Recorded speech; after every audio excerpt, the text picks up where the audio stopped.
Probamos y probando.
Buenos días, bienvenidos a esta segunda sesión del CICA.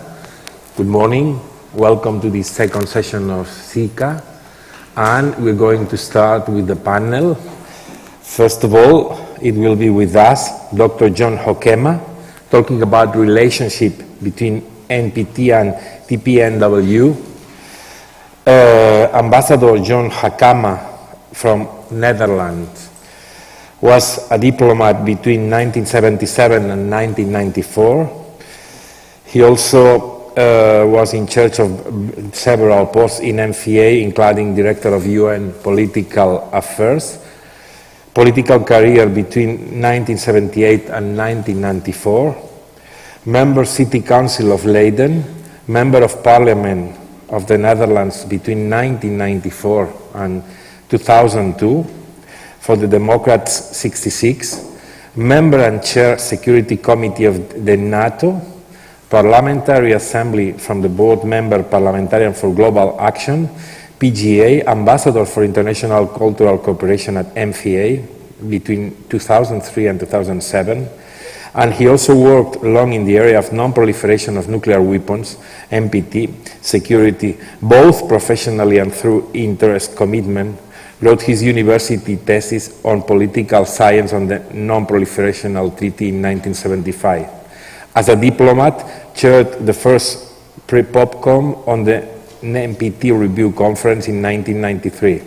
As UN Political Affairs Director, was responsible for chemical weapons, biological weapons, nuclear testing, export controls, nuclear items, MTCR, Nuclear Suppliers Group, and Ambassador Hokema has written many articles on nuclear NPT and international security affairs. John, you have the floor. Shall I sit or stand? Or... As you prefer. Sometimes it's better just to be there because the lights are not so shocking, but it's up to you. Okay. Thank you very much. Thank you, CICA, for inviting me. Last year I was a moderator of a session and I did so well that the University of Krakow immediately invited me to speak at the conference a few weeks later. Now I have the honor to reflect with you a little bit about the Nuclear Non-Proliferation Treaty, the NPT, and the BAN Treaty, the TPNW. These are two separate treaties, one from 1968-1970 and the other of 2 years ago. You may recall, very briefly, the history of the use of nuclear weapons. Hiroshima, 1945. There was a lot of research going on in the United States, in Germany. Germany was also, of course, defeated in the Second World War, and a lot of German experts and scientists went over to the United States. The Soviet Union was also busy in the nuclear field, developing nuclear weapons. And in the 1950s, China, and in the 1960s, the UK and France followed suit as nuclear powers. In and around 1960, 1962, President Kennedy then President of the United States, voiced concern about the risk of the spread of nuclear weapons to more than the 5 weapon states having already possession of nuclear weapons. And he made a sort of prophecy that it would not be unthinkable that in due course 15 or 20 countries, I think that's the literary quotation, would possess nuclear weapons. And there were concerns. And the interesting thing is that this idea was picked up by a number of European countries, notably Ireland, but also other European countries. And the idea sprung to come up with a treaty which would, in a way, freeze the number of nuclear weapon states to 5 and forbid other states to possess nuclear weapons. The negotiations were quite interesting. The United States of America, with some reservations, accepted the idea of multilateral inspection of nuclear installations and nuclear facilities, which was a great step forward because the United States were always very concerned from a national point of view about their security. So it was quite a concession to agree with the role of the IAEA, the International Atomic Energy Agency in Vienna, to inspect facilities where nuclear material was used. The negotiations were quite lengthy, but not enormously lengthy, and in 1968 the treaty came into being, and in 1970 it became official. The essence of the Nuclear Non-Proliferation Treaty, the NPT, is that the world recognizes the 5 states I just mentioned, the United States, then the Soviet Union, China, UK and France, and forbid the spread of nuclear weapons to other countries. The treaty was quite successful because it has now 191, I think, parties to the treaty, but a few key countries stayed outside the NPT or left the NPT. So far we have only one country having left the Nuclear Non-Proliferation Treaty, was Korea, and there are speculations about other countries maybe leaving the NPT. But India and Pakistan and Israel, to mention just a few, stayed outside the NPT. So one assesses now generally that we have 5 recognized weapon states and about 4 or 5 de facto but not de jure weapon states. The grand bargain, the grand design of the Nuclear Non-Proliferation Treaty is that a trade-off was concluded between recognizing the nuclear weapon states as they were in exchange for a promise to achieve nuclear disarmament and even further disarmament under effective international control. If you read Article 6 of the NPT, it's quite a text, and it is only a truism to say that since 1970 nuclear disarmament has not been achieved, let alone disarmament. So over the years there was quite some discontent rising in notably the non-aligned movement, countries like Mexico and others, and they voiced more and more criticism on the defective implementation of Article 6. In the real world, of course the NPT is also the real world, but in the real world of the United States and the Soviet Union, there were some agreements concluded.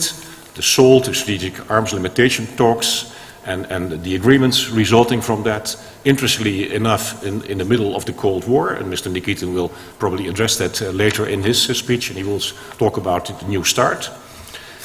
In the 1980s, you may recall, most of you are much too young to have participated in that, concern in Europe about the deployment of Soviet SS-20 missiles and a possible program of deployment of nuclear missiles in Europe. The Pershing and the cruise missiles. The Gorbachev-Reagan summit of 1985 in Reykjavik sort of paved the way for a surge in arms control talks, leading notably to the Intermediate Nuclear Forces Treaty, the INF, which was concluded but now has been relegated by, some say, the US. The US has formally relegated it, but others say that Russia had made some omissions in its participation and its compliance, so that the US had good reason to abrogate the treaty. The pace of nuclear arms control negotiations and agreements slowed down around 2000. And since 2000, we have seen not much progress. I'm now talking in fairly general and vague terms in the area of nuclear arms control. At the moment, the only real nuclear arms control treaty still existing until 2026, Mr. Nikita will address that, is New START, which is still there, but with some issues concerning, let's say, the obligations of the treaty. The NPT review conferences went on. You have a review cycle. Every 5 years there's a NPT review conference. Because of COVID, there is a little change in the rhythm. And more dissatisfaction arose about the compliance, notably of Article 6. The discussions about other articles, the peaceful uses of nuclear energy, that was another trade-off, which countries received by the treaty as a trade-off to the nuclear weapon states being recognized as nuclear weapon states. These discussions went rather well. The inspections went rather well. The IAEA went rather well in its performing of inspections. But the last review conference with a concluding document with a lot of substance and consensus was the one in 2000. In 2010, a plan of action with around 60 measures of action was accepted, but there was no consensus on the document behind the plan of action. And very often issues of a regional nature, like the Middle East, came up and sort of spoiled the consensus in the NPT review conferences. So even the last review conference in August last year came close to a concluding document, but because of disputes about, you can easily guess, the Ukraine war and the Russian position on that, there was no final document. The discontent in many circles about the NPT and the concern that the treaty would remain forever a sort of dead letter as far as Article 6 is concerned, stimulated a group of activists, notably non-aligned countries, but also countries like Austria and Ireland and other, let's say, left-leaning European countries, to start negotiations about a treaty completely banning nuclear weapons. Of course, that sounds like a great idea, and with a lot of enthusiasm and dedication, the negotiations started up between 2010 and 2016. The International Court of Justice had in 1996 already spoken out on nuclear weapons use as being illegal, but had not yet declared the possession of nuclear weapons as illegal. So the idea was generally accepted by a lot of countries that it would make sense to outright ban nuclear weapons. And there was also concern about the, let's say, victims of the nuclear tests and other uses of nuclear elements. So the idea of compensation for those countries, notably Pacific Island states and others that suffered from the nuclear tests in the 1950s and 60s, was also accepted as a stimulus for this ban treaty. In 2016, negotiations about the ban treaty were fairly soon concluded in 2 weeks' time. The Netherlands was the only NATO country participating in the negotiations about the ban treaty, but was not in a position to accept the text. So nowadays we have the ban treaty as a completely separate treaty from the NPT.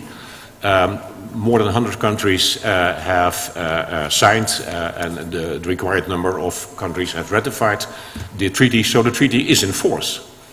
And if you look at the membership of the NPT, of course, it has more parties, 191 and 192, and the ban treaty has a limited number of parties, notably the nuclear weapon states, the NATO member states, and a few other important states are outside the ban treaty.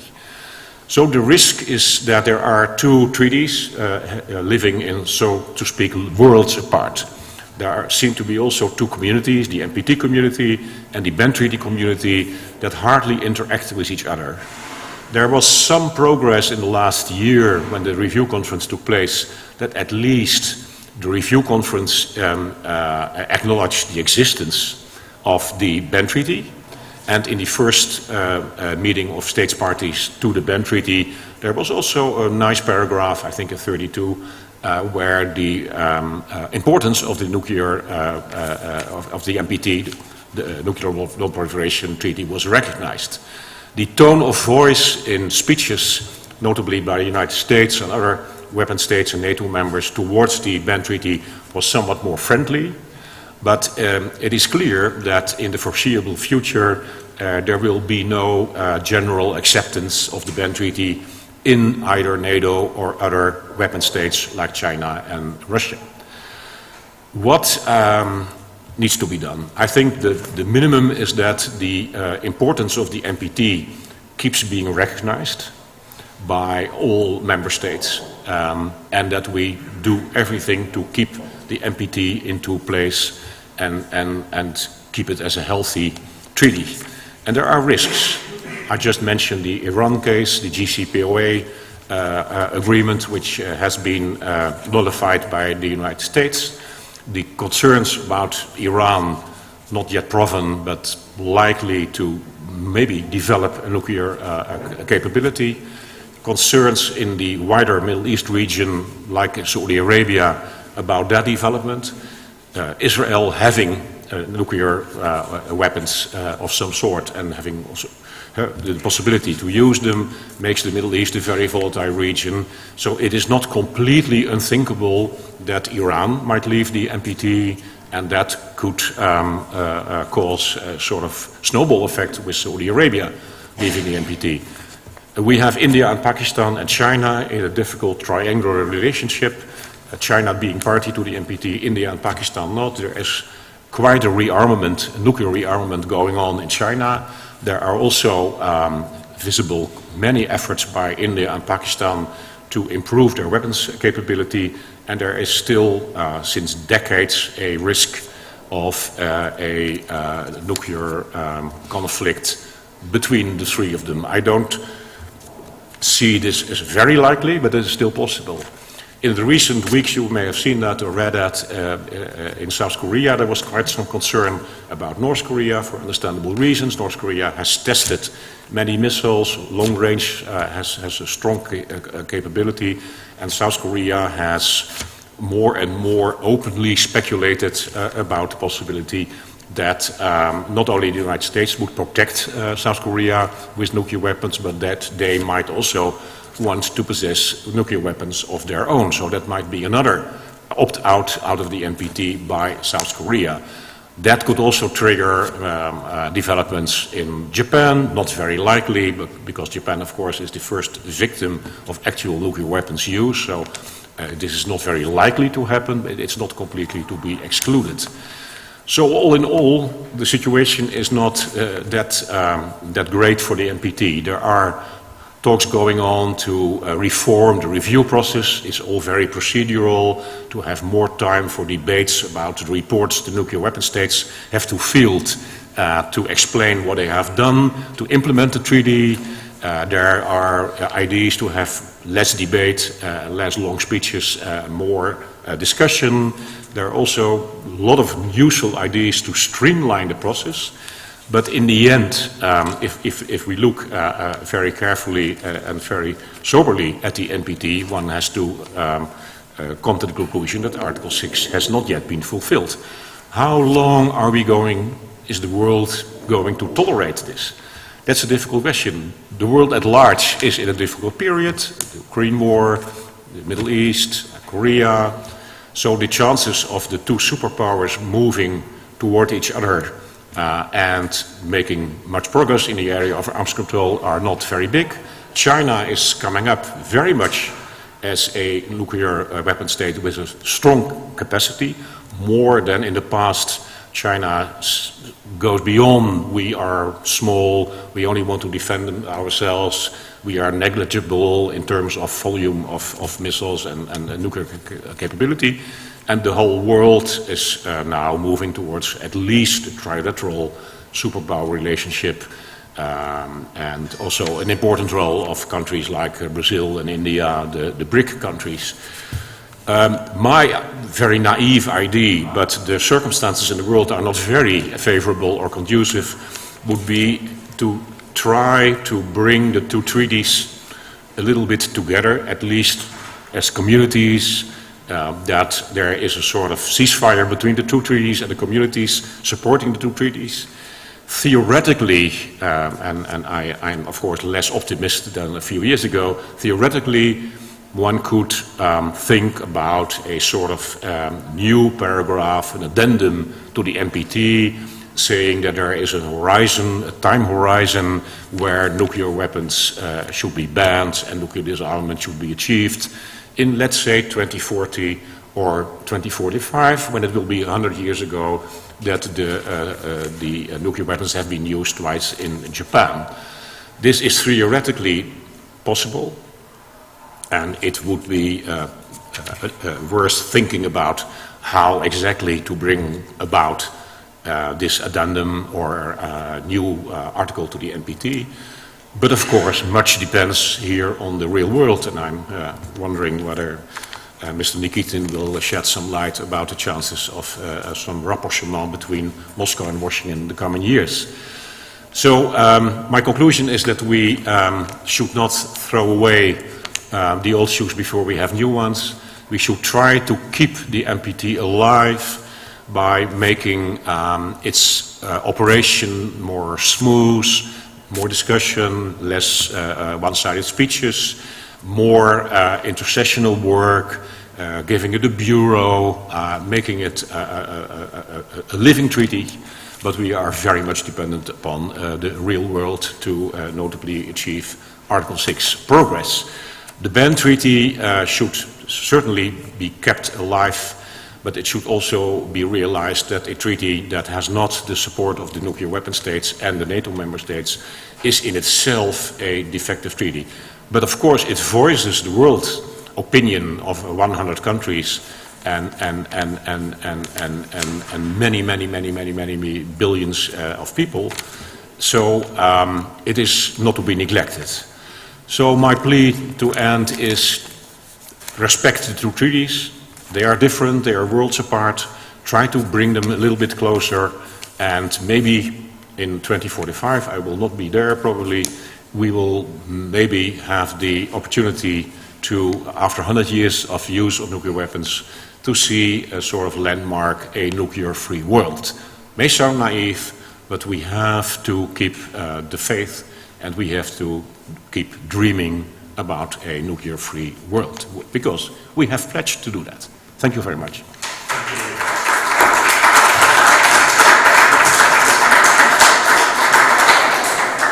Thank you very much, Ambassador. Now we will continue with Alexander Nikitin. Alexander Nikitin will talk about finish of the start of the prospects for the future nuclear arms control. Alexander Nikitin was born in 1958. He's the director of the Center for Euro-Atlantic Security, MGEMO University. Born in 1995, as I said, graduated from the Department of Philosophy of Moscow State. In 1979, postgraduate studies of PhD in International Relations. In 1983, from the USA and Canada Studies Institute of the Academy of Science. Second dissertation, Doctor of Science in International Relations in 2000, from Nikitin. Prof. Nikitin, worked in the Russian permanent missions to the United Nations in New York, International Research Fellowship in the NATO, Defense College in Rome, Italy in 1996. He directed several institutions as well as chaired several international expert groups and has organized more than 50 international scientific and academic conferences. Dr. Nikitin is the author of 11 collective monographs in many languages and author of more than 130 articles and chapters in academic periodicals. Alexander, the floor is yours.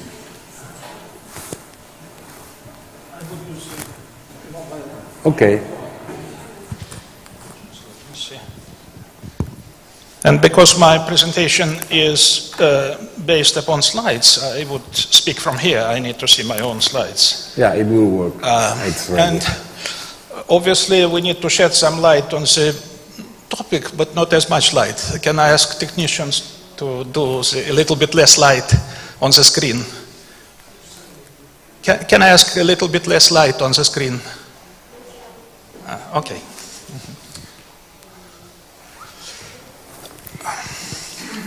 Well, currently the general political atmosphere in Russian Western relations is quite bad.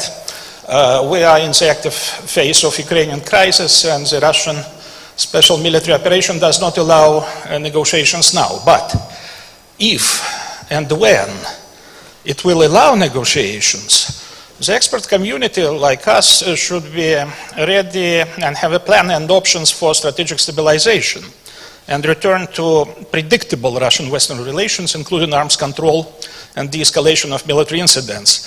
Let me quote Russian Minister of Defense, who recently in one interview said that all wars are ending with peace, end of quote. This is why it is quite timely to discuss unthinkable. At first look, the disengagement of arms control and general balance of interest between Russia and the West seems not more than mental exercise, because currently we have a deep interconnection between political atmosphere, Ukrainian conflict on one hand, and the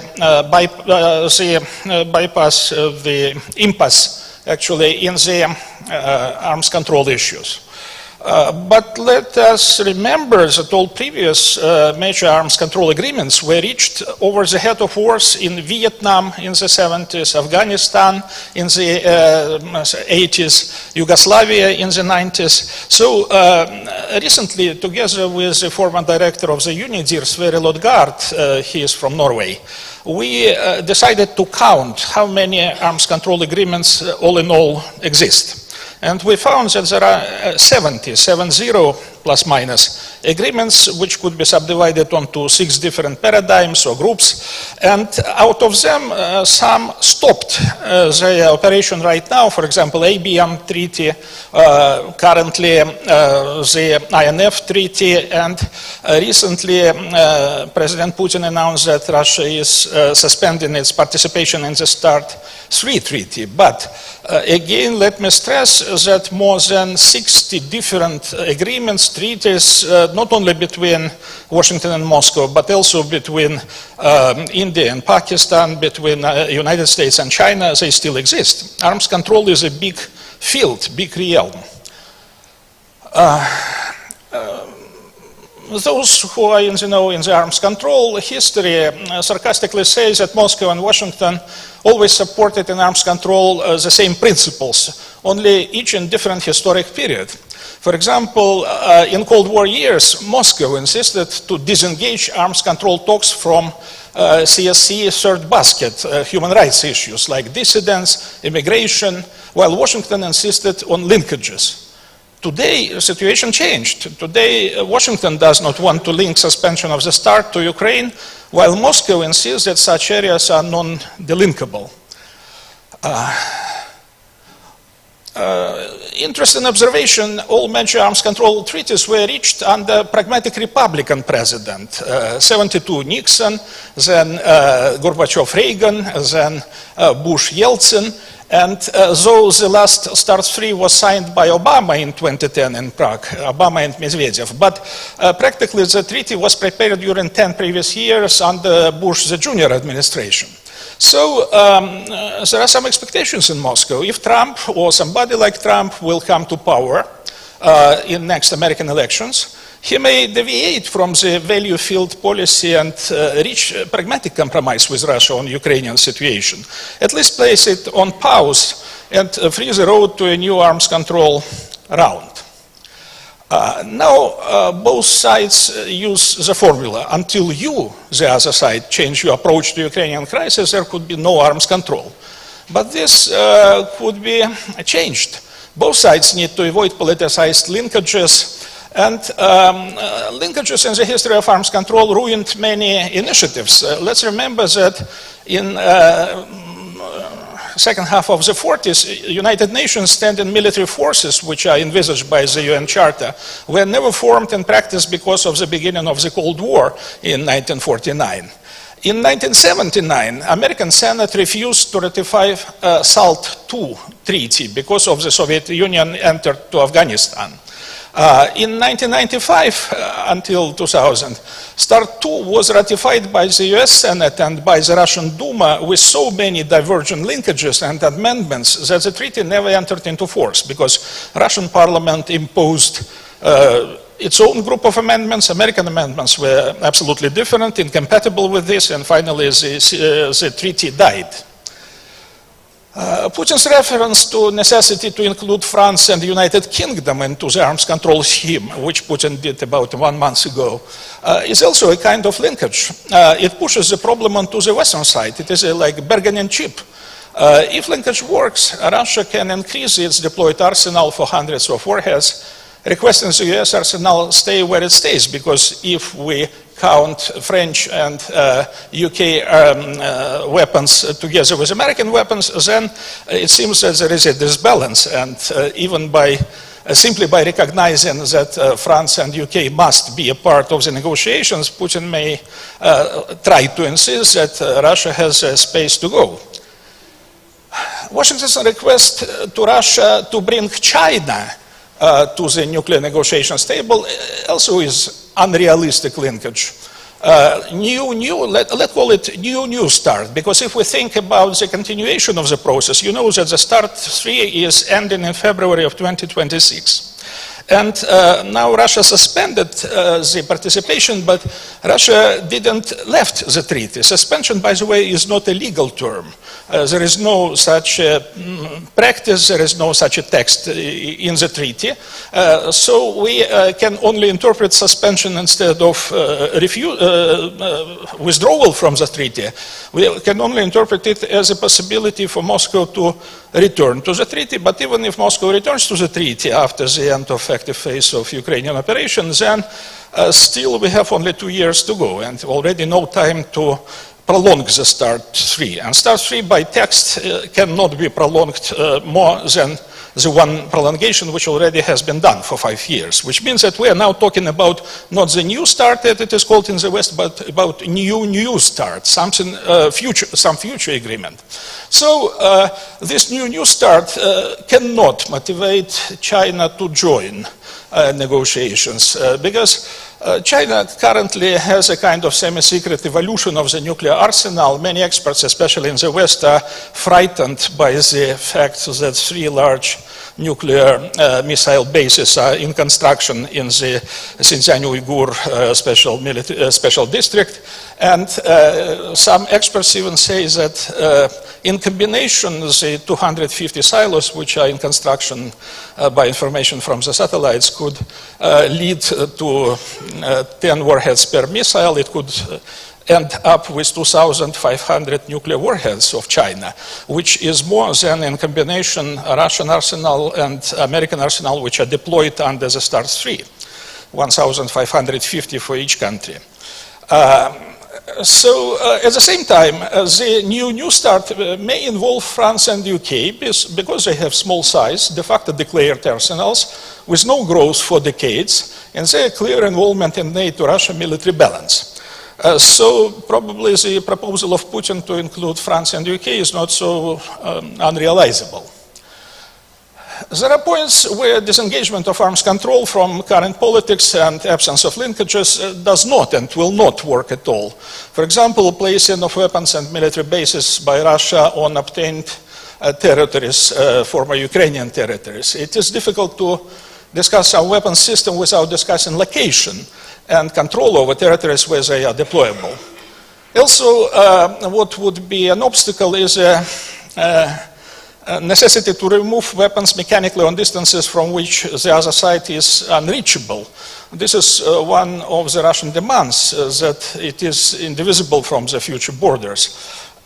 And at the same time, and by the way, building of a new border, which is inevitable, a new border between extended Russian and shrinking Ukrainian territory, this would be a big political and ideological issue, and it will be an obstacle on the way for future arms control negotiations.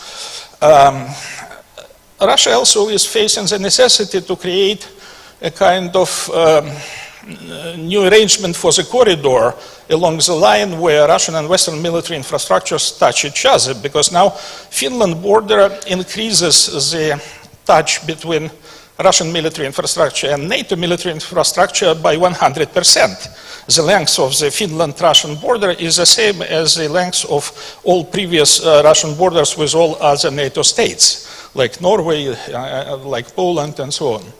So, New Start can be initiated in several formats. First of all, we may think about searching for a new full-scale treaty with verification. Start 3 is using the Start 1 protocols and methods of verification, and they may still work, but for drones, for hypersonic, etc. systems, the new methods are necessary. So the arsenal of the already elaborated methods of verification is not enough for any new start. Then we have option without verification, concentrated on non-numerical principles and limitations. Non-numerical, I mean that at a certain stage arms control was organized like you have 1,000 something and we have 1,000 something. You have 300, we have 300, but not anymore. Because now the divergence of structures of American and Russian arsenals is very, very big. And there is also an option without any treaty, simply parallel unilateral initiatives like we did in 1991-92 when President Bush the Elder secretly suggested by the diplomatic channels to Gorbachev that he realized, American president realized that Soviet Union is about to collapse in months. No time for negotiations, no time for new treaty, and America may face 15 new nuclear states, including nuclear Turkmenistan, nuclear Armenia, nuclear Azerbaijan, because tactical nuclear weapons were located in every republic of the former Soviet Union. So, a very interesting diplomatic method. American president suggested secretly to Gorbachev that we remove all tactical weapons, or almost all tactical weapons from Europe, and you remove all tactical weapons to the Russian territory from all other 14 republics, and from Warsaw Pact nations as well.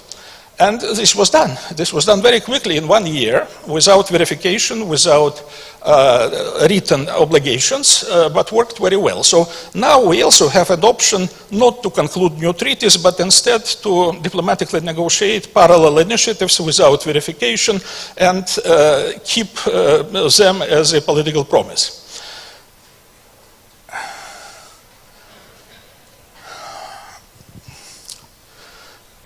Actually, we have, after the presentation which Russian president did in the Federal Assembly several years ago, he presented 6 new systems of carriers, 5 of them carrying nuclear weapons like Avangard, like Poseidon.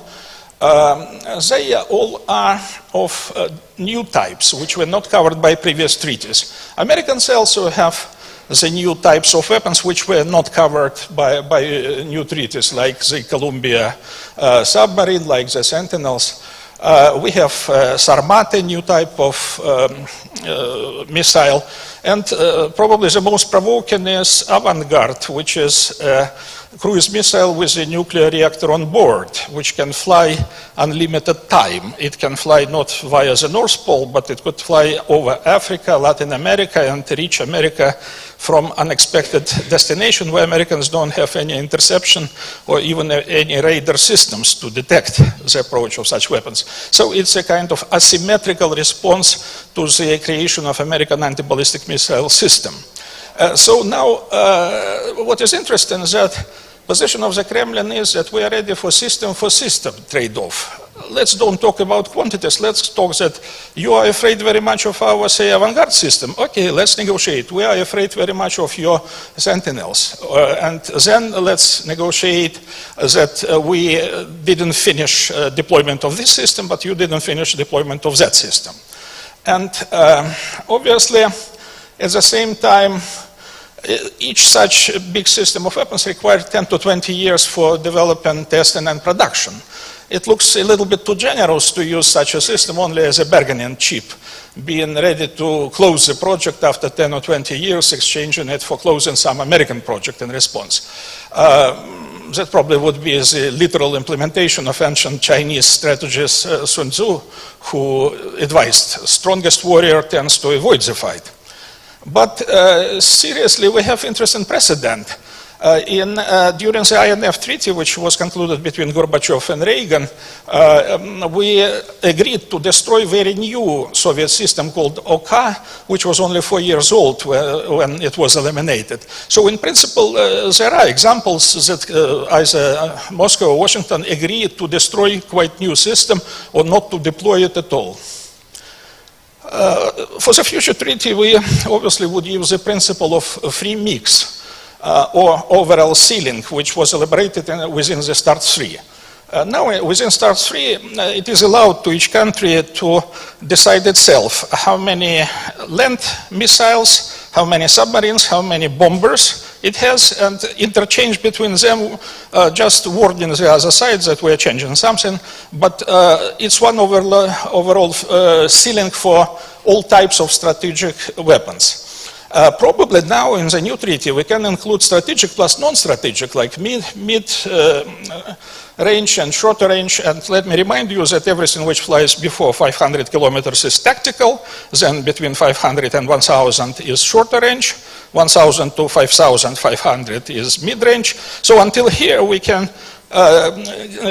put everything into one basket and make a subject for future negotiations. But the tactical weapons are different. Tactical weapons are very important for Russia because of the long borders, especially in the south, with many strange countries and with unexpected policies like Iran, Pakistan, and so on.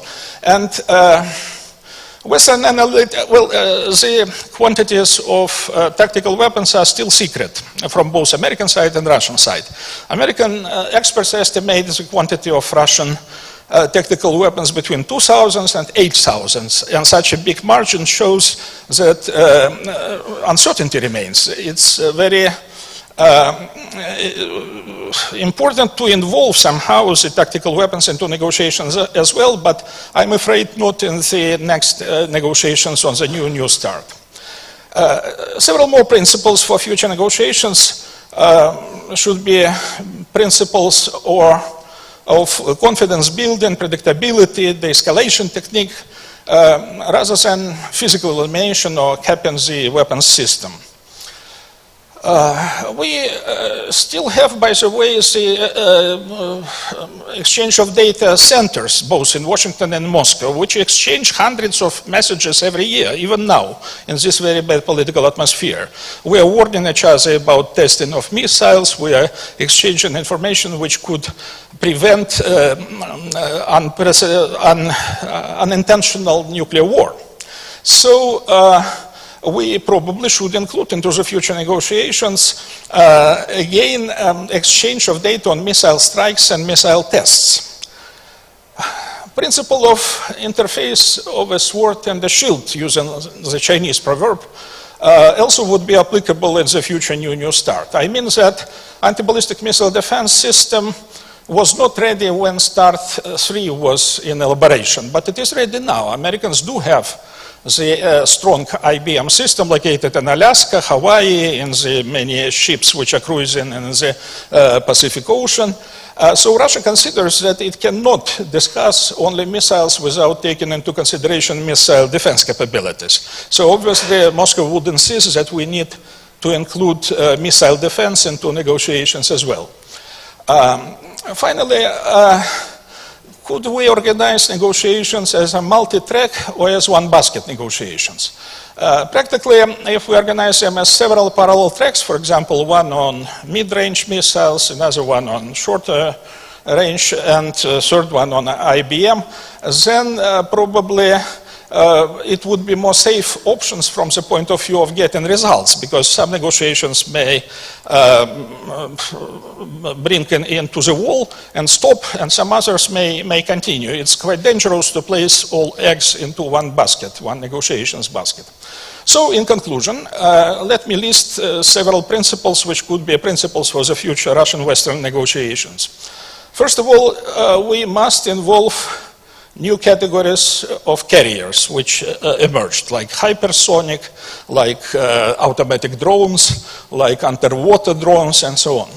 Second, system-for-system trade-offs. This is new approach. Before we were counting every missile and negotiating the quantities. Now probably we would be working by blocks, big blocks, system-for-system.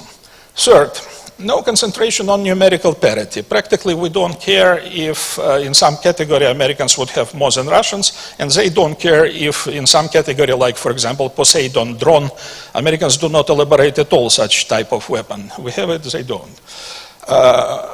Next principle, number 4, wider overall ceilings for the group of categories. It allows some maneuver for each side within the agreed quantities. For the START 3, the quantities were 1,550 nuclear warheads deployed for each side and 700 deployed carriers. Now we can negotiate different ceilings, but still it would be overall ceilings. Fifth principle, free mix between certain categories, and we should take into consideration missile defense capabilities. We should also negotiate limitation of return potentials of the weapons which are still in the storages, because it seems that we, by START 3, that we have only 1,550 warheads each. But in practice, we have 6,000 warheads each. Simply all others are in storages, expecting for the destroyal or simply waiting when they would be returned to the army.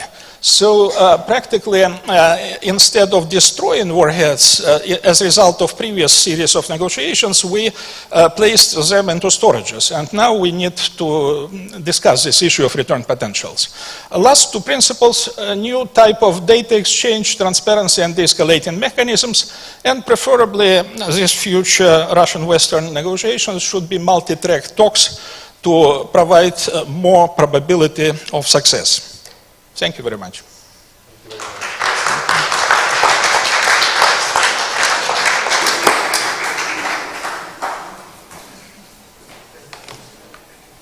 Okay. We will continue with Dr. John Slnokki. He will talk about a mobile device for the effective detection of diseases in incoming migrants.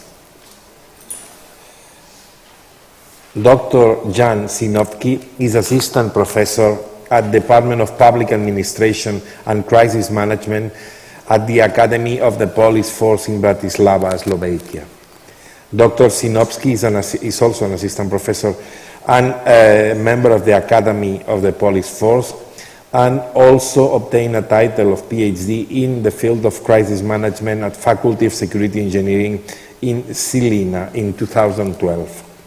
He is a member of the International Science Community Association in India, also member of CICA International member since 2018. He participated in the organization of all the CICA conference held in Slovakia since 1997 up until 2005. He was active member of ISEC, the International Student NGO focused on intercultural understanding. He was responsible for the International Exchange Program core activity. Later, he was also the president of the local committee after he became a member of National Trainers Team. His scientific orientation relates to the matters of civil protection, risk theory, risk analysis, emergency and major crisis management. Professor Jan Sinowski, you have the floor. Thank you very much. Okay, maybe something different, some detailed topic concerning to more strategic, so we go down back to the ground a little bit, and we know the problems with migration. We know some 3 main routes in Europe, including Spain, including Italy, including Balkan. But yesterday we have learned something about Belarus to Poland. So it's another route, and we don't know how many routes will be open again. But this topic is regarding the health issues coming with migrants. I'm going to talk about a project which have been set up before the COVID started, just to reflect the European Union legislation and just to reflect the actual situation with the migrants. And it didn't avoid Slovakia as well as Hungary and other countries in Visegrad 4 were not avoided of the migrant wave. It a little bit finished when the Hungary built the fence, but now we can still meet many activities in this field. What is the problem now? We have many legal Ukrainian migrants. We are open for them, but the health state of the migrants is much worse than the common Slovakian health state. Slovakia as a part of former Czechoslovakia was full of vaccinated since like 40 years. There were no TBC in Czechoslovakia. There were no such diseases. HIV and AIDS was in very low. But what happened also to my friend, they were organizing the transport to Bratislava from the border, and the bus, there was a lady, very pregnant, too much pregnant, and she started to birth a baby in the bus. But it wasn't a big problem for our civil protection guys. But the problem was they found out the lady was TBC positive, so tuberculosis. And the second problem, she was HIV positive. So, and it wasn't detected. They didn't know, nobody knew before she started to burn. The good news that you need to be 3 hours in contact with TBC positive person to get infected. So nobody was infected. Anyway, so let's move to the topic. So new border management. EU legislation started to, let's say, forced all the member countries to make something, how to control the state of the migrants or people passing the borders. So I'm going to move to a new compulsory pre-entry screening and to the device which has been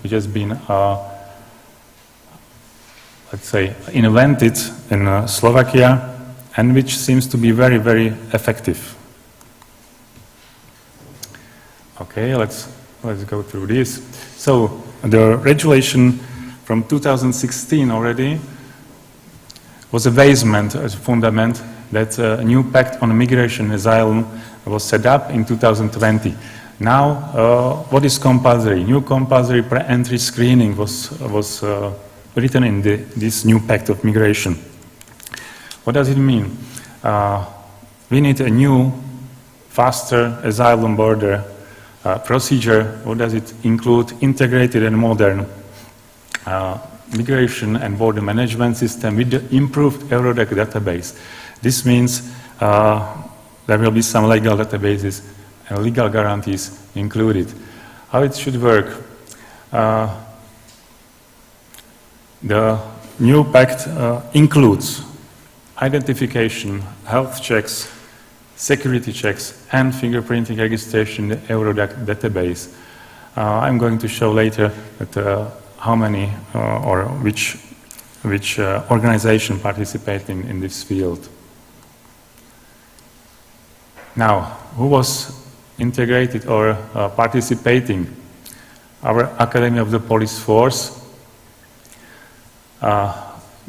Slovak Academy of Sciences, business entities, the main role played Fujifilm Company, Frontex, so we cooperate with Frontex, and National Institute for Cardiovascular Diseases and Slovak Medical University.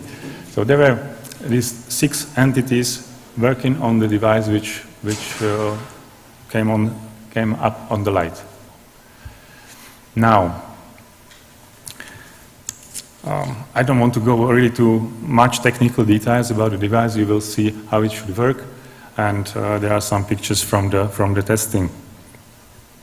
So, first of all, pre-scanning, capture of potentially dangerous subject using non-contact temperature measurement. What does it mean? You will see on the pictures. It's based on cameras. Diagnosis of pulmonary diseases. So I think not only pulmonary, but also all the chest check is made. So the device can also find out if the woman is pregnant, if there is some other disease, including cancer, which is a very sensitive thing. Maybe the person doesn't know about this disease. So it's another topic. So diagnosis including COVID. Of course, COVID was one of the aim. It made 95% accuracy of the COVID detection. Capture of entities crossing the border. Of course, we are Police Academy cooperating with Frontex.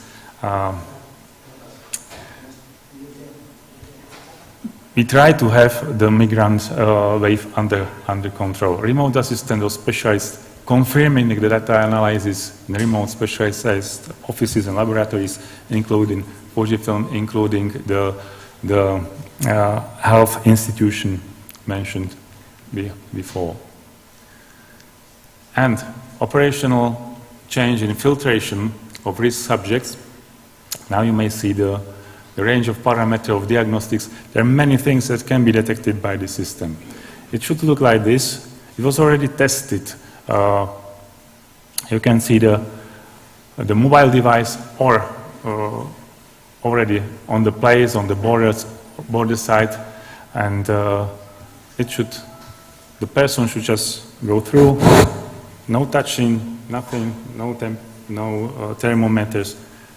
It will be done automatically scanning, just passing by, not standing there, so it's very quick. Now,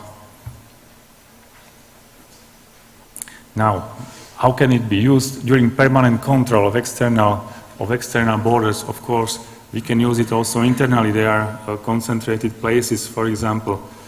What happens on a Czech and Slovak border? There are migrants coming from Ukraine, from Hungary, and also from Poland, but they are not Ukrainians. They are from Afghanistan. They are from other countries, many of them. And Czech side is sending them back to Slovak side. And they are just concentrating, making some camps, partially legal, partially illegal, but they are under control. No serious accidents happened so far, no incidents. But our ministry need to look after them. So we can also use this device in this place, in these camps, to check them, because they came illegally. Nobody checked them on the border. Of course, they came by in vans, in trucks, in trains, many ways. So during the crisis situation like we have faced, including COVID, and application of measures are fully related in the new Pact of Migration and Asylum. It was compulsory for every country to create something to check the migrants and their health state. So we have no information about other countries, but this is a solution made in Slovak Republic. So, who was a target person? Also authorized members of the police force, including our students of Academy of the Police Force in Bratislava and pedagogic scientific members of the Academy of the Police Force as well. So, this is my favorite picture. You can see the border. You can see some towns in our map. It's a really small map, small piece of eastern Slovakia facing the way from Ukraine.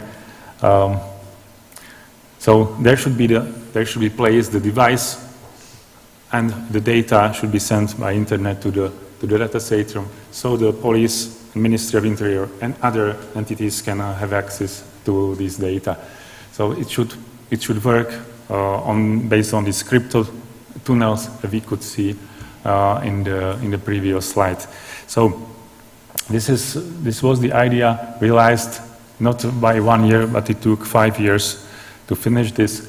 I would say that really thanks to professionals from Fujifilm, we have been able to finish such a device.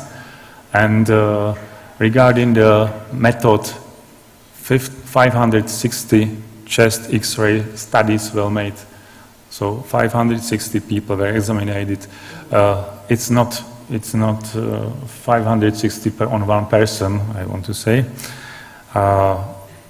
The dose you got by this X-ray, it's like the common dose you got in the hospital or in airport, even better comparison. So nothing strength, no impact. Comparison and confirmation of these artificial intelligence results with evaluation done by experienced specialists in radiology. We are talking about 20-40 people participating on this project. So thanks to sampling, and this is how this look like. So passengers buy this device, and in the tunnels, and they are scanned very quickly. So no queues on the borders. Now, the last of the pictures, the algorithm shows fast and excellent results in correctly detecting negative chest X-rays, and this was a priority for new border management and migration. There is written 95%, so it means 95% accuracy of detection of COVID in this case. So it was very well. So the sick lung should look like that on the left side. The right side shows only 53% score with normal devices. As I mentioned, there is another issue. I don't want to talk about it, but it's more or less, let's say, philosophy or ethic issue, that you can really detect the pregnancy of women. You can detect the cancers. You can detect many things which can be found in our human body, in the chest, from the chest to the bottom. So this is the question. Should policemen tell the person, you are pregnant? Do you know, are you pregnant? Do you know you have a cancer? It's really, really difficult. But they will see. They will see. Maybe doctors, maybe it's very soon and they can be recovered. So it's another level that can be talked about. So this was the last slide. Thank you for your attention. And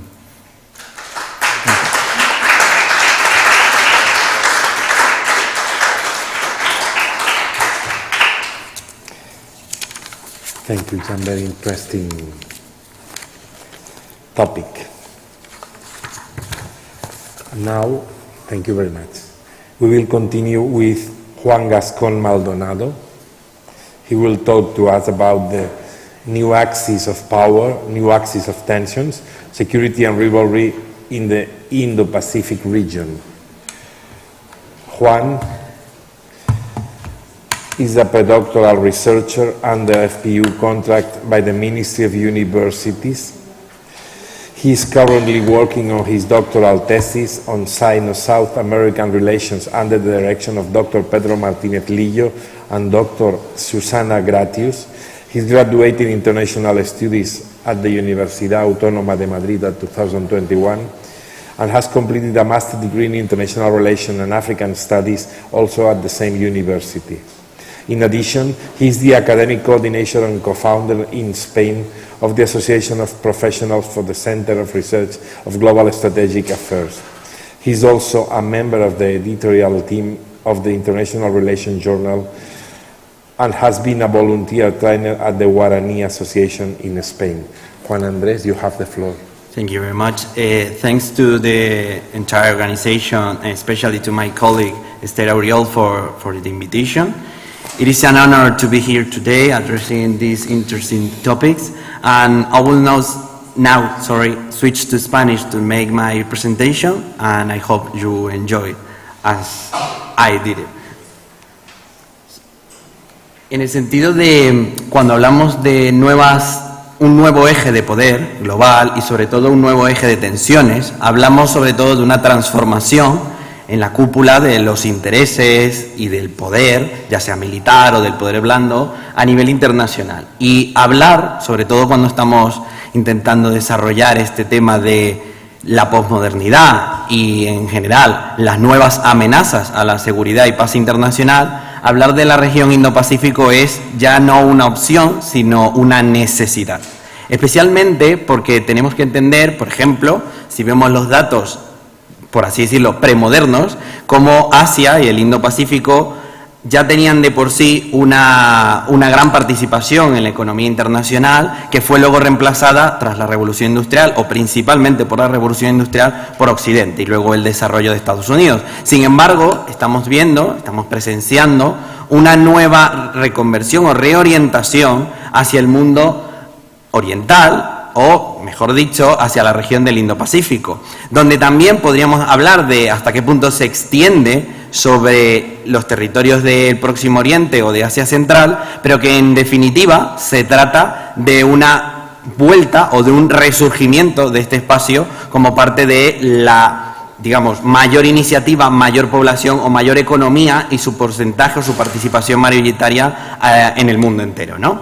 También hay que recordar que estamos hablando que tanto en su momento como ahora, Asia sigue siendo la región más poblada y especialmente concentrada en el espacio del Indo-Pacífico, no solo con China, que ya sabemos que tiene una población tremendamente grande, aunque veremos cuáles son los desafíos que tiene que afrontar en este sentido, sino también la India, quien ha superado a China últimamente en esa población, pero no solo en cuántos habitantes tiene actualmente, sino también en la tasa de reemplazo, en la tasa de natalidad que le va a permitir mantener esa población tan grande. Luego también tenemos que recordar que hablamos de dos economías, China e India, por ejemplo, pero también luego detrás a Japón y Corea del Sur, que son especialmente grandes y que si comparamos, por ejemplo, con Estados Unidos, tendríamos que Estados Unidos tiene un PIB de 23,3 billones en periodo prepandemia, pero China se le acerca con 17,2 billones de dólares como porcentaje como representación de ese Producto Interior Bruto. Sin embargo, la India todavía queda un poco atrás con 3,2 billones, que representan alrededor de un 3% de la economía mundial, pero que aún así mantiene el 18% de la población. Entonces hablamos de que no es tanto de que todas los países o estados de Asia o del Indo-Pacífico estén realmente ya en una posición de fuerza o una posición muy potente, pero lo importante aquí es sobre todo entender que pueden llegar a estarlo, especialmente cuando hablamos de China o de la India. Entonces, cuando hablamos de esta región, lo primero, por supuesto, como ya he enfatizado, es hablar de China como debutante a superpotencia, hasta cierto punto, pasando de una superpotencia en modo parcial, ¿no?, temporal, es decir, de vez en cuando, a pasar a una superpotencia en pleno derecho. Quizás no necesariamente reemplazando a Estados Unidos, pero sí siendo un rival, en efecto, de esta superpotencia. Luego, obviamente, es hablar de la India como baluarte, ¿Por qué? Porque no solo concentra, como ya he dicho, la mayor población del mundo en este momento, un poco ahí en competición con China, sino que además tiene la aspiración explícita, dicha por no solo el gobierno de Narendra Modi, sino también por toda una tradición política de agenda pública y de desarrollo, de convertirse no solo en una potencia regional, sino en un actor global con una participación cada vez más activa. Y luego, por supuesto, es hablar de ese vecindario, esa comunidad costero insular, que es el conglomerado de países que tenemos en diferentes archipiélagos, diferentes, digamos, islas alrededor de la zona del sudeste asiático, y que, por supuesto, también extienden hasta cierto punto su influencia, pero que, sobre todo, están en medio de unos gigantes, porque estamos hablando de que, bueno, por ejemplo, Japón, que es un país bastante grande, aún así cae más pequeño en comparación a China y la India. Pero ahora imagínense, por ejemplo, algunos países como los tigres asiáticos en el caso de Singapur. ¿Cómo te puedes convertir en una potencia tecnológica, industrial, de manufacturas, de innovación, en medio de estos gigantes? Y esto pone también un poco en entredicho y pone de manifiesto de que el tamaño no lo es todo, ¿no? Y en este sentido también hablamos de cómo estos nodos de poder y tensión, o mejor dicho, nodos de poder que por ende implican nuevas tensiones, afectan la seguridad y la paz internacional, o pueden llegar a afectarlo, ¿no? Y en este sentido también me parece especialmente importante hablar un poco de esta relación con la posmodernidad, porque si bien reflexionábamos un poco ayer de que la posmodernidad tiene una especie de difusas líneas o fronteras temporales, es decir, dónde termina la modernidad y dónde empieza realmente la posmodernidad, creo que también tiene unas claras líneas, o al menos muy cercanas líneas y fronteras a nivel geográfico. ¿Por qué? Porque realmente están en la misma discusión los países de Asia Oriental o de la región Indo-Pacífico que lo que están en Europa. ¿Tienen el mismo enfoque de las políticas identitarias que se manejan en Europa? ¿Tienen la misma noción de seguridad? Esto cambia mucho, y lo que vamos a ver es que especialmente en países como China e India, por mucho que por supuesto están en ya un giro, digamos, del antropoceno y de esta idea de que el ser humano tiene una posición privilegiada en el mundo y por ende una responsabilidad, no quita, por ejemplo, que haya todo un entramado de discursos, relatos y de otro tipo de características donde China más bien parecería el propio estándar moderno de construir un Estado, consolidarlo con fuerza y luego ya ponerse a negociar el tema de las libertades individuales, civiles. Especialmente porque hablamos, y vamos de una perspectiva cultural, a sociedades muy colectivistas, que no quiere decir que el individuo esté totalmente tapado, sobre todo por la influencia de Estados Unidos, etcétera, pero hablamos todavía de nociones, ¿no?, culturales y etnicocéntricas de cómo, por ejemplo, China se considera centro del mundo. Si la modernidad la podemos situar en Europa por una idea, sobre todo de la participación de Europa en la historia mundial, China, para esto es casi, hasta cierto punto, era una herejía, decir, no, ¿cómo que los otros son el centro del mundo? Nosotros somos el centro del mundo, a tanto así que su nombre, de hecho, significa el Reino Medio.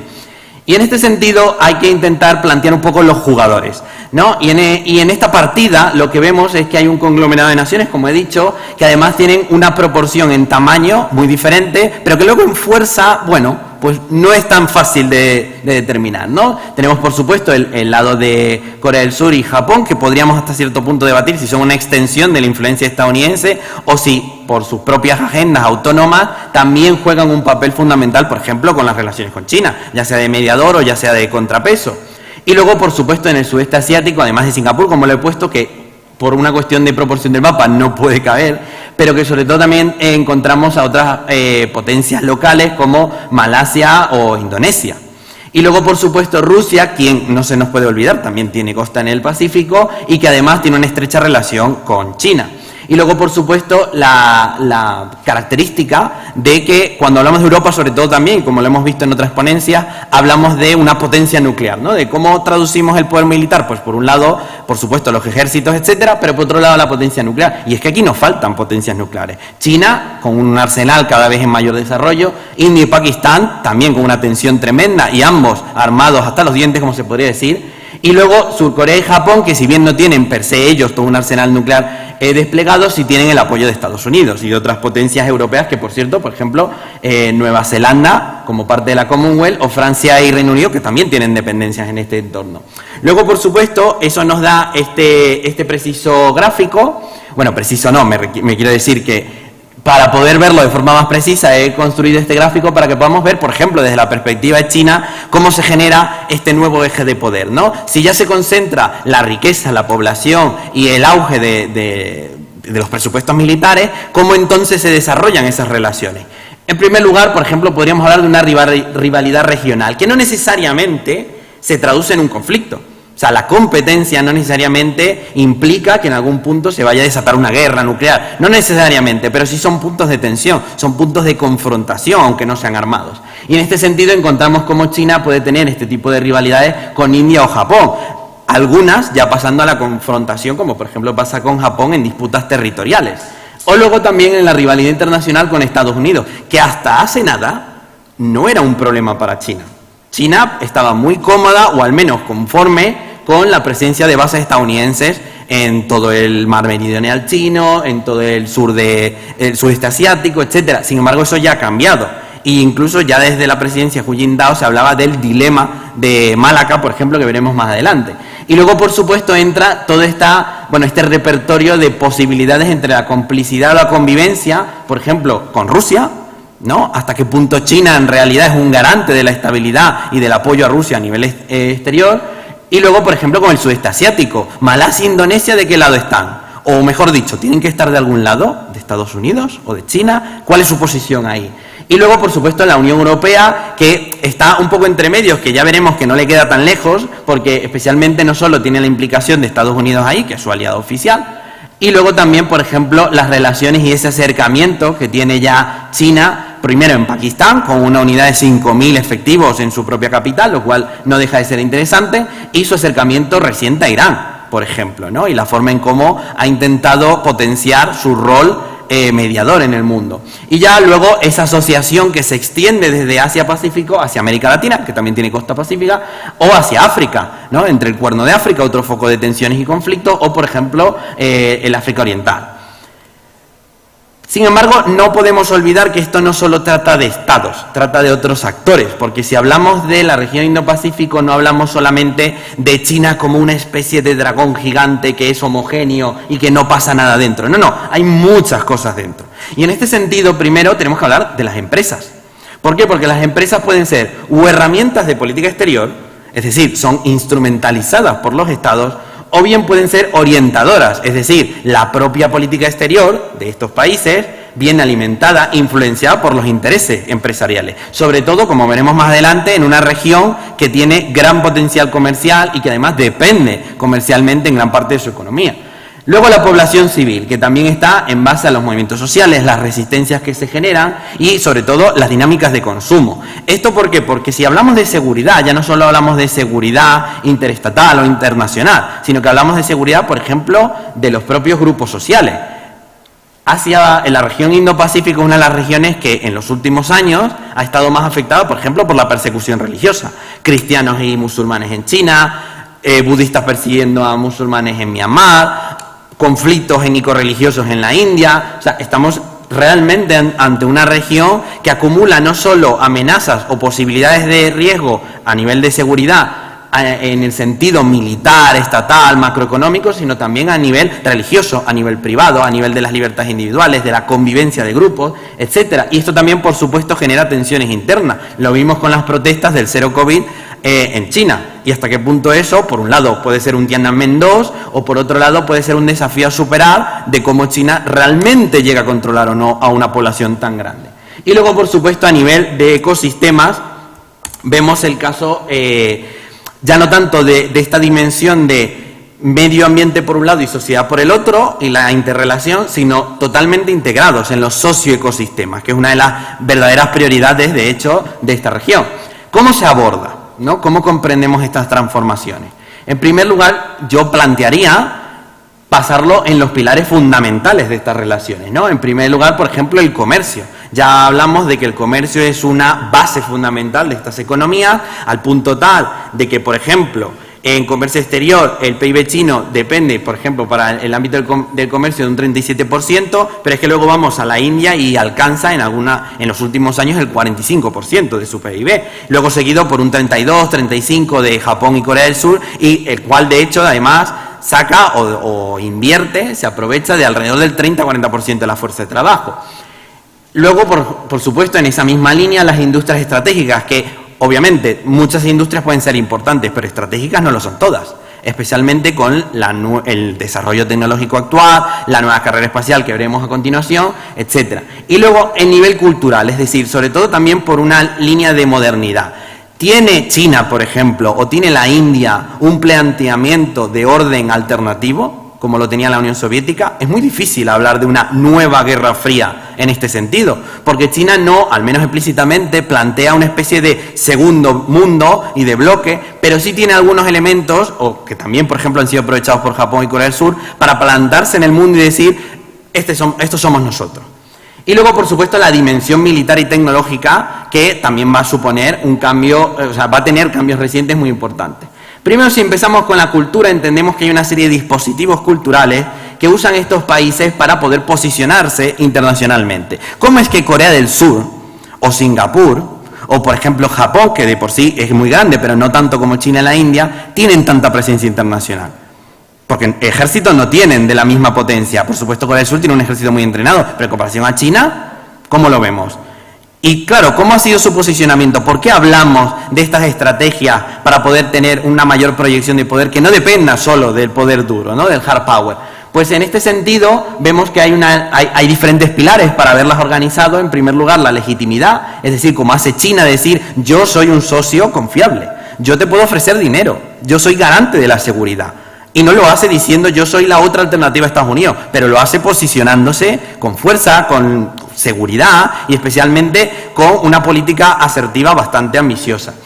Lo segundo, el atractivo, por supuesto, para el consumo y la inversión, la proyección para encauzar esa fuerza. Y en el caso de China hablamos, por ejemplo, de los 5 factores de conectividad, en la ruta de la seda y la nueva iniciativa de la ruta de la seda, ¿no? La comunicación política, la conectividad, que en este caso es la infraestructura, la fluidez en cuestión de quitar barreras de intercambio, circulación monetaria, que por cierto también implica el cómo China ya ha superado en sus transacciones monetarias el uso del dólar y ha incorporado el yuan con mayor fuerza, a pesar del giro inflacionario que tiene, y el entendimiento entre los pueblos, que es una especie como de, propuesta que se entiende como convenga. Y esto sí aplica o sí aporta a esa idea de un orden alternativo, pero quizás una reforma del orden existente. Y por supuesto encontramos muchas otras estrategias. El Make in India, en vez del Make in China, aquí tenemos el hecho en la India, que es la competencia de ser el nuevo taller del mundo, que por cierto, por el propio papel de la India a nivel internacional, lo compite por ejemplo con México y Nigeria. Luego el Only in Japan, que hablamos de esa mercantilización del producto japonés, que es como por ejemplo vemos en los productos literarios, como el manga o el anime, que es a tal punto es la generación de un mercado fuera de sus fronteras de un producto que solamente era suyo.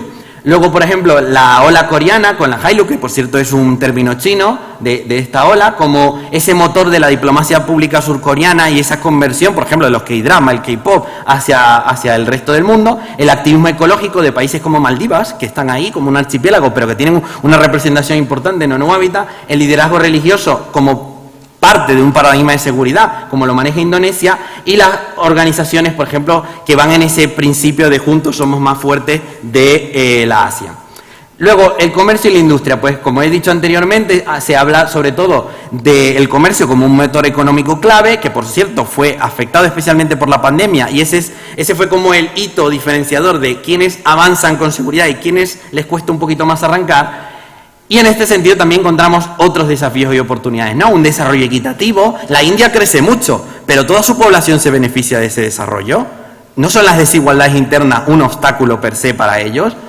El asegurar la autonomía, una clave básica de China, especialmente con las tierras raras. La cooperación bilateral, como hemos visto con la Asia. La diversificación, en el caso de Singapur, por ejemplo. Diversificar la economía, sí, centrada en la tecnología, pero también en otro tipo de intermediaciones, en el ámbito financiero. Y luego, por supuesto, los rendimientos internos. Hablar de esto es hablar de cómo se han construido estas regiones industriales, cómo se ha movido ese eje hacia Asia en gran parte, sobre todo en el sur global, pero Asia con una parte importante, que implica también hablar de potencias, que como vemos, por supuesto, Europa y Estados Unidos siguen teniendo una participación mayoritaria, pero que no deja de lado que China, Corea del Sur, Japón, la India o incluso Indonesia y Australia estén en esa iniciativa pujante de decir, no, aquí nosotros sí podemos ser jugadores en pleno derecho. Por supuesto, implica hablar de bloques y que, como vemos en la parte naranja, que es la que me interesa que vean de este mapa, la Organización de Cooperación de Shanghái ya concentra a unas economías tremendas, no solo entre India y China, sino también con esa ampliación, por cierto, bastante reciente, en una membresía mucho más fuerte con Rusia.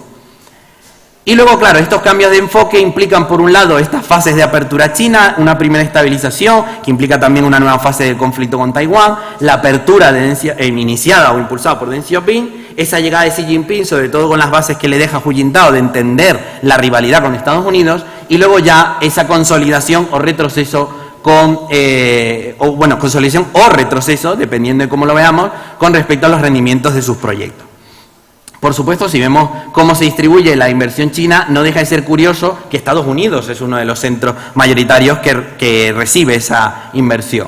Lo mismo sucede, por ejemplo, con Europa, donde China ya está participando activamente al punto de tener lobbies bastante fuertes en el Parlamento Europeo y de concentrar sobre todo su inversión no solo por esos corredores que tiene, sino también en la infraestructura.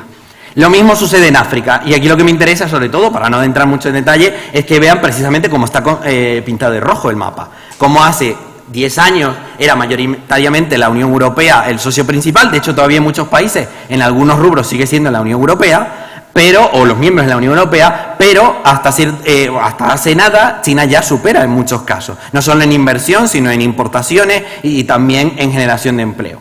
Lo mismo sucede con el consumo de la energía, vemos cómo la región Indo-Pacífico sigue siendo una de las que mayor energía importa, en el caso, por ejemplo, de los combustibles fósiles.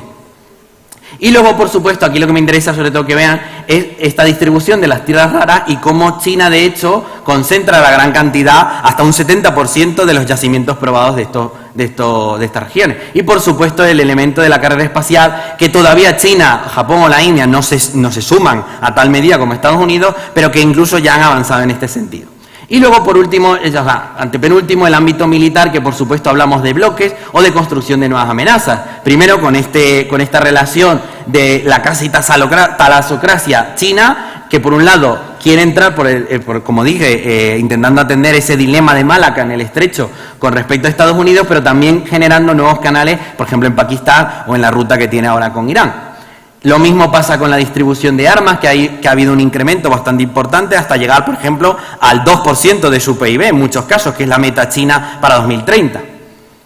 Y esto, por terminar, ¿cómo se despliega? ¿No? Antes de la última conclusión. En una sensación de, primero, la importancia de los mares territoriales, una clara noción moderna de la soberanía, que todavía no pasa a esta definición más posmoderna, más fluida y sobre todo más porosa, y por supuesto una competencia de los recursos. Como vemos, estas son todas las zonas de tensión de la región Indo-Pacífico, especialmente del Pacífico, en el sudeste asiático, y que vemos que es un conglomerado de países peleando por pequeñas parcelas de océano, pero pequeñas parcelas que están no solo muy bien situadas en recursos naturales, sino también en zonas comerciales. Y ya por último, y para terminar, hablar de los retos que podrían dejar ese panorama, ¿no?, o esa pregunta abierta sobre este escenario. Lo primero es, ok, tienen mucha población, pero ¿qué tanto la pueden mantener? Porque todavía vemos un descenso bastante claro entre Corea del Sur o Japón, que tienen un promedio de hijos de 0,80 a 1, que es bastante poco, y luego de China, que todavía no supera ese 1,5 por el costo de su política de hijo único, mientras la India todavía mantiene un 2,1. El tema climático, que también va a ser un elemento importante, sobre todo porque la propia China plantea esta nueva muralla verde de China, y luego también porque muchas de las disputas que vemos, por ejemplo en el Tíbet o en Kashmir, se basan sobre todo en el agua. El controlar el Tíbet y todos los afluentes que le siguen es controlar los principales ríos de la India, por ende, India no se puede dejar ningunear por China en este sentido, y esto explica mucho también por qué están en esta región. También el tema de emisiones, que va muy en relación con el clima, y el por qué deberíamos de pensar en una mayor responsabilidad en bienes públicos globales. Y ya por último, esta noción de qué mundos se están confrontando, porque hablamos de que si la modernidad plantea la democracia, sobre todo en el siglo XIX, como un nuevo estándar de organización sociopolítica, ¿qué pasa cuando hay una alternancia con el autoritarismo? Muchas gracias. Disculpa. A continuación, Sergio Raya Delgado nos va a hablar sobre ¿por qué el populismo es una nueva fuente de conflicto? Why is populism a new source of conflict? Sergio es oficial retirado de la Armada, Máster in Business Administration de la Universidad de New Orleans, Máster en Dinámicas de Cooperación, Conflicto y Negociación en Relaciones Internacionales y Diplomacia de la Universidad Alfonso X el Sabio, y actualmente es mediador en la Signum Notarial Foundation for Alternative Dispute Resolution and registered with the Ministry of Justice. Sergio, tienes la palabra. Gracias. Want to begin apologizing. I prepared my presentation following the flow of my PhD research in Spanish, so I sent it. So I'm going to be doing it in Spanish.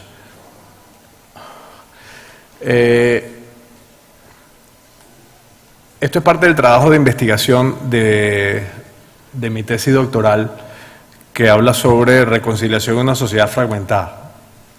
Obviamente, al ser venezolano, un tema importante, y aquí va a haber, aparte de los estudios que se han hecho, también basado en esa venezolanidad que tengo, en mi experiencia como mediador registrado y como oficial naval retirado también.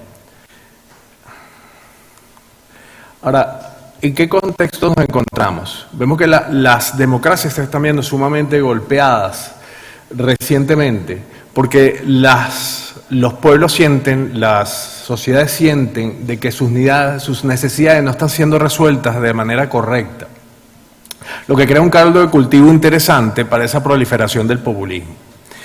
En el año 2021, la Organización para la Cooperación y el Desarrollo Económico hizo un estudio precisamente sobre la confianza en las democracias, y hablaba sobre 3 pilares en los que esa confianza se basa, que son la fidelidad, que las cosas se cumplan, las promesas se cumplan, las necesidades sean resueltas, sobre que las necesidades personales también puedan ser cubiertas, y vemos que esos resultados de ese estudio arrojan que un 41.1% no cree en los gobiernos que tienen en sus países, ¿no? En los países que hicieron ese estudio.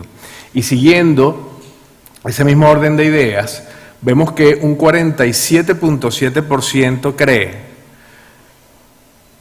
que los políticos están dispuestos a otorgar algún tipo de favor como intercambio por algún beneficio posterior en una situación donde tengan que verse insertos en la empresa privada. O sea, que los hace susceptibles de ese tipo de manejo conveniente, asegurándome el futuro, ¿no? En Venezuela se usaba una expresión de no me des, ponme donde haya, inclusive con la mala palabra.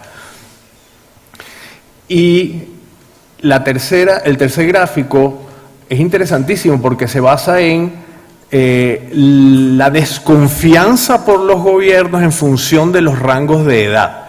Y vemos que las poblaciones jóvenes cada vez tienen menos confianza en los gobiernos que los representan o representan a las sociedades democráticamente electos.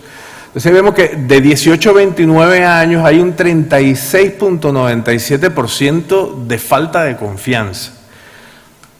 Y va aumentando, pero que entre los 18 y los 49 años es un porcentaje muy importante, donde la gente siente que quien está allí no debería estar o no me da lo suficientemente confianza para que maneje los dineros públicos.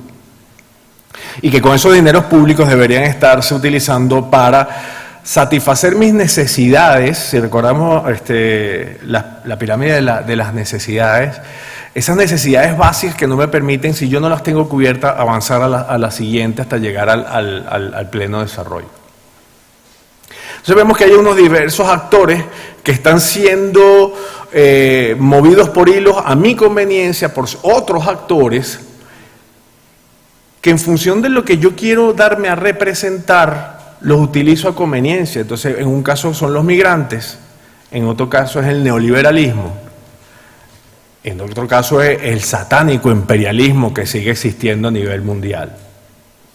Entonces, esos actores yo los utilizo a conveniencia, y cuando yo creo que estoy por arriba del bien y del mal, se van generando una serie de situaciones porque me estoy brincando esos check and balances, que voy generando conflictos internos muy importantes a nivel ya de enfrentamientos entre grupos, pero que esos conflictos terminan en muchos de los casos permeando hacia los países vecinos. Colombia, por ejemplo, es un gran caso de cómo por frontera natural ha acogido una gran cantidad de venezolanos que han terminado saliendo de sus fronteras. ¿Por qué? Porque ya pasó esa migración de que yo puedo montarme en un avión y salir, a que yo salgo como puedo. Y se ha visto el caso de venezolanos que han llegado por sus propios pies hasta Argentina, o la gran caravana que llegaba hasta los Estados Unidos. Entonces, basado en ese contexto, veamos primero, pero ¿a qué nos referimos con populismo? Porque el populismo y conflictos son dos de los grandes conceptos más satanizados recientemente. Primero, que no hay un consenso dentro de los científicos políticos y los filósofos políticos, un concepto unificado sobre lo que es el populismo. Hay varias visiones de diferentes autores, que es una estrategia, que es un estilo, que es una ideología o que es un discurso. A nosotros en esta investigación nos parece interesante utilizarlo de que es un estilo de hacer política. Y no es una ideología, porque hay populismo de derecha, hay populismo de izquierda, hay populismo de centro. Entonces, es un estilo de hacer política que me permite a mí ganar esos votos. ¿Para qué? Para llegar al poder. Y que ese populismo tiene tres elementos esencialísimos: el pueblo, un líder y un antagonismo. Si vemos lo que es el pueblo, Ernesto Laclau, que fue un filósofo político argentino muy importante, La razón populista, su gran obra sobre el estudio del populismo, hablaba sobre dos tipos de pueblo: el populo, que es el común, el todo, y una plebs, que son aquellos menos privilegiados. Entonces él se refería a que pequeños grupos se unen en torno a necesidades no resueltas y van generando unos reclamos por necesidades no resueltas. Pero cuando yo agarro a ese pequeño grupo que reclama por esto, a este otro que reclama por esto, a este otro que yo reclamo por esto, y les doy un factor común que es: vamos a hacer el reclamo hacia arriba, ya yo los uno, y entonces cuando esa plebs de esos menos privilegiados pasan a reclamar la autoridad de ser el pueblo. Y el pueblo es soberano. Vox populi, vox dei. Importante, yo me puedo sentir segregado por ser homosexual, por ser negro, por ser migrante, por pertenecer al gremio menos pagado de la sociedad. A mí no me importa. Yo te voy a llevar, porque yo, aglutinando, me convierto en esa fortaleza llamada pueblo. Y por encima de la voluntad del pueblo no hay nada. Luego tenemos el otro punto importante: un líder. Pero ese líder tiene que tener una característica. Es un líder mesiánico, un líder enviado por el Señor para hacer el bien. Ese líder tiene una capacidad histriónica porque conecta directamente con ese pueblo oprimido, con esa plebs que necesita quien lo represente y le dé esa visibilidad a su reclamo. Y solo yo te puedo entender, más nadie tiene la capacidad para hacerlo. Yo soy el empático de los empáticos.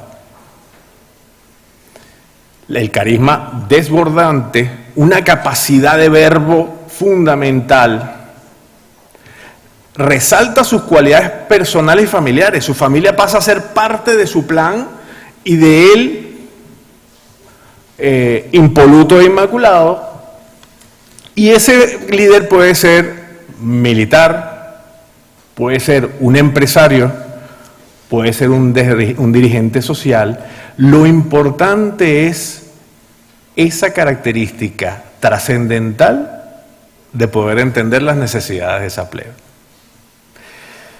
Fíjate qué interesante la diversidad de caritas que tenemos ahí, ¿no? Pura gente divertida. Sobre todo el primero y el segundo de arriba, lo siento, pero un amigo argentino decía que el que se ha quemado con leche alguna vez cuando ve la leche llora, ve la vaca llora. Entonces yo veo a los dos primeros y algunas lágrimas salen. Pero hay de izquierdas y de derechas. O sea que tenemos un abanico bien interesante de personajes. Y luego tenemos que basarnos en un antagonismo, en una diferencia. Entonces, yo ese pueblo lo tengo que dividir entre a quienes yo represento, que son lo mejor que existe, oprimidos, relegados, deshumanizados, y los voy a defender de aquel, utilizando palabras recientes, de aquel señor del puro, de aquella oligarquía que la oprime, aquel que le quita y por eso él no tiene. ¿Ok? Hugo Chávez decía, tú eres pobre porque el rico te lo ha quitado todo. Al yo hacer al acentuar el antagonismo, es lo que me permite a mí ganar esos votos importantes para yo poder llegar al poder. ¿Ok? Pero debo machacar, debo triturar, ¿no? Ahora, si entramos en conflicto, otro gran estigmatizado, tampoco hay consenso entre diferentes estudiosos de la teoría del conflicto. Y vemos que comenzamos a ver la sociología del conflicto, que hay dos grandes corrientes. Una, propugnada por Aristóteles en la política, donde dice que el hombre es un ser social por naturaleza y que el hombre necesita del otro para poder cubrir sus necesidades. Yo como pan porque existe un panadero que produce pan, pero yo soy carpintero. Y así vamos necesitando, al punto que decía que es tan importante que la necesidad básica de reproducirse necesita un hombre unirse a una mujer, no puede hacerlo él por sí solo. Eso va en contraste, bueno, él decía que esa necesidad de yo cubrir mis necesidades, que me lo aporta otro, genera roces naturales. Pero como necesitamos vivir en sociedad, el conflicto es inherente al hombre porque necesita realizarse a través de la unión con otros. Y luego están los quienes propugnaban el contrato social, donde decían que sí, que esos conflictos, pero para que esos se puedan desaparecer, al punto que creían que se podía desaparecer, primero vamos a organizarnos previo acuerdo en una sociedad y que cuando tenemos las reglas claras, ese conflicto va a desaparecer. En nuestras investigaciones nos vamos más por la visión aristotélica, por eso la resaltamos. Y dado que hay esa gran variedad de conceptos sobre lo que es un conflicto, nos ha gustado mucho la planteada por Pruitt y Rubin, unos sociólogos norteamericanos, que habla sobre una percibida divergencia de intereses o la creencia de que mis aspiraciones no pueden ser cubiertas porque están las tuyas. Y lo interesante de este concepto es el uso de percepción y de intereses, porque convierte el conflicto en un concepto subjetivo y no un concepto objetivo. Todo depende de cómo cada uno de nosotros lo esté percibiendo. Y ese punto es sumamente importante. Luego está el señor Johan Galtung, uno de los grandes estudiosos de la teoría del conflicto noruego, que tiene la teoría del triángulo del conflicto, violencia y paz. Ese triángulo, a veces por los nombres de attitude, behavior and contradiction, tiene estas grandes aristas donde un punto es la conducta, que es lo que se observa de la persona, es lo manifiesto, que puede ser positivo y negativo, inclusive al mismo momento. Luego está la parte interna de esa persona, que es su actitud. Allí están sus emociones, sus conocimientos. De hecho, nosotros cuando trabajamos en resolución de conflictos, las emociones es algo sumamente importante a considerar porque en muchos casos es el meollo del conflicto. Pero eso no lo vemos, eso lo tenemos que ir descubriendo. Y luego está la contradicción. Es donde nosotros sentimos que si tú quieres algo y yo también lo quiero, no hay manera de que nos podamos poner de acuerdo. La sumatoria de A más B más C es lo que nos define a nosotros el concepto, lo que es el conflicto. Cuando nos basamos en la teoría de Johann Galtung, vemos que hay una relación entre populismo y conflicto de la siguiente manera, que comparten cosas. Primero, que no hay consenso en su concepto. Segundo, que no son per se negativos, por eso hablaba de los grandes estigmatizados. Un conflicto bien gestionado puede producir cosas interesantísimas. Un equipo de trabajo donde haya diversidad de opiniones o diversidad de visiones, con un gestor o un manager que lo sepa direccionar correctamente, pueden salir soluciones innovadoras e increíbles. Lo mismo que el populismo. El populismo siempre se ha visto como algo negativo, pero es que puede haber una relación entre ese líder populista que si verdaderamente se dedica a resolver los problemas del pueblo porque ha logrado el poder y que sí le da visibilidad a esos grupos que están viéndose segregados por alguna manera, puede ser algo muy importante al final del camino. Pero también hay unas causas que los producen, que son comunes: la deshonestidad, la negligencia, falta de límites, temor. Las actitudes también que generan escalada o ese populismo negativo también son compartidas por los dos conceptos. Pero veamos cuándo se genera un conflicto negativo o ese populismo negativo. Cuando en la contradicción que se escoge un enemigo común, lo que yo hago es resaltar ese antagonismo y machacar. Y en que es imposible que tú puedas alcanzar lo que tú necesitas mientras el otro exista. Y vemos los ejemplos de los discursos de personas tan distintas como Donald Trump, Hugo Chávez. Uno se basaba en que los inmigrantes ilegales y los musulmanes eran su gran enemigo, pero el otro hablaba del imperialismo y del neoliberalismo. En función de Galtung, la conducta es a lo visible, el discurso divisor, donde yo le doy apelativos al otro, busco deshumanizarlo. Entonces yo lo veo como un rival, no lo veo con lo que sucedió en Ruanda. Eran cucarachas las que estaban siendo exterminadas, no eran seres humanos. Entonces hablamos del facha, del zurdo, del xenófobo, del oligarca, del neoliberal. Y quien no está conmigo está contra mí, divido. Soy vehemente, soy avasallante, no me importa lo que el otro pueda sentir. Prefiero la confrontación. Cuando llego al poder, la voluntad de ese pueblo está por encima de todo. Incluso si yo tengo que saltarme lo que esté de ese check and balances institucionalizado. Si tengo que hacer una nueva constitución, la hago. Si tengo que tomar el control del Poder Judicial, lo hago. Porque el pueblo es el que manda. La disidencia se criminaliza. El resentimiento es el arma de lucha. Y cuando hablo de la disidencia se criminaliza, como oficial naval retirado que soy, traigo ejemplos reales. El capitán de navío Luis de la Sota Quiroga, compañero mío de la Escuela Naval, torturado en los calabozos de la inteligencia militar venezolana, y el capitán de corbeta Rafael Acosta, que fue muerto a golpes, porque pensaban diferente y lo manifestaban, pero se hablaba de conspiración desde el punto de vista militar. O sea, que no son utopías, suceden en la vida real. Se producen grandes enfrentamientos entre seguidores y traidores. Habrán visto más de una vez los enfrentamientos en las manifestaciones de reclamos de cualquier cosa en Venezuela. Esos mecanismos de control, ya lo vimos, se saltan, pero se protege a quien es parte del sistema, porque él está en esa lucha titánica junto conmigo para romper aquellas barreras que tienen a la gente oprimida y puede generar esa diáspora. Y vemos acá en un estudio de ACNUR que para el 2022, de los 89.3 millones de personas desplazadas a la fuerza, 4.4 millones eran venezolanos. Yo aglutino, yo construyo esa relación directa.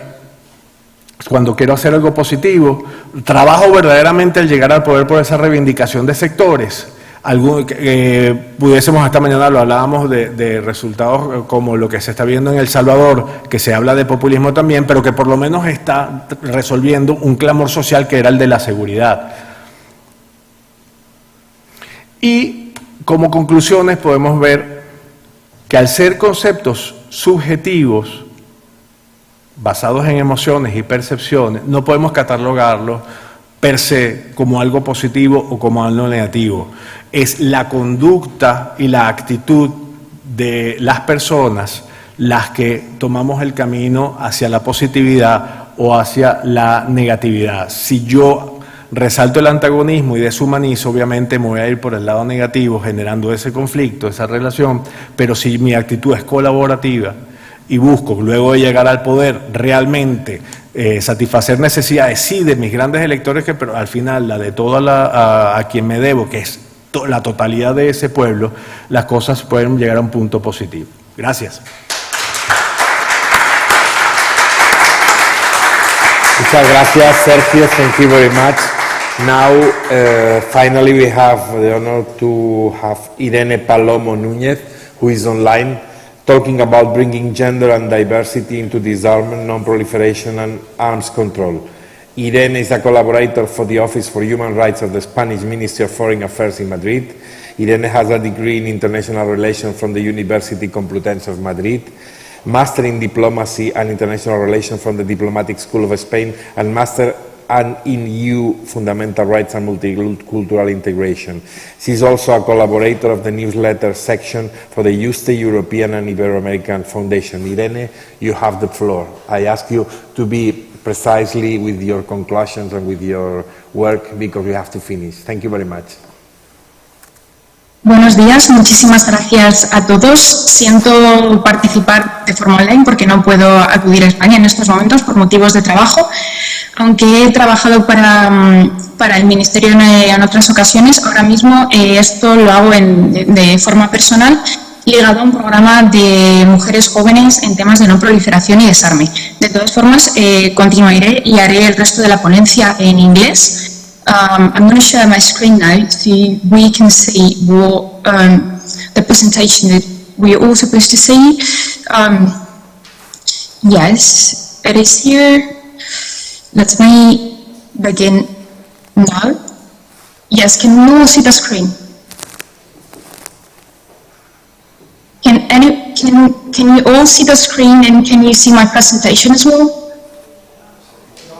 No. Sorry. No. Okay, can you... Okay, I'm going to try sharing again.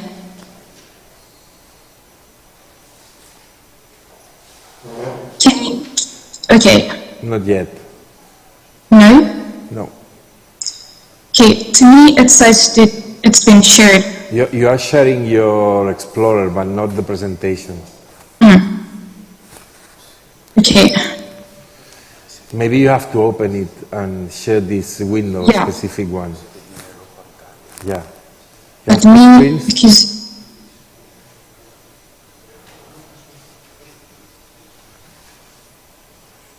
Okay, now can you see it? Yes, now it's okay. Thank you very much. Okay, thank you very much. Good morning again, everyone. My name is Irene. I'm currently involved in a program of young women in non-proliferation or disarmament, and I'm also currently based in Brussels, for which reason I cannot join you in person, because I'd also like to say hi to some familiar faces, but I cannot. So I'll be joining online, and if you have any questions or there are any technical details, please use the chat, because I cannot read it otherwise. But I'm really glad to be taking part in this. I previously studied the women, peace and security agenda, and I have an interest in diversity and gender and how this makes a rich knowledge. And for this presentation, what I'd like to explore is the many aspects of gender and diversity within the United Nations realm, and how those are brought into the fields of disarmament, non-proliferation and arms control, also with a special focus on the documents and initiatives. Now, to do this, I would like to understand those characteristics of the elements being brought into these three fields, and it's also because I'm doing ongoing research on these, and I'd like to use these knowledge and these experience of today's presentation as a basis for future research as well, and to continue with it. And I found some interesting aspects while observing this, such as the dichotomy between how women are usually seen as peaceful, while men are seen as warriors and combatants. I've also explored the synergies and the relations between different United Nations documents and how they bring into each other gender and diversity provisions. And also it has been interesting to explore how, despite beginning with gender, all the diversity aspects are brought into the picture as well. So in order to do this, I'm going to focus on 2 sections, and then I will offer a series of brief conclusions with some examples. So for the first section, what I do is I explore the positive aspects of diversity, then the women, peace and security, and the youth, peace and security genders, which share some similarities. I move on to the series of resolutions, which begin with 65/69 and subsequent resolutions. And they actually focus on women disarmament, non-proliferation, and arms control. And to end that section, I include some mentions to the agenda for disarmament by United Nations Secretary General. Now, onto the section 2, we know there's this traditional division of disarmament, arms controls, and non-proliferation, which is divided into 3. And the first of this field is conventional arms, conventional weapons. Then the second one is weapons of mass destruction, and then the third one is emerging technologies, which usually includes cyber, AI, and space aspects. Now, for my presentation, since it's ongoing research, I'm going to focus only on the first 2, that is conventional arms within the ATT and biennial states meeting, and on the second one, which is weapons of mass destruction, and I will go into biological, chemical, and nuclear. But those are the emerging technologies aspects. I will leave them for further to explore further. And then I'll end up with some brief conclusions, as I previously said. So to begin with the first section, why my interest, why is it important to bring gender and diversity into the picture, and especially into the fields of non-proliferation, disarmament, and arms control.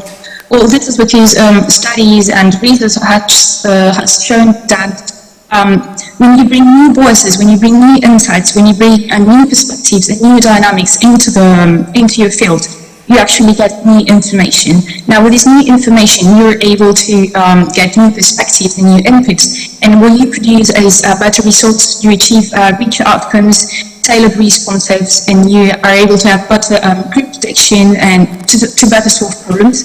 For instance, if you have never paid attention to youth and gender, and then you have to produce an outcome, but now you pay attention to youth and gender, you are filling in that gap with information, and now the response that you produce is going to be more comprehensive and will probably allow you to better allocate resources and better reflect on that topic. So that is why it's interesting to bring it into the topic of international peace and security. Now, in this sense, in the United Nations realm, we have 2 very significant agendas. The first one is the women, peace and security agenda, and the second one is the youth, peace and security agenda. Probably the first one is better known than the second one, because the second one contains resolutions which are more recent. The Women, Peace and Security agenda began with Landmark Resolution 1325 and its subsequent resolutions. It's a group of 10 resolutions, and they're usually divided into 2 blocks, depends on what each one focuses on. For instance, part of them focus on conflict and sexual violence, and the other pay more attention to women participation in peace building and peacemaking. Now, the Women, Peace and Security agenda is divided into 4 very important and relevant pillars: prevention, participation, protection, and relief and recovery. It also matters because this agenda brings in the importance of gender perspectives and pays also attention to women's contribution. Now, states, what they did with this agenda is they created national action plans in order to better carry out the implementation of the agenda international levels. But international institutions, some of them have also adopted like certain some international action plans within their own capacities, international organizations. Now, we see the youth, peace and security agenda, which certainly evokes and shares similarities with the women, peace and security agenda, but with a more specific focus on younger people and younger population. It's actually three resolutions. They are all very new, but they matter because they recognize and they acknowledge the interconnections of young population and youth within the field of peace and security. For instance, it not only recognizes the positive contributions of youth people, but also it is aware of the very specific needs of young people. This one has 5 pillars: participation, prevention, protection, partnerships, and disengagement and reintegration. The first 3 pillars, participation, prevention, and protection, are similar to the 3 pillars of the women, peace, and security agendas. Now, why is it also interesting is because it brings another diversity aspect that related to age and youthness to the picture. So before it was primarily just the women, peace and security agenda on women gender perspectives, but now we have an extra input which is youth, so we gain another piece of information to produce better and rich responses. What's interesting is that the youth, peace and security and the women, peace and security agendas, they contain mentions to refer to each other and provisions, which actually makes the public aware that both agendas know each other and they interact and they reinforce the general picture by including references to each other. Moreover, we move to the third point in the slide, which is women, disarmament, non-proliferation and arm control. And this is thanks to a series of resolutions which have been produced since 2010. Thanks to Trinidad and Tobago, which introduced the topics, and every 2 years, one resolution in these 4 aspects is adopted. You can obviously see how the content increases from the very first resolution to the latest resolutions. They contain more provisions, they contain more content, they have more inputs, they offer certainly a bigger amount of information. And the main contents in these resolutions, which are produced every 2 years, is participation and representation in women, because they acknowledge their position in decision making and their contributions and presence in organizations related to disarmament, non-proliferation and arms controls. They also include references to disaggregated data by sex and age, which are 2 extra diversity aspects. And finally, another diversity aspect, they also recognize contributions of young people within the field. Finally, the last element of this first section is the United Nations Secretary General Agenda for Disarmament. Now, how does gender and diversity fall within this last item? Well, the agenda recognizes the gender inputs of arms. Now, what does that mean? It means that the agenda mentions that, of course, masculinities have attributes that have been linked to them. What are some attributes that are linked to masculinities? Domination, power, control, coercion. Now, that also stimulates a series of social perspectives and expectations from society.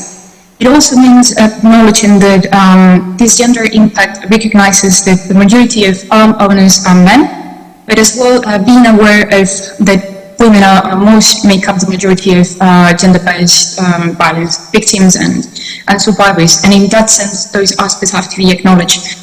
In one way, separating the dichotomy of women victims and men combatants, but also recognizes that the impact is different and it has to be addressed. Also, this agenda for disarmament also recognizes women's agency, participation and representation, as well as including mentions to the importance of gender perspectives and youth.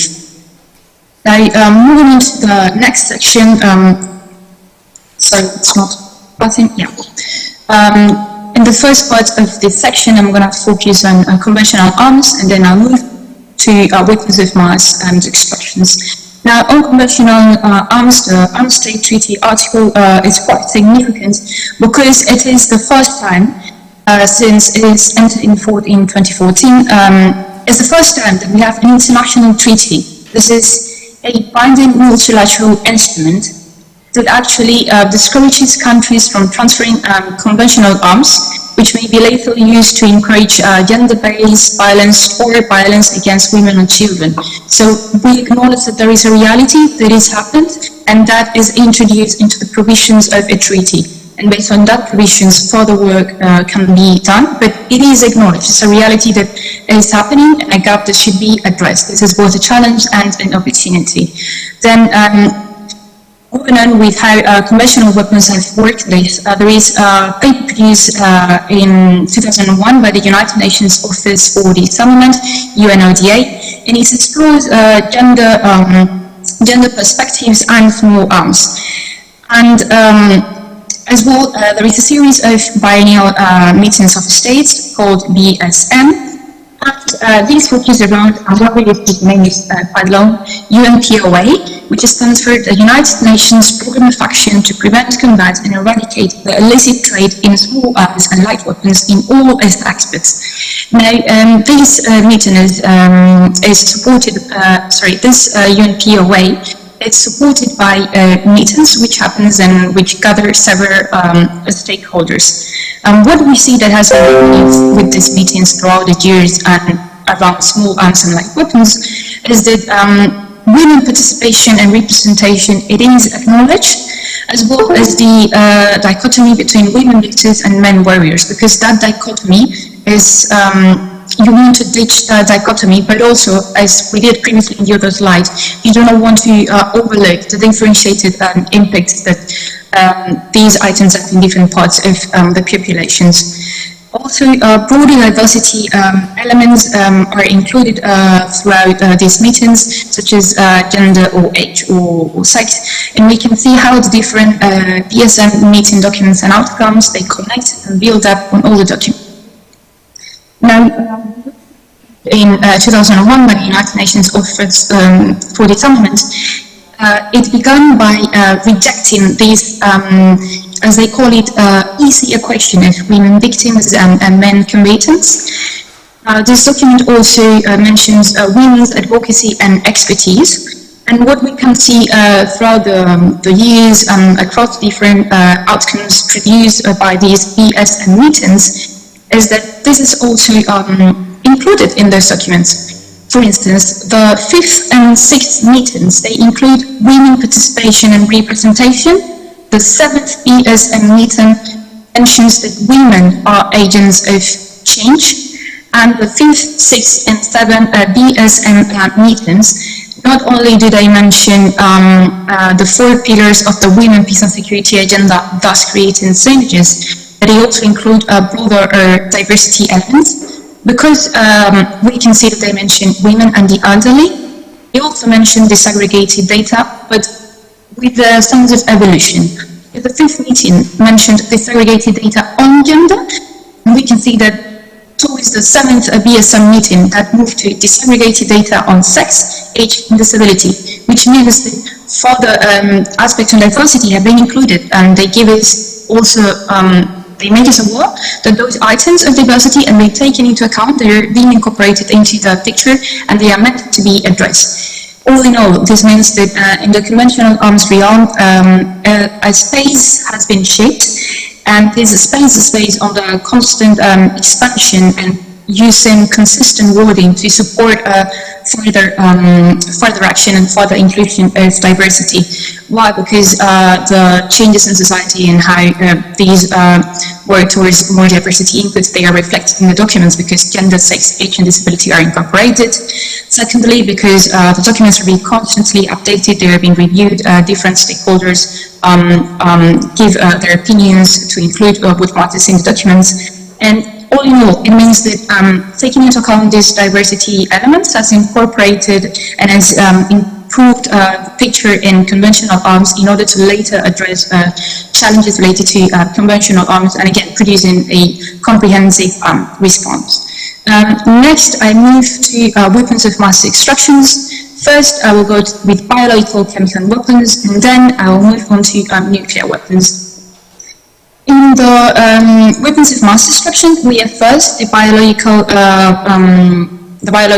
convention the biological weapons convention in 1975, and then 2 years later we see the one in chemical weapons, 1977.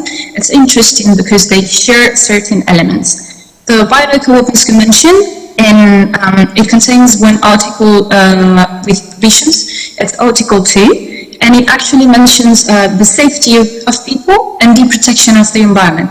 That is two new elements. You just don't have to pay attention to the individuals, but also to the environment surrounding individuals. And now we see that the Chemical Weapons Convention goes back to that. It retrieves those elements 2 years later, and they actually, several articles such as 4, 5, and 7, they also mention that trend retrieved from the Biological Weapons Conventions. Why? Because they also include reference to the safety of people and the protection of the environment. So we can see there's two very linked documents, one on biological, one on chemical, and they focus on those aspects. However, it is not only important what they bring onto the external side, which is people and the environment, the protection and safety, but also their institutional work, the inside, the internal cuisine. And what happens is that they recognize the proportion of people and women participating in the meetings around chemical and biological weapons. And for instance, the OPCW has created an initiative for women in chemistry, and they also are part of a pledge of having more women in panels. And it's done by gender champions in nuclear policy. You can actually be part of the panel, because in international conferences and panels, as is the case now, we usually observe that there is not so much of a gender balance, and in my case, not so much of an age balance. So the OPCW is actually part of that commitment of the GCNP to have more gender balance and to have wider diversity in panels. Now, if we see here, this report is very interesting by the United Nations Institute for Disarmament and Research. It's called the Missile Links, and it focuses on chemical and biological weapons in understanding sex and gender-related impacts. The content, it's very rich. The examples are very rich. I actually recommend and suggest everyone to have a look at it, because it's actually some of the facts you see there are mind-blowing. Now, this report highlights the impact of these type of weapons. And for instance, we can see that they affect gender, age, health, and the environment. Why? Because chemical and biological weapons have consequences that affect the health of people. For instance, they affect reproductive health of men and women. Chemical and biological weapon consequences also carry a psychological impact. This is the mental health of people, and they have different effects and impacts on children. So these types of consequences should be observed, should be addressed and taken into account. But it's not also those type of impacts, it's also related to the environment and how they impact on the communities and how communities respond to them.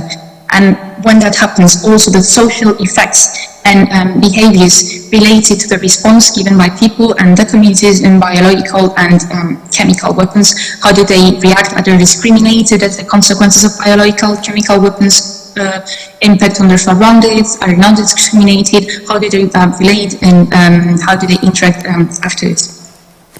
Now, having explored the biological and chemical weapons conventions and impacts, we go on to move to the nuclear aspect, and I'll mainly focus on the NPT and several materials, and at the end I'll give you an overview of some international initiatives. So most of the work that I was looking at is on nuclear and related aspects.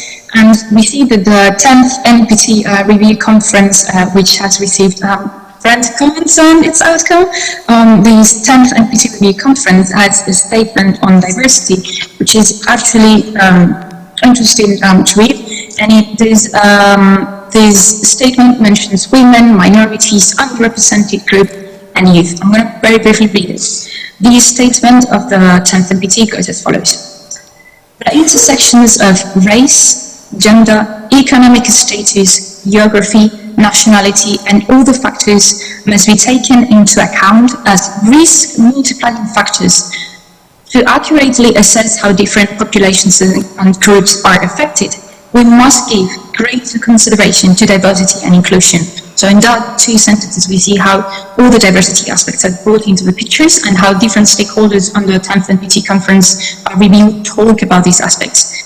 The statement also says that taking a holistic approach to nuclear disarmament and non-proliferation is to understand that nuclear weapons have different effects on different demographics, as evident in studies with survivors of nuclear weapons use and testings. It also means identifying gaps and barriers in existing regimes and forms. This may be done through disaggregating data and integrating gender analysis. So we see the picture in general is very diverse, and stakeholders, in fact, bringing it, they're putting it on the table, they are raising awareness and saying, hey, this is happening, this must be addressed, we must pay attention to this. That is already a big step for the international community to realize that those aspects matters. But not just, I want to go further from this statement of the NPT and also mention another aspects. For instance, there is discrimination linked to racism and to environmental aspects, because nuclear activities have impacts, and these impacts have consequences on the environment and the surrounding that people live in. They may cause afterwards discrimination because of the impact of nuclear activities around their areas. Also, those nuclear activities may have an impact on the local population, because these activities may happen in very remote areas, very remote little islands, and the local population may have to be relocated, they may have to travel somewhere else, they may have to stop there and halt to their daily life activities such as farming. Now, how does that impact the lifestyle of people? How does that impact the relationship with the community and their everyday activities? But just as we acknowledge that there are different groups of people as are you listening to me? Statement and on how the nuclear activities impact them, we see that sameness is not the way to approach it. Homogeneity is not the way to approach this issue. Why? Because there is diversity within diversity. Within diversity, there's different aspects. We've seen race. I think I see a message. And I know I've been 20 minutes speaking, I just have to do this slide in the conclusion, so I'm going to be doing it quite quick. But I continue. Yeah, I know that I have to finish quickly. So sameness and homogeneity are not the solution, rather paying attention to the difference within the group. Why? Because, for instance, if we focus on everyone being the same and being homogeneous, then what happens? That we recognize that women are all victims and survivors, but men are all violent combatants and warriors, and that is not the way to go. Instead of encapsulating diversity into sameness, this must be enriched by paying attention to different groups. Last, there is a study by Considine and Brown, both Laura Considine and Laura Brown, and they pay attention to how the NPT and gender perspectives have been pushed into the NPT into the last decades. And they realized that men and masculinity are not addressed in the same way as women and masculinity are addressed. They are only addressed when women are put into the picture, which means that you don't say men, you say women and men, or men and women, and that women are used as outsiders and resources sometimes, which implies that they are used to increase the efficiency of processes and to try to fix everything. So that is also observed how you try to use women and resources in international peace and security just to make the NPT process and its related processes are more efficient. Last, I included here some pictures of international initiatives which try to bring diversity into the picture. For instance, the UN Women in Non-Proliferation and Disarmament Mentorship Program, which is the one I'm part in currently. Also the OSCE, UNODA Scholarship for Peace and Security, which I took part in the past. I actually learned a lot. It was focused on young women and teaching them different aspects such as weapon of mass destruction, safe words, international security, the Women, Peace and Security agenda. And then also there's another initiative, for instance, Gender Champions in Nuclear Policy, which is the one I previously mentioned, and it focuses on different aspects and is the one that creates this panel pledge to have a certain type of gender balance. So I hope this was insightful. I'm going very, very quickly because now I've been 22 minutes speaking. I'm going to read the conclusions very quickly. First, as we saw in the beginning, diversity of perspectives enhances outcomes, because when we have information, new voices, new dynamics, new information that makes our picture more comprehensive, and then we can produce better policy processes, better group protection, better outcomes. And then we also see and take into account new realities. For instance, by paying attention to youth and women, we see that they can have specific needs, but they are also contributors, and that there are different types of violence that impact them at difference. Secondly, the dichotomy women, victim, and men where it has to be ditched, it has to be rejected. But that doesn't mean that we have to forget that there are aspects such as the attributes to masculinity which are socially constructed, and other aspects that are linked to women and men that also has to be addressed. But I would like to mention the agency and the differentiated impacts, because they are useful to ditch this dichotomy and to reject it. For instance, how has this been done in the documents that we've seen through? The BSM meeting, the seventh one, it mentions agency, the Women, Peace and Security documents mention participation and representation, and the UNODA 2001 document mentions that we have to overcome the easy question of women, victim, and warrior. But second, we do not have to forget the differentiated impacts, because by overlooking it, we overlook the specific needs of different groups of population. This means that we have to pay attention to who owns the majority of the arms and why is gender-based violence happening, and what group of the population, and how are different, and how are the consequences, for instance, of nuclear, chemical, and biological weapons impacting different types of people depending on the geographical locations of where they live. Third, synergies and interconnections are rich because they provide the possibility to create a wider network and reinforce the current framework that we use. And this is seen in the references to the YPS in the Women, Peace and Security Agenda, and vice versa. Also into the meeting documents which highlight the Resolution 3025 and the subsequent resolutions beginning from the 65, 69 on women, non-proliferation, disarmament, and arms control. Last, while diversity aspects have certainly increased, they began introducing gender, but then they moved to other aspects such as race, sex, gender, disabilities, underrepresented groups, and these experiences. This is not enough. More has to be done in the youth aspect, because we need to further include diversity to be aware of what is happening beyond, in order to better tackle the issues around it. And last, international initiatives, many of them are doing a great job in awareness raising, such as the programs and the pictures I just saw, because they empower different actors, especially young people and represented groups and women. All these five conclusions, they are twofold, because each of one is a challenge, which each of one is an opportunity to bring greater diversity and gender provisions with meaningful context and achievable outcomes into arms control, non-proliferation and disarmament. So thank you very much, everyone. Hope you enjoyed the presentation, because I certainly enjoyed preparing it. And if you have any questions, the organizers have the email. So thank you very much, and I invite you to read the materials on the topics. Thank you very much. Thank you, Irene. We will have a 10 up to 15 minutes break for the coffee break, and we will continue later. Thank you very much, all you. Thanks. It's outside the coffee break. Correcto, ¿no, Luis?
Good morning, welcome back.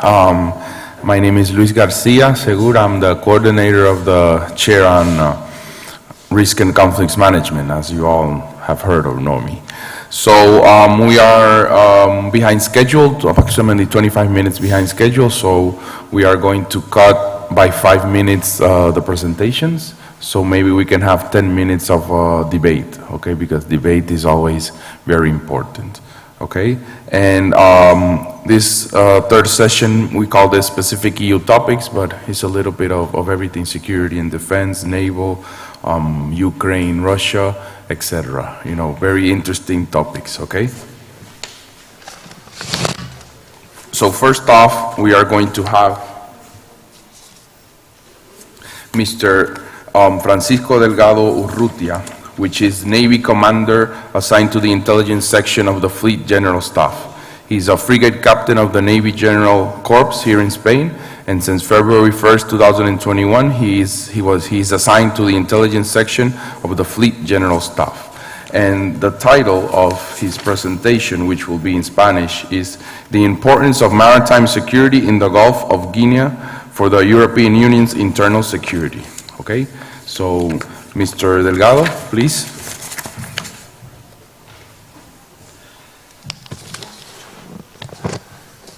Buenos días a todo el mundo. Muchas gracias por la presentación. En primer lugar, quería agradecer a esta institución, esto es a la Universidad Nebrija y al CICA International Foundation, que me haya brindado la oportunidad de poder participar en este seminario. Asimismo, quiero también darle las gracias por el apoyo que he recibido, que me han prestado el coordinador de la Cátedra Nebrija Santander, el doctor Luis García, y por supuesto a la tutora de mi tesis doctoral y profesora en esta universidad, la doctora Gracia Abad Quintanal. Bien. Como norma general, un europeo considera que el Golfo de Guinea es una región muy lejana, cuyo devenir no guarda la menor relación con España, la Unión Europea y sus ciudadanos. De hecho, las televisiones y los periódicos no hablan mucho o más bien poco de la situación de seguridad en esta zona. Por ello es perfectamente comprensible que el español medio o europeo medio tenga este concepto sobre el Golfo de Guinea. Sin embargo, la realidad es bien distinta y a pesar de que en 20 minutos, intentaré que menos de 20 minutos, es muy difícil plasmar la forma en la que la falta de seguridad en esta área afecta de manera directa a la seguridad europea y española en particular, trataré de promover los hechos que avalan esta afirmación. Para cumplir el objetivo de tratar de demostrarles que la seguridad en el Golfo de Guinea afecta de manera directa a la seguridad interna de la Unión Europea, he estructurado la conferencia en los puntos que pueden ver en la diapositiva. La presentación ya me ha realizado el doctor García Segura, con lo cual iré más rápido. Las fuentes que son de lo que me siento más orgulloso, las fuentes que he utilizado para realizar este pequeño trabajo. A continuación hablaré de la importancia del Golfo de Guinea para la seguridad, la importancia de la seguridad en el Golfo de Guinea para la Unión Europea. A continuación, particularizaré la importancia que esta región tiene para España. En quinto lugar, hablaré de los riesgos y las amenazas del Golfo de Guinea que afectan a la Unión Europea. Y, finalmente, acabaré con unas conclusiones en las que expondré las conclusiones del trabajo, en las que a continuación daré paso a un turno de preguntas, un pequeño debate, si es que mi exposición suscita alguna. Simplemente incidir en lo que ya ha comentado el doctor García Segura sobre mí. Soy oficial de la Armada en servicio activo. Llevo más de 20 años navegando en diferentes unidades de la Armada. He realizado muchísimas operaciones por aguas de África y he tenido la oportunidad también de ser comandante de una unidad de un patrullero de altura de la Armada Española, en las cuales, pues, gracias a lo cual, pues, he podido también realizar múltiples patrullas en aguas jurisdiccionales españolas de muchísimo interés, como puede ser el Mar de Alborán, el Estrecho de Gibraltar y el Océano Atlántico. Y en la actualidad estoy destinado a la sección de inteligencia del Estado Mayor de la Flota, dentro del cual llevamos a cabo el seguimiento de escenarios que nosotros consideramos que son de interés tanto para España como para la Armada, como es el caso del Golfo de Guinea. Rápidamente pasaré por el primer aspecto, las fuentes que he utilizado para este trabajo, que es el primer aspecto que me gustaría destacar de la presentación.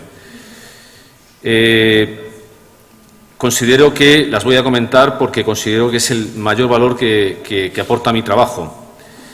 Las fuentes primarias con las que he contado han sido entrevistas a inspectores del Cuerpo Nacional de Policía destinados en la Brigada Central de Estupefacientes, a oficiales de la Guardia Civil del centro destinados en el Centro de Inteligencia contra el Terrorismo y el Crimen Organizado, a oficiales de las Fuerzas Armadas destinados en el Departamento de Seguridad Nacional, dependiente del Gabinete de Presidencia del Gobierno.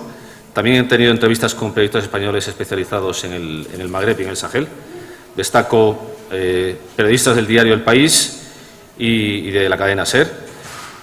Por supuesto, con compañeros míos de la Armada que han desplegado en operaciones por el Golfo de Guinea, de oficiales de la Armada pertenecientes al Centro de Inteligencia de las Fuerzas Armadas, también con funcionarios del Centro Nacional de Inteligencia Español, con analistas de nuestra homóloga estadounidense, la Oficina de Inteligencia Naval de los Estados Unidos, y luego con diferentes investigadores españoles y extranjeros especializados en el Magreb Occidental y en el Golfo de Guinea. Además, he trabajado también con datos secundarios, con fuentes secundarias. Mi trabajo también se basa en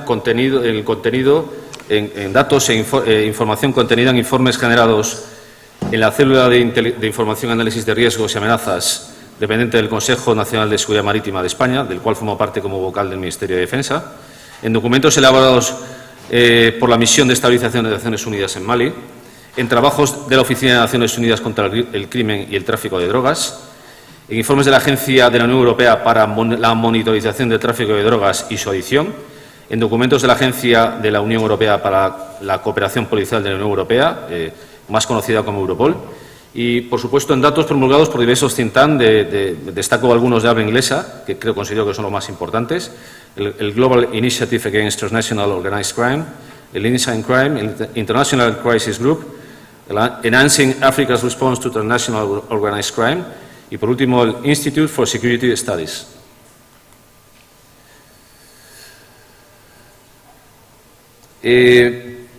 Comentadas las fuentes en las que bascula mi presente trabajo, entro ya en materia.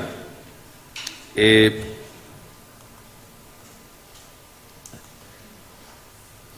Golfo de Guinea es una región vasta y diversa que se extiende desde Senegal hasta Angola y cubre aproximadamente unos 6.000 kilómetros de costa. Es una importante zona de transporte marítimo de petróleo y de gas, así como de mercancías hacia y desde África Central y Meridional.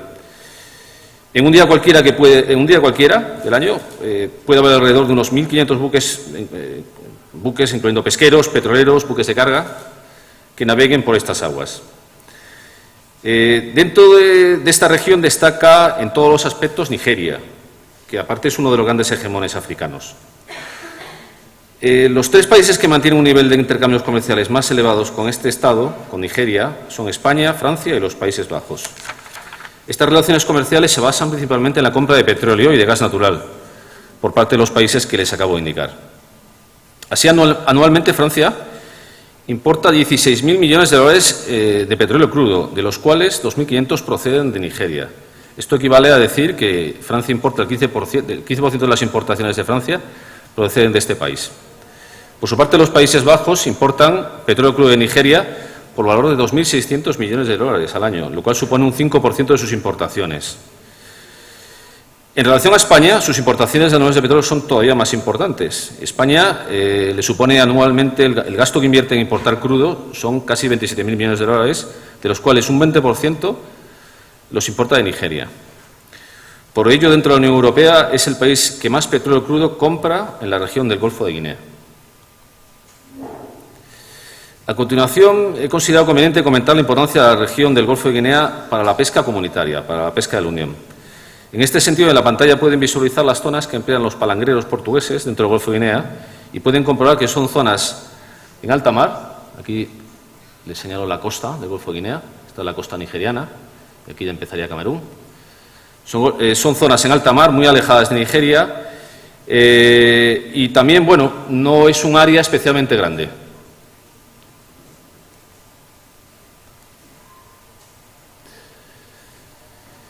En esta diapositiva se pueden ver las diferentes áreas del Golfo de Guinea en las que trabajan los barcos de pesca cerqueros de Francia. Pueden comprobar que también que las zonas escogidas por los patrones franceses no son muchas, no es una zona amplia, muy dispersa. Están la gran mayoría localizadas en alta mar y en algunos casos cerca de costa de algunos países ribereños. No obstante lo cual, están bastante alejados de la costa de Nigeria, que recuerdo que es esta de aquí. Todo esto de aquí son zonas en las que trabajan los cerqueros franceses.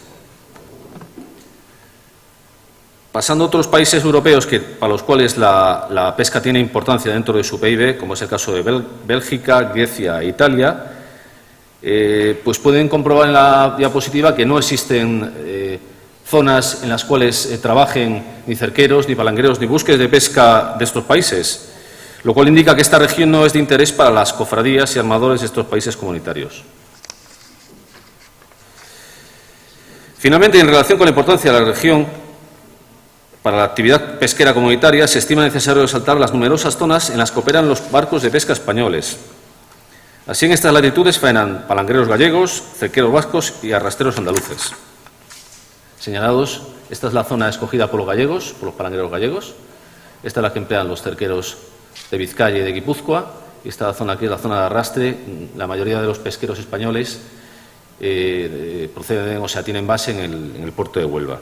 Como pueden comprobar, la zona que emplea la Armada de Pesca Española pues es mucho más amplia que las otras que he comentado. En este momento me gustaría centrarme en unos minutos en la importancia que el Golfo de Guinea tiene para España. En este sentido, estimo conveniente comentar que el comercio marítimo de España en la región del Golfo de Guinea se basa básicamente en el petróleo y en el gas con Nigeria. Que en la actualidad Nigeria proporciona más cantidad de petróleo crudo a España que armas, que Argelia y Libia, juntas. Que en relación con el gas natural importado por España, Nigeria es su principal vendedor después de Argelia y de los Estados Unidos. Y finalmente, que para el sector pesquero español el Golfo de Guinea representa trabajo en forma de capturas para una media mensual de unos 20 barcos de pesca entre palangreros, arrastreros y cerqueros. Una vez expuesta la utilidad que para la Unión Europea y particularmente para España supone la región tratada en esta exposición, he considerado necesario promulgar los riesgos y amenazas que desafían los intereses comunitarios en esta zona. En primer lugar, se evalúa que la falta de seguridad en el Golfo de Guinea es el mayor riesgo contra los intereses de la Unión en esta región.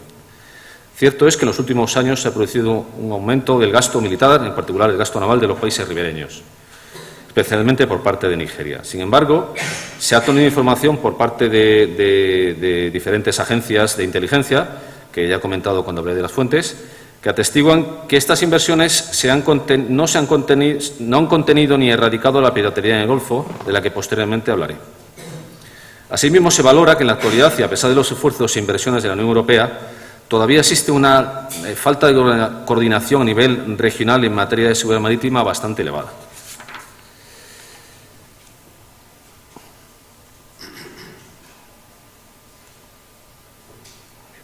En relación con las amenazas contra los intereses de la Unión en el Golfo de Guinea, se considera necesario comenzar con el fenómeno de la piratería. La situación actual de la piratería en el Golfo de Guinea se puede resumir en los siguientes puntos que voy a pasar a relatar. Desde el año 2021 se aprecia una reducción de los incidentes notificados relacionados con este fenómeno. Asimismo, el número de secuestros también ha decrecido enormemente. Por otro lado, las acciones piratas tienden a tener lugar en alta mar y concretamente a más de 50 millas de costa. En este sentido, las zonas económicas exclusivas más afectadas son las de Nigeria, las de Benín, las de Camerún, las de Gabón, las de Guinea Ecuatorial y las de Togo. Se sabe que todos los ataques de grupos piratas han sido llevados a cabo por ciudadanos nigerianos y que el delta del Níger alberga los centros desde donde operan los piratas en el Golfo de Guinea. El secuestro de parte de las tripulaciones en lugar de secuestrar el buque para posterior cobro de rescates es la acción más elegida por los piratas que operan en esta región. No obstante, en ciertas ocasiones también han acometido el robo de carga o de petróleo en alta mar. Finalmente, se ha observado que, si bien en los últimos años se ha extendido el número de ataques y secuestros por parte de piratas, se ha producido un aumento en el número de delitos marítimos dentro de las aguas jurisdiccionales de Nigeria, que por ser dentro de las aguas en las que una nación ejerce jurisdicción ya no pueden recibir la denominación de piratería, sino que entra dentro de lo que son los delitos comunes. Por otro lado, se evalúa que los ataques piratas en el Golfo de Guinea han disminuido por los siguientes motivos.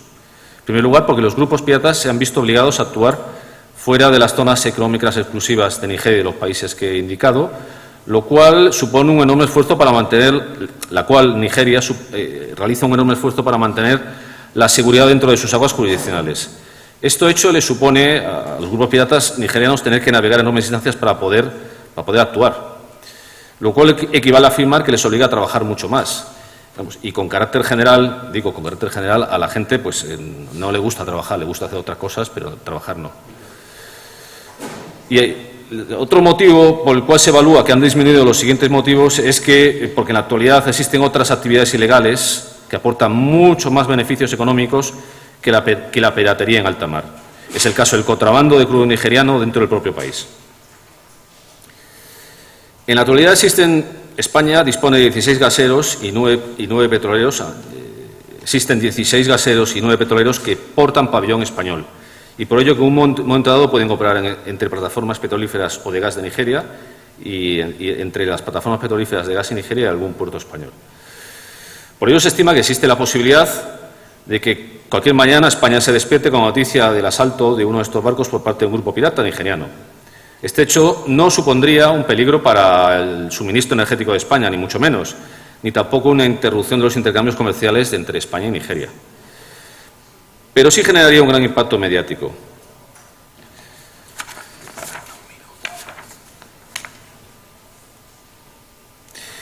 La otra gran amenaza contra los intereses europeos, ocasionada en parte por falta de la seguridad en el Golfo Guineo, se basa en el hecho de que en esta región se ha convertido en la puerta de entrada de una parte importante de la cocaína que consume Europa, cuyos cargamentos, una vez desembarcados en las costas de sus países ribereños, remontan el Sáhara Occidental hasta las costas de Marruecos y de Argelia.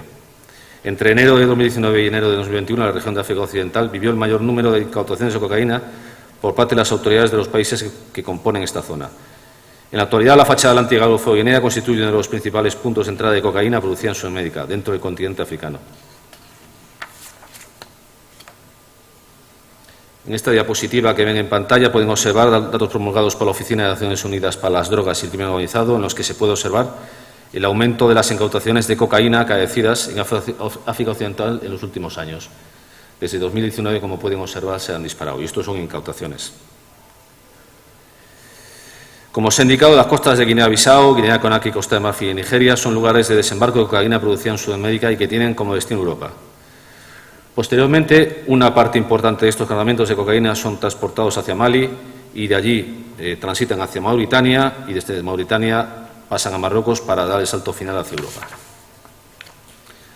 Como conclusiones, y a partir de la información que se acaba de exponer, se ha llegado a las siguientes conclusiones. Los intercambios comerciales de la Unión Europea con el Golfo de Guinea se concentran casi exclusivamente en Nigeria. El mayor socio comercial de Nigeria dentro de la Unión es España. Los caladeros situados dentro del Golfo de Guinea son muy importantes para toda la Unión, pero para España en particular. A pesar de las inversiones de la Unión, de la presencia naval de algunos países de la Unión en esta región y del aumento del gasto militar de los países ribereños, la seguridad marítima en esta región es bastante deficiente. Los actos de piratería han disminuido en los últimos años, lo cual no significa que esta actividad esté contenida y ni mucho menos erradicada de la región.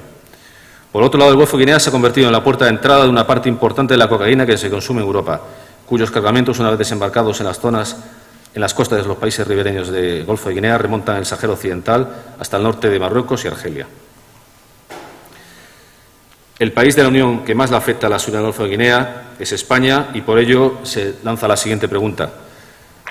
¿Para cuándo una operación militar de la Unión Europea o de España para implementar la seguridad marítima en el Golfo de Guinea y que complemente todas las medidas que ya la Unión ha iniciado?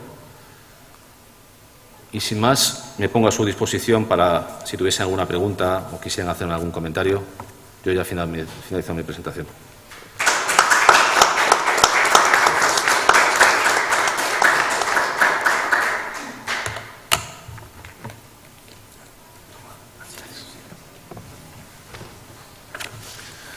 Okay, next up we have Mr. Arturo Esteban, which is a PhD, also a PhD candidate here in our university. And the title of his presentation is Interpretation of the Russian Invasion of Ukraine Through the Prism of Reflexive Control Theories. Mr. Arturo Esteban holds a higher diploma in intelligence from the Escuela Superior de las Fuerzas Armadas and a master's degree in international intelligence from the University of Nebrija. Mr. Esteban, please.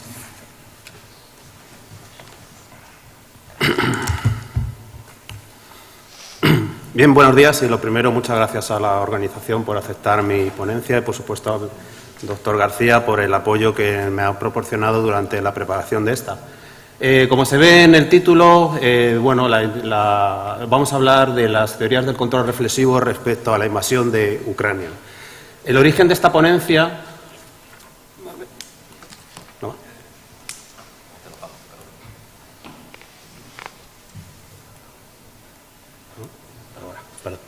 Sí. El origen de la ponencia está en una cita bibliográfica que me encontré haciendo mi tesis doctoral, que va sobre amenazas y ideas internas, en la cual el doctor Akrap y su equipo de investigación hacían esta afirmación. Esta afirmación me llamó poderosamente la atención y me puse a investigar sobre ella y el resultado de esta investigación es lo que voy a presentar en esta ponencia. Para ello me llevó estos meses que he estado investigando en este asunto a ver la arquitectura del pensamiento militar ruso, el control reflexivo, qué diferentes teorías manejan los pensadores militares rusos de hoy día y cómo ha afectado esta tanto a la doctrina militar vigente de la Federación de Rusia como al devenir de las operaciones que estamos viendo en Ucrania, especialmente en las primeras horas. Pues bien, este gráfico les intenta explicarles cuál es la arquitectura del pensamiento militar ruso actualmente. Tenemos por un lado las fuentes de este pensamiento militar, que es el pensamiento académico militar, muy rico, muy prolijo, tremendamente dinámico, la experiencia en combate de sus propias unidades y los conflictos en el entorno actual. De este se genera la arquitectura del pensamiento militar ruso moderno, que se basa en la teoría del control reflexivo y en distintas teorías, hoy día las más actuales. La guerra de sexta generación, guerra sin contacto, guerra centrada en red, guerra no convencional y guerras de nueva generación. Todo este marco doctrinal genera a su vez la doctrina militar de la Federación con la que ésta funciona y ve los conflictos de cara a terceros países. Pues bien, les presento, para el que no lo conozca, al profesor Lefebvre, el padre de la teoría del control reflexivo. Él es uno de los padres de la cibernética rusa, es un autor muy prolijo, su biografía es fascinante, no podemos entrar en ella. Sí que lo que llegó en un momento a la conclusión de que los conflictos son una competencia entre sistemas y entre cómo se toman decisiones dentro de esos sistemas. Esto llevó, por supuesto, a la elaboración de una serie de teorías matemáticas en las cuales él reprodujo la toma de decisiones por parte de un decisor o incluso de un país. Ni que decir tiene que el primer cliente que tuvo, entre comillas, cliente, el profesor Lefebvre, fue el KGB. El KGB hizo un laboratorio de ideas para llevar a la práctica estas teorías allí por los años 60. ¿Cómo funciona esta teoría? Esta teoría es bastante sencilla y a su vez tremendamente eficaz. Normalmente para tomar una decisión nosotros nos basamos en una serie de datos que interpretamos y tomamos decisiones. Pues bien, si un actor nos colocara otra serie de datos que se impusieran a los que tomamos habitualmente, nosotros llevaremos a tomar una actitud totalmente distinta y muchas veces de acuerdo a aquella a la que quiere hacernos llegar nuestro oponente. Esto es, en definitiva, el control reflexivo. ¿Y este control reflexivo en qué ámbito se puede manifestar? Pues se puede manifestar en dos ámbitos, en el ámbito cognitivo y en el ámbito informativo. En el ámbito cognitivo, afectando la toma de decisiones de las personas y los decisores que tienen que tomar estas decisiones, incluso sus procesos mentales. Y en el ámbito informativo, de dos maneras. Destructivo, en el sentido de destruir sus procesos de análisis de información, por ejemplo, tengamos en cuenta un ataque cibernético, o bien un control constructivo, inyectando en sus ciclos de decisión informaciones para que ellos tomen las decisiones que nosotros queremos que tomemos. Esta es la base del control reflexivo. Inmediatamente, distintos autores dentro del pensamiento militar ruso se hicieron cargo de esta teoría y manifestaron cómo se podía llevar a cabo con muy distintas acciones y técnicas que las que vemos aquí en pantalla. Me interesa resaltar sobre todo, el mayor general Ionov, que fue el único que en este momento dijo, vale, está muy bien que nosotros inyectemos información en los ciclos de decisión de un oponente para que tome esas decisiones, pero por otra parte también tenemos que verificar que esas decisiones se están tomando de acuerdo a lo que nosotros queremos. Eso es muy importante y veremos a lo largo de esta conferencia cómo tuvo su importancia en los hechos que hemos visto en Ucrania. Entre los distintos pensadores militares rusos que tienen influencia, voy a pasar rápidamente sobre ellos. Me interesa destacar a Eugene Messner. Messner también tiene una biografía fascinante, es un militar ruso zarista, luego fue colaborador de los nazis en la Segunda Guerra Mundial y, sin embargo, es uno de los padres de las modernas teorías de la subversión. Y hoy día el pensamiento militar ruso recoge gran parte de la filosofía y la doctrina de este autor, en los que llamamos conflictos de guerras asimétricas y baja intensidad. ¿Qué decir de Alexander Dugin? Alexander Dugin todo el mundo conoce perfectamente. Él habla de las guerras centradas en la red, el mando y control, las redes, los procesos transversales, el impacto en las emociones, el impacto en el ámbito cognitivo de las operaciones, y que ya no existen vínculos horizontales entre las partes implicadas. Es decir, él defiende su visión de los conflictos es una visión bastante más transversal de lo que estábamos acostumbrados. El siguiente autor de máxima importancia en el pensamiento militar ruso es el general Slivchenko y sus guerras de sexta generación. Los pensadores militares habían definido anteriormente 5 tipos de guerras. Él define la sexta, en la cual visualiza este tipo de conflictos con armas de nueva generación y alta precisión. Ya no es necesario invadir, sino que a través de la guerra subversiva, guerra psicológica, se puede doblegar a un adversario y conseguir imponernos a él sin tener que implicar muchos recursos en invadir su propio país. Otro autor, el general Vladimirov, que ha inspirado al famoso general Gerasimov en su doctrina, amplía este tipo de pensamiento militar y habla de que las guerras sin contacto, es decir, ya no es tan necesario, como decíamos anteriormente, llegar al contacto físico e invadir los países, sino que a través de la guerra subversiva, la guerra psicológica y la guerra de la información podemos hacer que sus decisores tomen las decisiones que nosotros queremos para imponernos. Y por último, estos dos actores, Chechnikov y Bodanov, que si ven las propuestas que nos presentan, nos sonará bastante a cosas que estamos viendo actualmente.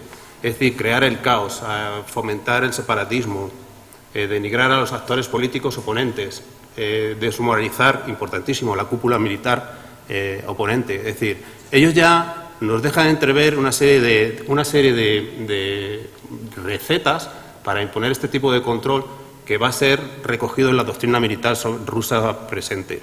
¿Qué decir de los pensadores, de los grandes pensadores del Ministerio de Defensa ruso, Shoigu y Gerasimov? Pues son bastante conocidos sus puntos de vista, pero digamos, por ejemplo, que Shoigu defendía una forma de conflictos de alta intensidad y baja duración. Es decir, había que dar fuerte, rápido y el primero. Y si es posible, desde dentro. Es decir, lo cual nos hace reflexionar sobre si esto que Shoigu nos presentaba es lo que estamos viendo actualmente. Y también Gerasimov, un actor dentro del Ministerio de Defensa muy prolífico también, él nos informa o nos cuenta cómo ven los conflictos, aparte de su famoso discurso de febrero del 2013, nos habla de la aplicación integrada de las medidas políticas, económicas, de información y otras medidas militares. Es decir, Mientras en Occidente vemos los instrumentos del poder no militares como parte de la relación entre países, ellos ven los instrumentos del poder no militares como parte de un esfuerzo supeditado a una voluntad política de imponerse a un contrario. Fíjense en la presentación que dio en 2013, famosa presentación que dio en la Academia de Ciencias, el general Gerasimov, que nos presentaba en el lado izquierdo cómo eran los conflictos tradicionales, militares, y cómo van a ser los nuevos conflictos, y en los cuales yo he subrayado en amarillo todo el uso de la información, la guerra de la información, imponerse informativamente al adversario, ser capaz de degradar sus ciclos de decisión e imponernos a él. Pues bien, esta visión se llevó luego a lo que es el cuerpo de la doctrina militar rusa. La doctrina militar rusa evolucionó bastante con la llegada de Vladimir Putin, y hay principalmente la doctrina militar de 2010, que es la que estaba vigente durante los hechos del Euromaidán y posteriores, invasión de Ucrania, del Donbass y de Crimea, y la posterior de 2014, que es una consecuencia de ese conflicto. Como vemos, se nos habla de velocidad de maniobra, una vez más, selectividad, alto grado de puntería, maniobra rápida, reducir los parámetros temporales, es decir, volvemos otra vez a este concepto de los grandes pensadores militares rusos, de pega fuerte, pega el primero, pega si es posible desde dentro. Con lo cual volvemos a hacer otra vez la misma reflexión, cómo hemos llegado a la situación en la que nos encontramos.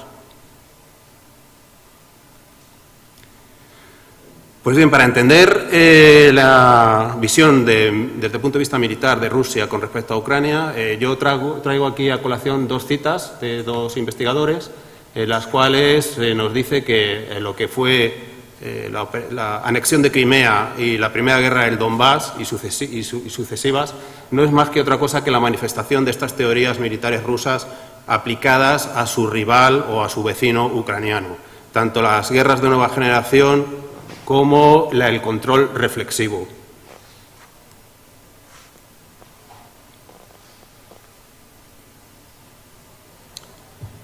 Pues bien, nos situamos un poco en las coordenadas del 24 de febrero de 2022 con el ataque que se llevó a cabo por parte de Rusia contra Ucrania.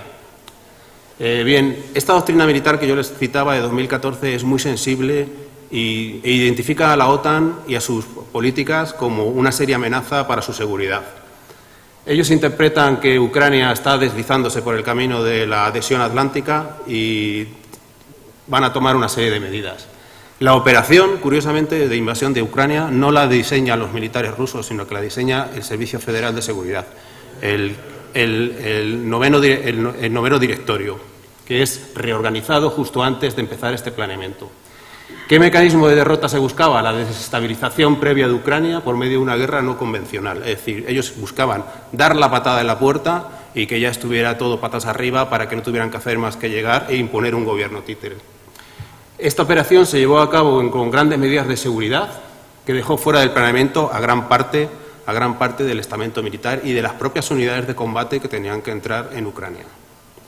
La operación mentalmente es tributaria de las operaciones Danubio 68 y Baikal 79 en Afganistán, es decir, llegar a una capital, tomar un aeropuerto, aislar la capital, derribar el gobierno e instaurar un régimen nuevo, no es algo que fuera novedoso para Rusia, sino que ya lo había hecho con anterioridad en distintos escenarios. Sin embargo, no se evalúan correctamente ciertos indicadores sobre la situación interna de Rusia. El FSB manejaba unas encuestas de opinión sobre la aceptación de Zelensky, sobre cuál era la resolución de los ucranianos para defender Ucrania en caso de invasión, y no las hacen caso o las dejan en un cajón por miedo tal vez a lo que podría decir el gran decisor. Pues bien, Rusia contaba con un ecosistema subversivo bastante potente dentro de lo que es Ucrania y que estaba formado por varias tramas y varios actores. Tenemos lo que sería tanto la Iglesia Ortodoxa rusa, con su red de monasterios, iglesias popes, las redes clientelares que estaban en el Parlamento de Ucrania, compañías privadas de seguridad, importante la infiltración rusa en la Agencia de la Energía de Ucrania, con el objetivo de tomar las plantas nucleares, y luego la infiltración también de activos de inteligencia y de colaboradores en los servicios de inteligencia ucranianos. ¿Para qué? Para poder desde dentro promover la subversión. Sin embargo, otro de los actores que estaba también presionando era la diáspora prorrusa ucraniana. También estaba forzando mucho a la máquina a que se provocara un cambio de régimen y fueran ellos los que tomaran el control de Ucrania. ¿Qué es lo que pasa? Que en las coordenadas de 2022 no eran las de 2014. Los servicios de inteligencia ucranianos estaban mucho más robustecidos, habían aprendido las lecciones de la anterior guerra y fueron capaces de saber depurar e identificar todas estas tramas que estaban dentro de Ucrania. Con lo cual llega el momento de la operación, que como hemos dicho era tributaria de otras operaciones anteriores, y yo les presento estas imágenes para que vean la diferencia entre los dos casos. Vean los paracaidistas que tomaron el aeropuerto de Praga en el año 68, boina, no llevan casco, fusil en bandolera, actitud relajada, con respecto a la tensión que tenemos en los momentos de la toma del aeropuerto de Hostomel. Cuando los soldados están con pleno equipo, chalecos antibalas, cascos, están preparados porque saben que el enemigo está defendiéndose por las armas. Algo ha fallado. En cuanto a los criterios de Slivchenko de ataque masivo con misiles, es difícil cuantificar cómo se está llevando esta campaña, pero según fuentes ucranianas, que es lo más acertado que he podido encontrar, vemos aquí pues, el número de municiones que se están gastando y el tanto por ciento de munición remanente que les queda. Es decir, que cuanto más pequeño sea este parámetro, más municiones han gastado. Entonces, para lo que decía Slivchenko decía que se deberían de gastar 30 municiones por objetivo. Para un país que tenga 300 objetivos serían 9.000 municiones.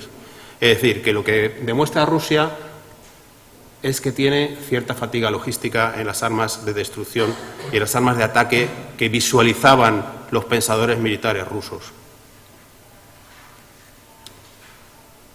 Con lo cual, como causas, pues efectivamente no se consiguió el control reflexivo sobre las autoridades y la cúpula militar ucraniana, a diferencia de lo que pasó en 2014.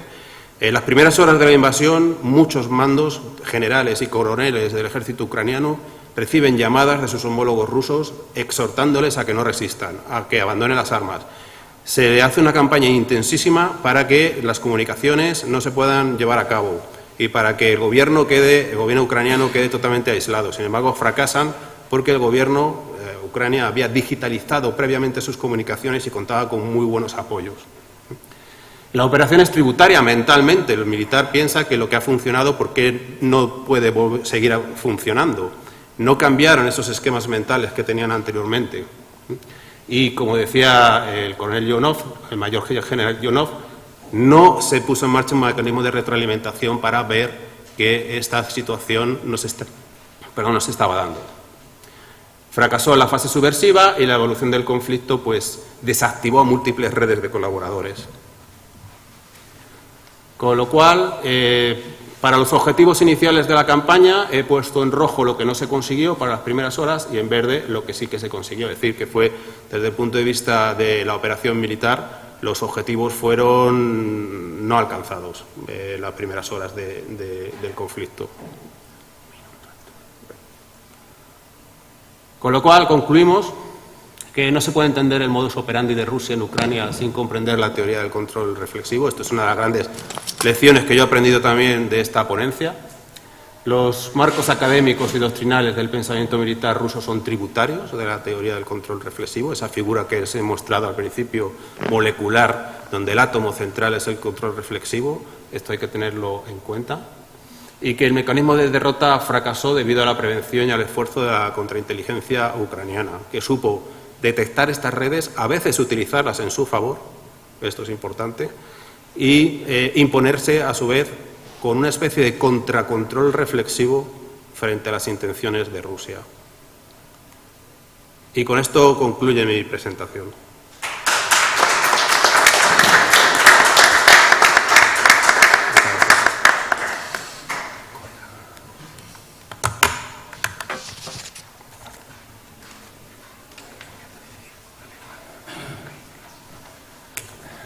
Marturo is leaving now. He has to take a train, so let's give him another round of applause for just waiting to be here. Okay, so next up we have the presentation that was originally supposed to be Dr. Jana Mullerova, but she's not here today. Dr. Jana Mullerova is head of Department of Public Administration and Crisis Management in the Academy of the Police Force in Bratislava.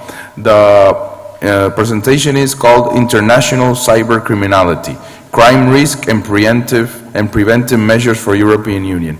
On her behalf, we have Dr. Jan Sinowski here, which will, in 10 minutes, right, 10 minutes, do a resume of the presentation. Please. Okay, thank you. So it's a great honor to be here second time today. So let me introduce the presentation of our rector, Professor Kurilovska and Professor Millerova, which you know very well, or most of you. Let's move on. So the content of the presentation is very simple. Introduction of the cyber risk problem, international cyber criminality, and cyber threat prevention response, so how we deal with this problem. Maybe I can take it in 9 minutes. Fundamental definitions. This is a very nice definition which was picked up, like what is cyberspace? Can be defined as a global battlefield where the communication space open up by connecting all computers through the internet. So it includes both public and private space, email, corporate internet, smart applications, and so on. So it is a space in which cyber threats are applied. Particular feature of cyberspace in the abolition of distances and national borders. Due to its global nature, the cyber threat disrupts traditional security criteria. So we move to cybersecurity, ensures that data is managed in optimal and secure conditions. So these are the basic definitions. Professor likes to have some definitions at the beginning. What about international cybercriminality? Now we see some statistics. These are data mined from DataPro, from US, from USA. As you know, they are very affected by this problem. 80% of companies that fall victim to ransomware disappear within 12 months. So it's really a hard attack. There are $6 trillion in damages caused by cybercrime in 2021, and it's growing. 74% of attacks targeted the financial sector, another interesting statistic. Next one, 97.2% of malware blocked in 2018 targeted Microsoft Windows PCs and laptops, our favorite trademarks.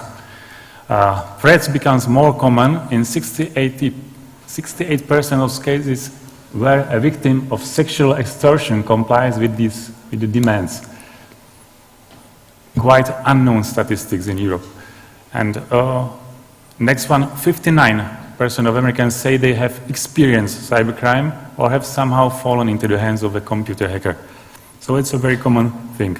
70% of small business completely unprepared for a cyber attacks, and 88% of professional hackers can infiltrate targeted organization within 12 months. So these are the basic statistics, not all of them. Let's move to another fact. You see, 84% of organizations have reported phishing or ransomware attacks in the past 12 months. Let's see, phishing, 36% of data breaches, so data disappearing, and mostly via email, of course. Ransomware, the average payment, let's see on the amounts in the first half of 2021 has climbed to $570,000, comparing to the previous year only $312,000. So we can see also the top cybersecurity threats, including malware, phishing, spear phishing, and so on. SQL injections, DNS attacks, and so on. Mostly because as email users, we are dealing with phishing and malwares. And there are some important, some interesting facts. So the growth is in average 22% every year. So this problem is growing. There were 100,000 crimes reported in France, but in fact, just for every one reported incident, there are 267 committed. So only one of 267 incidents is reported. The rest is unreported, so it's not officially in the statistics. But in France, they like to measure everything. So, and another thing, we usually doesn't know that we are under attack. And as every company, in average, it takes 197, so almost 200 days to detect an automated data breach and 69 days to remediate it. So that's another thing which need to be considered. And cryptocurrency, it's just one slide about this because it's another topic. From the criminal point of view, 70% of cryptocurrency transactions are used for illegal activities. You can know there is a dark web. Everything is paid there by cryptocurrencies. You can order everything, every criminal act over there. So the big advantage for using of cryptocurrency is that it's completely anonymous, or almost completely anonymous. So let's compare the US and European illicit drug markets and comparing to a study of University of Sydney made in 2018, so already quite old, talks about $75 billion per year in this way. So, and crypto eliminates the paper, so there is no evidence. So it's just dirty money. And why is cryptocurrency so popular? You can see the picture below. What you can buy 10 years ago for 1 Bitcoin? Almost nothing. And 2020, you can see quite a new car. It looks like Ferrari, I think. This is the second part of the presentation, cyber threat, so prevention. So let's move to this. So first of all, identification of the process is the fundamental steps. Like usually, we talk about encryption of data and connections and so on. The process is monitoring and measuring the mechanism in place, software updates, and the implementation of facilities that are enabled to recover the sensitive data and to take it back to the system in the event of technical problems or in the event of some attack.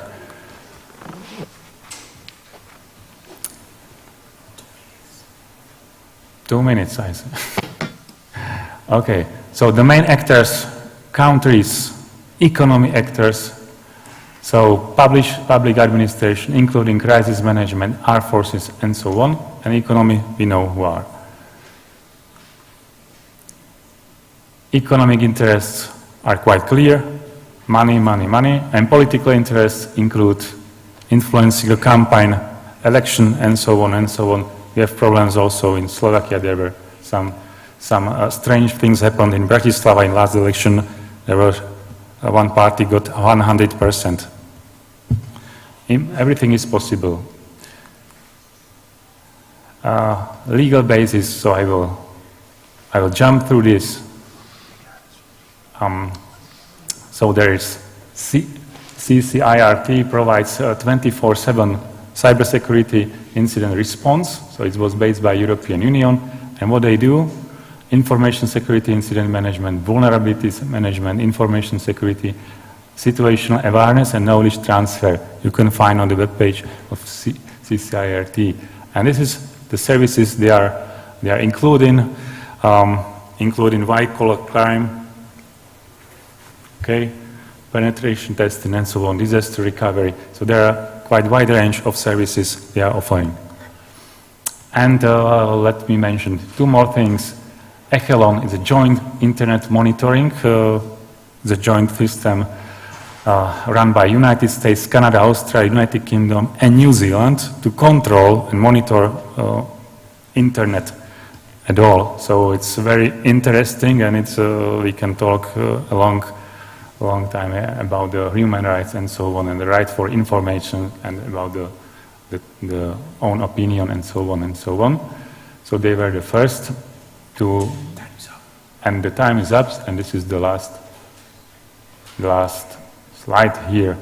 Okay, and this is something from France, how they deal with this problem.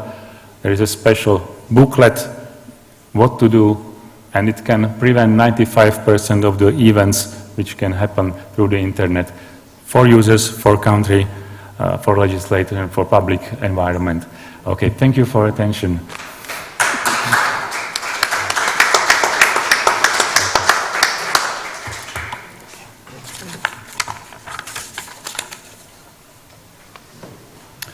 Okay, next up we have our very own dear professor and friend, Dr. Jordi Regí, which he is the director of the Masters in Legal Practice here in the university, and also a member of this organizing committee of this conference, and a very smart and handsome man, right?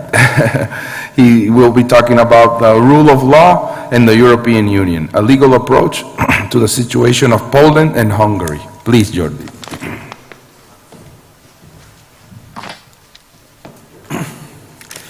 Thank you very much, Luis. A great pleasure, and thanks for the organization and everything.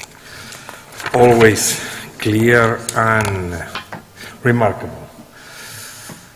First of all, we have to admit what we call the rule of law.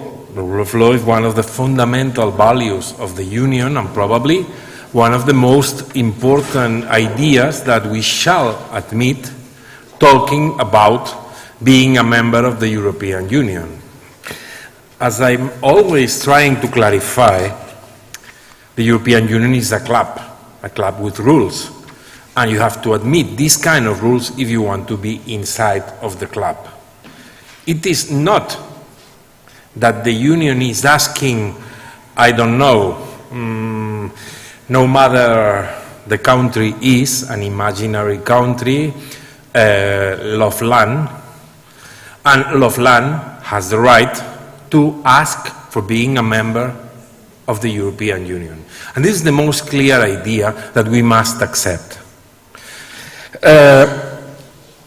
What are the main or the most important ideas about the rule of law? The rule of law is based on a principle of democratic countries, and it helps to ensure fairness and transparency, among other things. Governments must be under the law, and they must not take arbitrary decisions, and that citizens must be able to challenge their actions before independent courts must punish this situation.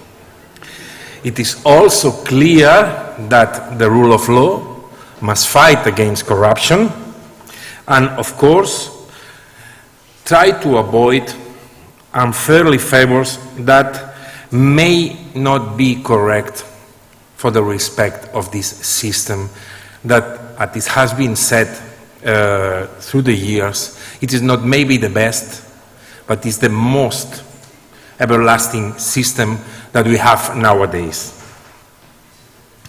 In the recent years, we have problems that have raised the alarm about the worsening rule of law in some member states like Hungary or Poland.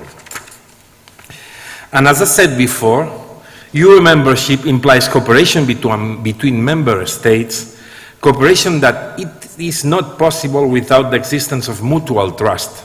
between the authorities of the different countries, which must be based on the existence of basic common principles in terms of political and legal organization. Without the trust, the functioning of the European Union suffers seriously. The requirement of this respect for the rule of law is not only a requirement at the time of accession, but, as I'm not tired to talk and to set, a permanent requirement for all the EU members. As explained before, without such respect for the rule of law, the mechanism of cooperation between the authorities of the different member states would suffer significantly. However, it is not impossible that a state in which there was initially respect for the rule of law could drift towards a system in which democratic principles are not respected anymore. There must therefore be mechanisms in place to address this emerging problem. The threat or breakdown of the rule of law is the Article 7 of the Treaty of the European Union. This is probably, as we suffer in the Spanish Constitution, a really very hard way to avoid or to try to avoid problems with the rule of law, that in the case that we have a kind of unanimity according with the sanctions to the country, it will end with the retirement of the right of vote in the European Union Council. But as I said, this Article 7 needs to have mainly at first kind of preventing measures, and then of course with the main or the preventive measures, 1/3 of the member states of the Council of Europe or the Commission or the Parliament or the European Parliament may activate this process. Also, in the case of adopting these sanctions, European Parliament must talk and adopt also a great majority of the members of the European Parliament. At least 2/3 of the votes emitted. As I said, probably, or not probably, it is a really complex mechanism and really difficult to apply for the majority of problems that we are living nowadays. So, as I said, and I'm not tired to say, I always like to compare the European Union as a really old elephant, lame, but firm in its step. There is no way out and no escape from non-compliance in the European Union. This elephant will catch you. And this is the clear idea that I want you to transmit. The rule of law crisis in some countries makes the European Union to intervene in a kind of measures that may not be appropriate or may not be accorded to the, let's say, system of the European Union, a system that is based mainly at the first times of the beginning of the CEE and a kind of economic measures. But now everything turns into a new debate, into a new system where all the member states are obliged to complete this system. And it cannot be possible to avoid this crisis of the rule of law crisis. As I said, we need another kind of mechanisms to avoid or to try to limitate this Article 7, that it is not a good solution because it's too complicated. And we have also the infringement procedure that is possible to make that a member state may be condemned at the Court of Luxembourg, but it is also a long process. We can talk about at least 2 years or 2 years and a half from the beginning of the infringement procedure, where there is only a political action conducted by the European Commission, and then of course, in case that the respect or the situation is not resolved, they have to go to the Court of Justice in Luxembourg to try to condemn this country. But it is also clear that the elephant is old and not really quick.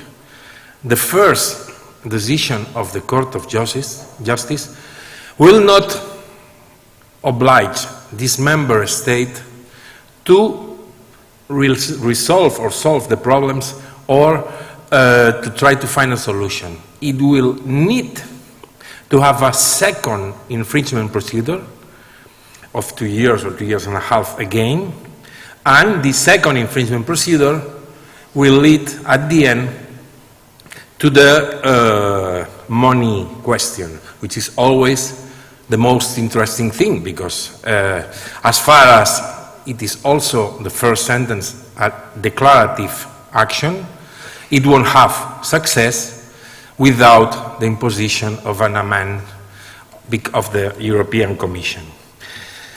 This is clear that the infringement procedure is not also a good decision to try to solve this kind of rule of law crisis that we have seen lately in Poland and Hungary. And probably it was the capacity, the availability of the countries or the institutions to find solutions, the one that lead us to this mechanism where it is possible to, as a third option, cut the European funds to a country that is not respecting the rule of law systems. This is probably a little bit polemic, because maybe there will be some people that will tell me, okay, it is possible that an European Union may cut the fundings as a coercive measure. Well, it's the beginning, and now it's almost proof that it may happen, and it happened. Of course, we will try to take a look at first to the case of Poland, governed by the Law and Justice Party. Both words that apparently form the substratum of this political formation are the protagonists of the decision handled by the Court of Justice on the 5th of November. In this pronouncement, the judges of the Court of Justice declared that the Polish state had breached EU law by, among other things, violating judicial independence. It is clear, or it is possible, that the Union may affect or may try to say, hello, I'm here, solve your problems. Well, in my opinion, it is. And we are having some problems even here in Spain with the renovation of the judges, or with other problems that are not finding the kind of consensus that we need to try to have a more independent judicial system.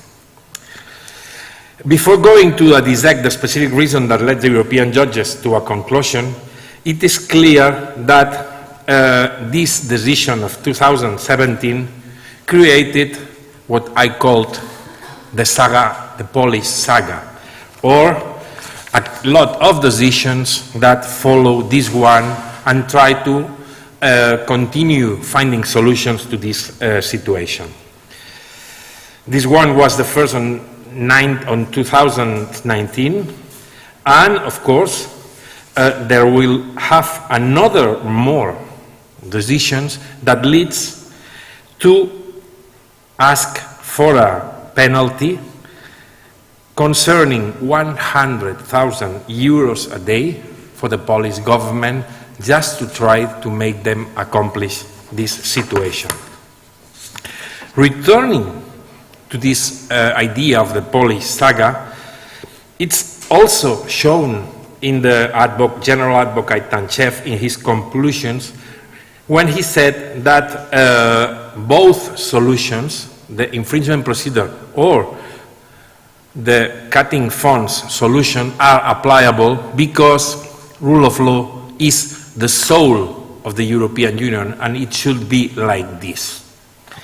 Moreover, the consequences are also political, and as I said, it may arrive to Article 7, also avoiding the right to vote for Poland in the Council or in the Council of Ministers.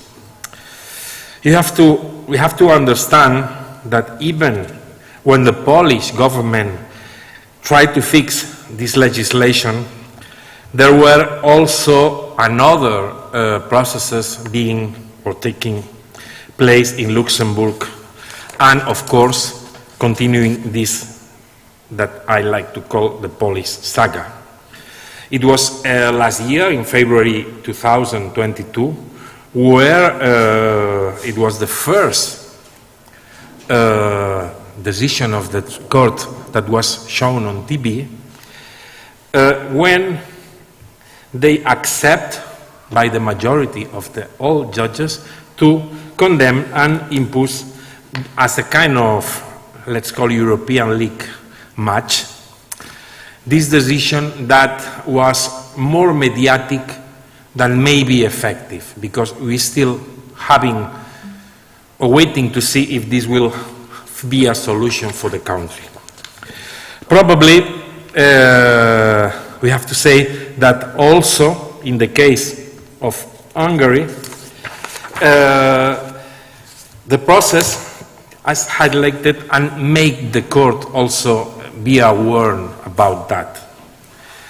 What happens in the Republic of Hungary? Well, there was a restriction of the jurisdiction of the Constitutional Court, restrictions of the scope of the Constitutional Court case law in the resolution of politically important cases, legal restriction aimed to reinforce the territorial fixation, and maybe constitutional reform restricting family law, criminalization of homeless, and lots of things that you may probably know. When my colleague Sergio talked about populism this morning, I was quite shocked because we are also living this kind of populism situation in this country. And it's probably a hard question, but European Union must act. And of course, the Hungarian saga is starting to be created, and I hope that it will be solved and probably finished soon. We have to start ending that compliance with this kind of principles of the rule of law cannot be reduced to an obligation to which a candidate state is subject in order to join the Union and from which it may subsequently be exempted. I said it before. We must accept and we must confirm that all the principles of the rule of law must be accepted and respected, even from the first day until the last day that you are a member. Well, this kind of cross-compliance regime, it is probably, okay, I'm finishing.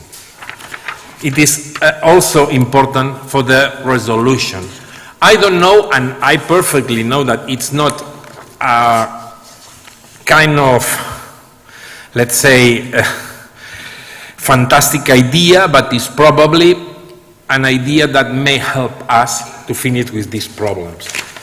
As Clément Beaune said during the French presidency, the rule of law is our treasure, and of course our treasure must be kept. And I'm sorry to finish, just to conclude, that both rule of law and all of the principles must be respected. And of course, I mean respecting the system, and of course all of the ideas that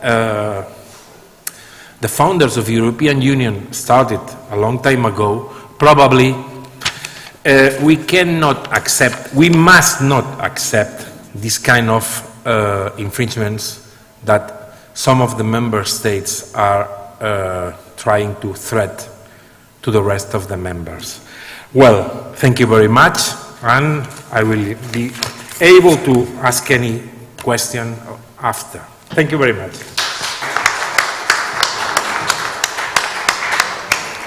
Thank you very much, Professor Regi.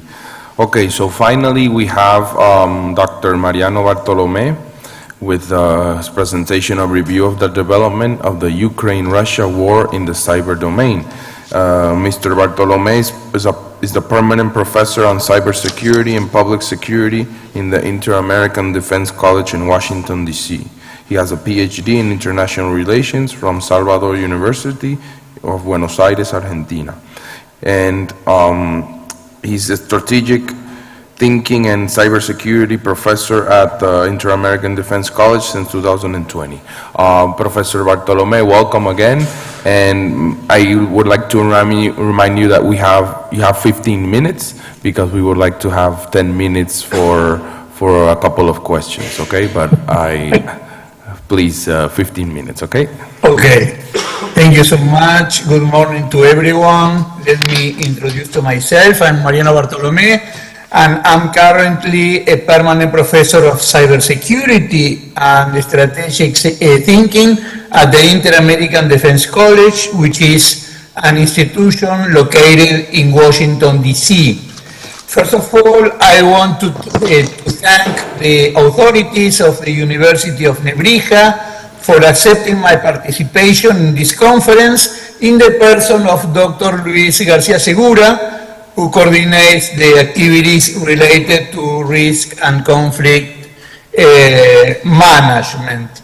It is a pleasure and a pride for me to participate in this conference, to join this panel and share views and analysis with colleagues from not only from Spain but from other countries on the cyber dimension of the war between Russia and Ukraine. It will be nice to be there in person in the university, but unfortunately it was not possible to travel to Madrid.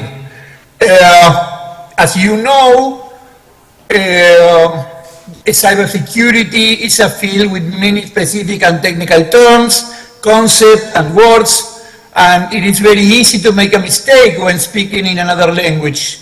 That is why I would like to keep on speaking in my mother tongue, Spanish, my language. I'll apologize for this change, but I'm sure that the quality of my dissertation will be better in Spanish than in English. So, entonces, con la venia del dueño de casa, voy a cambiar mi lenguaje al español para una mejor presentación. Y voy a compartir en estos momentos mi presentación.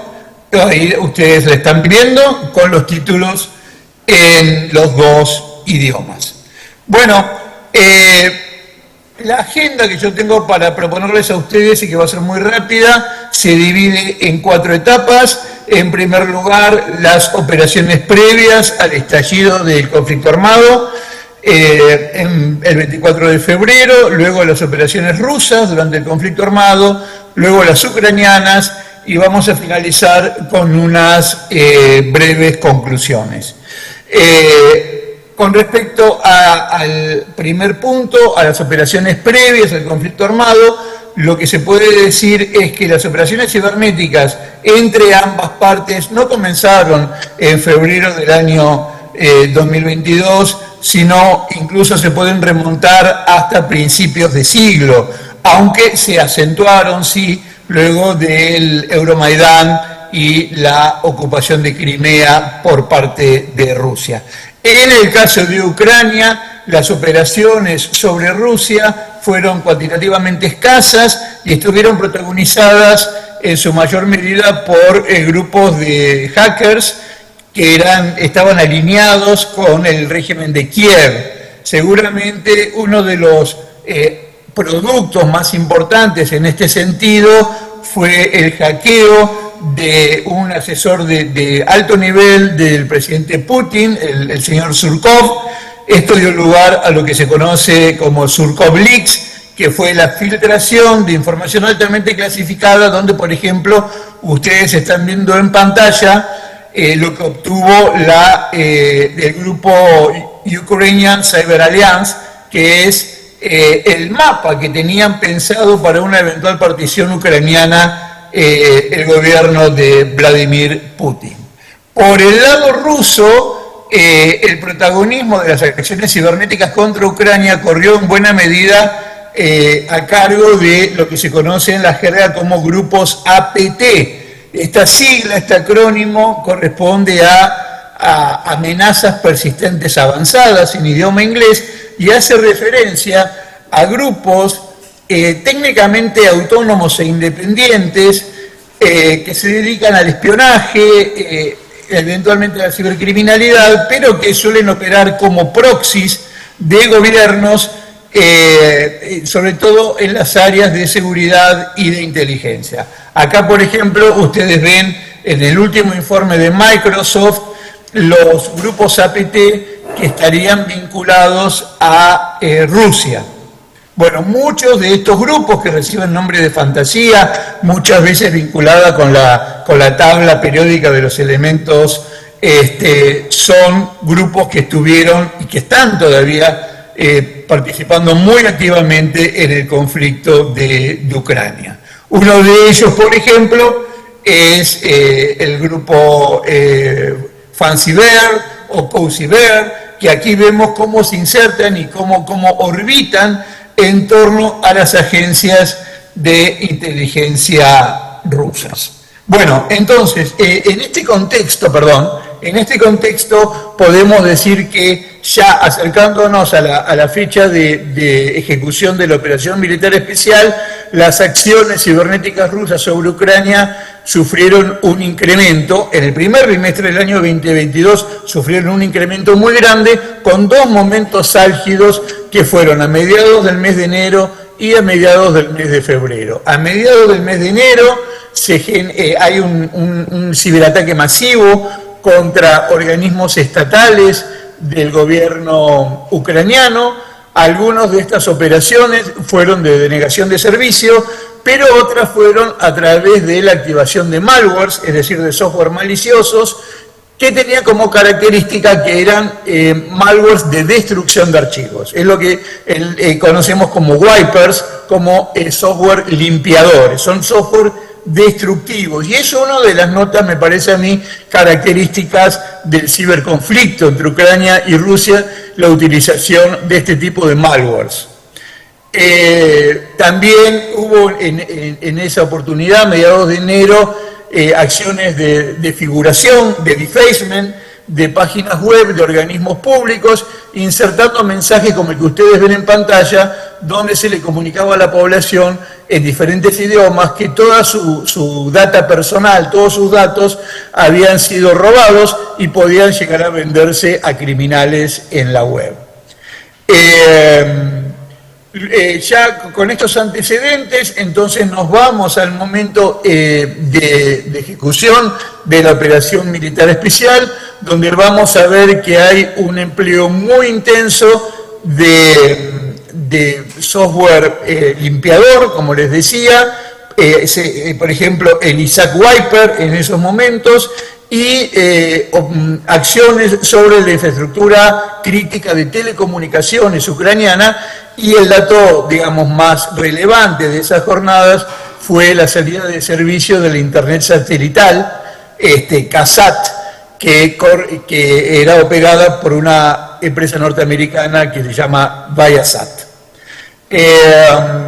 A partir del 24 de febrero en adelante, lo que nosotros vamos a ver es que los ciberataques rusos se enfocaron en infraestructura crítica ucraniana, sobre todo en telecomunicaciones, generación y distribución de energía, y en muchos casos estas operaciones cibernéticas se combinaron con operaciones cinéticas. Esto es una novedad con respecto a la forma en que manejó la cuestión cibernética Rusia en Estonia 2007 o en Georgia 2008. Y el hecho emblemático de esta combinación entre ataques cibernéticos y otros ataques de modo cinético fue el ataque y destrucción de la torre de comunicaciones, de telecomunicaciones de la ciudad de Kiev. Sin embargo, a partir de esos primeros momentos, la intensidad de las operaciones rusas decrece, nunca desaparece, pero sí cuantitativamente decrece, y cualitativamente cambia su foco desde el área de telecomunicaciones y gobierno específicamente al área de generación y distribución de energía. Y hubo, de toda esa etapa no hay mucho para destacar, salvo un intento de ataque muy fuerte que hubo, que lo llevó adelante un grupo APT que se llama Sandworm, con un wiper que se conoce como Industroyer, y que de haber tenido el éxito hubiera sido el segundo ataque exitoso contra una infraestructura de generación de energía. La primera ocasión también tuvo lugar en Ucrania y fue por allá por la Navidad del año 2014. En esta gráfica ustedes pueden ver las ciberoperaciones de Rusia contra Ucrania durante todo el año 2022, cómo se discriminaron según tipo de blanco. Este cuadro corresponde al último reporte de Microsoft. Y si nosotros fuéramos a la información oficial ucraniana del Ministerio de Seguridad y Protección de las Comunicaciones ucraniana, lo que vamos a ver de manera muy clara es cómo decreció a lo largo del tiempo, cómo decrecieron las operaciones cibernéticas rusas, pasando de casi 300 operaciones mensuales en el mes de febrero a menos de 100 a finales del año. ¿Sí? Bueno, ¿qué se puede decir en cuanto a las operaciones que llevó adelante Ucrania? Ucrania, contrariamente a lo que se piensa, es un país que desde el punto de vista cibernético estaba bastante consolidado, sobre todo después de los esfuerzos que hizo de actualización tras la pérdida de Crimea. Y a mí me parece que más allá de las propias capacidades de Ucrania, el régimen de Kiev fue muy flexible, fue muy creativo y logró combinar la solidaridad y la asistencia gratuita de mucha gente, muchos hackers y muchos grupos activistas que se solidarizaron con su posición independientemente de cualquier otra cuestión, y colaboraron de manera desinteresada para frenar y para repeler el ataque ruso. En este sentido, me parece que se puede destacar la activación del colectivo Anonymous. Lo estamos viendo a la derecha de la placa, ese anuncio de declaración de ciberguerra a Rusia por parte de Anonymous. Podemos hablar también de empresas privadas como la empresa de Elon Musk, que tuvo un papel crucial en el mantenimiento de los servicios de Internet en Ucrania durante la guerra, lo sigue teniendo, y al centro de la pantalla lo que estamos viendo es esta iniciativa tan sui generis, tan novedosa, que se conoce como el ejército informático, de alguna manera, o de tecnología de la información de Ucrania, que surge a partir de un llamado que hace el gobierno de Zelensky a todos aquellos que, independientemente de su nacionalidad, de su profesión y de su ubicación en el globo, quieran participar a tiempo parcial en los esfuerzos de Rusia para contrarrestar los ataques cibernéticos rusos. Entonces, ¿cómo es que esto funcionaba? Muy bien. Lo que hacía el gobierno ruso era presentar, el gobierno ucraniano, perdón, en el apuro tal vez me confundo, presentar una suerte de cuestionario para que lo llenen potenciales interesados en colaborar. A partir de eso se lo incorpora en una base de datos, y esa base de datos es alimentada a través de una red social que es Telegram, con información de blancos rusos que sería de interés para el gobierno ucraniano que sean atacados en modo cibernético. Acá lo están viendo ustedes, por ejemplo, cómo el gobierno ucraniano le proporciona información al Ejército de Tecnología de la Información sobre blancos para que se realicen ataques de denegación de servicio o hackeos con posterior desfiguración de sus páginas web. Esto ha sido tremendamente exitoso, a cero costo para el gobierno ucraniano.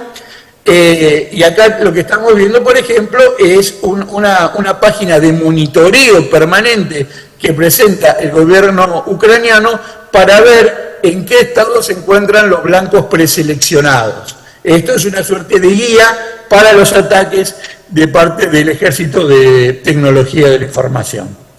Y me parece a mí que, ya para no excederme en el tiempo, acá tenemos algunas operaciones que llevó adelante Anonymous, operaciones de hackeo y exfiltración de información, operaciones de desfiguración de sitios web, operaciones de denegación de servicio, algunas operaciones de inserción de malware a través de técnicas de phishing, pero me parece que junto con Anonymous y junto con el Ejército de Tecnología de la Información, lo que hay que mencionar como otro pilar fundamental en la performance ucraniana frente a Rusia en materia cibernética es el apoyo que recibió de otros gobiernos, de gobiernos aliados.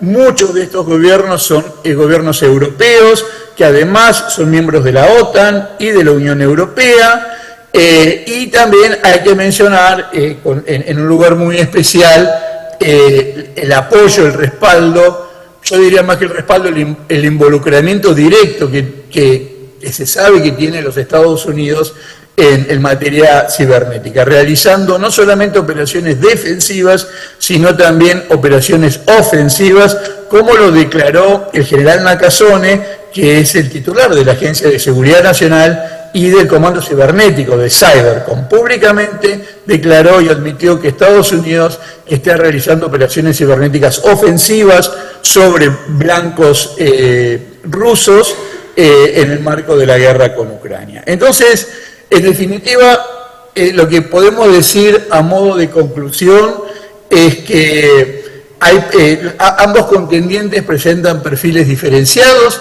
en materia de operaciones cibernéticas en el contexto de la guerra.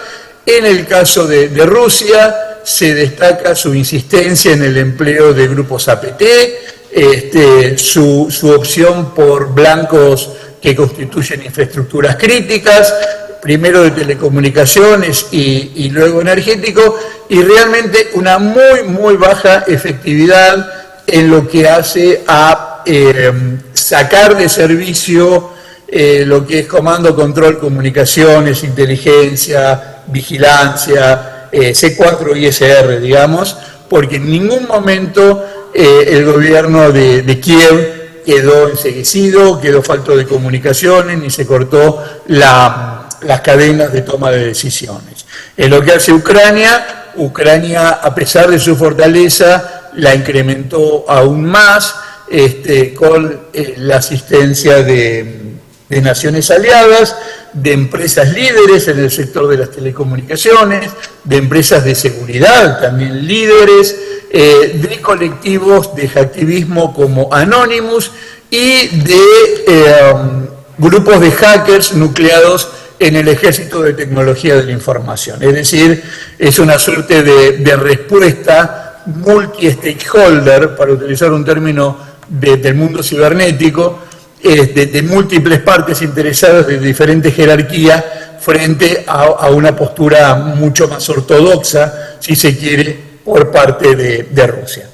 ¿Cómo terminará esto? No se sabe, a ciencia cierta nadie sabe si la baja performance de Rusia obedece a que agotó todos sus recursos o a que tiene preservados sus recursos más importantes para una eventual escalada en el conflicto. Eso no se sabe, pero yo cerraría diciendo que los resultados obtenidos hasta ahora constituyen de alguna manera, como dijo apenas la semana pasada el comandante del Mando Conjunto de Ciberespacio Español, en una conferencia en la Universidad de La Rioja, que realmente parece que hubo una cierta sobrevaloración de las capacidades cibernéticas de Rusia, porque hasta ahora los resultados obtenidos no están a la altura de las credenciales que se supone que tiene Rusia en el ámbito cibernético. Creo que no me queda nada de tiempo, les agradezco mucho su atención, les pido disculpas por por el apuro que me puede haber llevado a cometer algunos errores, pero quería cumplir con el tiempo que me había establecido el chair y muchísimas gracias por su atención.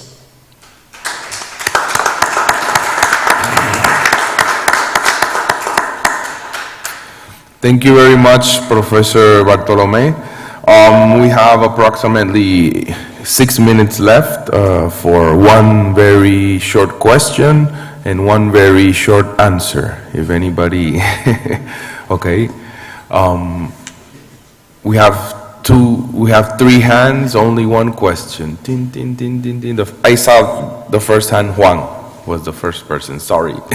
Sí, muchísimas gracias. Si me permites un segundito, que no me quiero equivocar con el nombre, para el señor Francisco Delgado Urrutia, porque me ha parecido muy interesante lo de la importancia del Golfo de Guinea. Y quería preguntar, para hacerlo en una pregunta, es de cuál es su opinión sobre el elemento de cooperación, es decir, la implicación, por ejemplo, de España con Francia, con Estados Unidos. ¿Cuál es la importancia de ese elemento en la protección y seguridad en la zona del Golfo de Guinea? O sea, ¿depende más de España? O sea, ¿podría depender solo y únicamente de España, o el elemento de cooperación con Francia y Estados Unidos, que también intervienen en la zona, hasta qué punto también es importante para mantener la seguridad? Gracias. Bueno, muchas gracias por su pregunta. España no es capaz de implementar ya solita la seguridad en una zona tan amplia. Estados Unidos puede que sí. Mejor ir siempre acompañado a los sitios que solo, siempre. La Unión Europea tiene un ejemplo, todavía la mantiene, la operación Atalanta todavía se mantiene. Está evolucionando, la que se realiza en el Cuerno de África, en el Océano Índico, está evolucionando. Es la primera misión militar ejecutiva de la Unión Europea como tal, una misión puramente militar, en apoyo a otras operaciones civiles que se realizan también en la zona, y es un claro ejemplo de que en esa operación también intervienen incluso naciones europeas que no son de la Unión, pero están invitadas y participan. Es un claro ejemplo de que con cooperación, porque desplegar una operación de ese calibre no es barato, pues que se pueden conseguir objetivos. Yo creo que para el caso de Guinea yo apostaría por una solución parecida a la que se está realizando en el Golfo, en el Cuerno de África. Esto es, que vaya de la mano la parte militar y la parte civil de la Unión. Ahora mismo en la Unión Europea se está haciendo la parte civil, en parte, pero la parte militar no.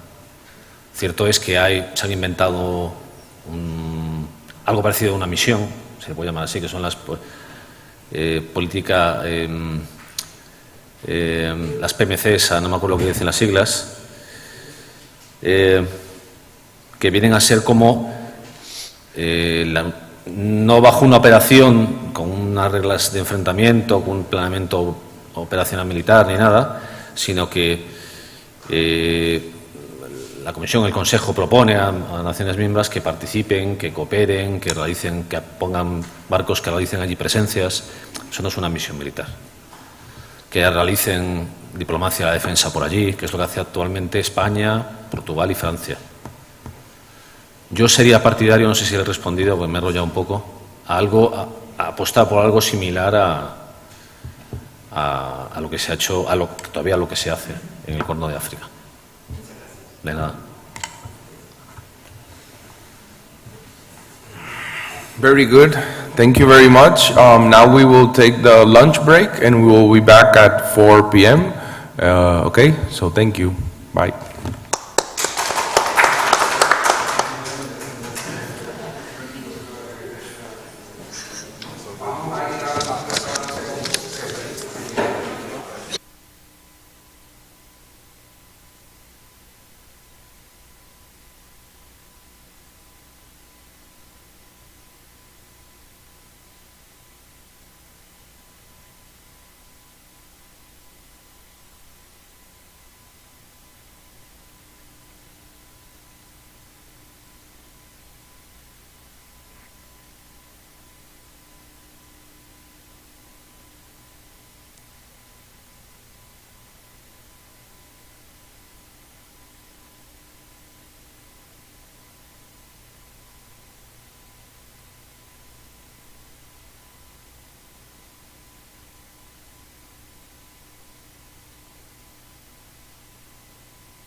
Good afternoon. Welcome back to our final session in this 66 CICA of Security and Defense in Postmodernity. We will now have a short opening statements for this final session presented by Akami, and I give the floor to our presenters.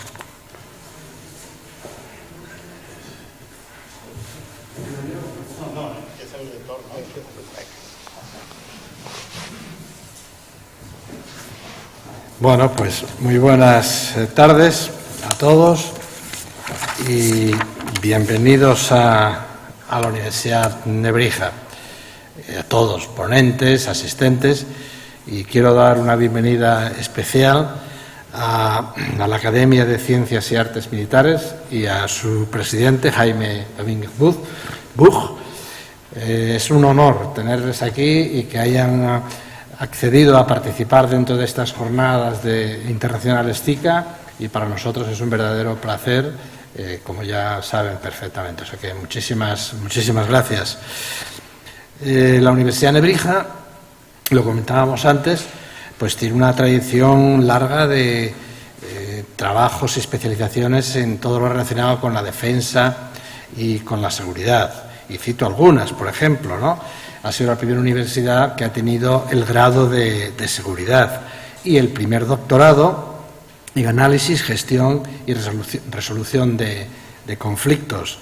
Tenemos una Cátedra Nebrija Santander de colaboración con CICA, precisamente, sobre estos temas de seguridad y defensa. Acaban de aprobarnos en la Comunidad de Madrid, que empezaremos el curso que viene, un máster de ciberdelincuencia, muy relacionado naturalmente. Y colaboramos habitualmente pues, con el CSD, con la Policía Nacional, con la Guardia Civil y demás instituciones que tienen que ver con la seguridad y la defensa. Por lo tanto, es un poco un ecosistema en el que nos movemos realmente bien. Y hacemos numerosos actos. No hace mucho estuvo aquí el mayor experto israelí, Eviatar Matania, dando una conferencia preciosa sobre todo el problema de la ciberseguridad y el papel que jugó, por ejemplo, Microsoft en la guerra de Ucrania, que en un día tenía todo su sistema en la nube y salvó la opción de que fuese atacado, ¿no? Por lo tanto, es un tema que nos gusta por naturaleza, así que acogemos con entusiasmo esta participación de Akami sobre además un tema de vital importancia y, desgraciadamente diría yo, de actualidad, que es la seguridad y la defensa en Europa, ¿no? Desde el punto de vista académico, dos palabras, académico e investigador. La seguridad y la defensa es connatural al ser humano, ¿no?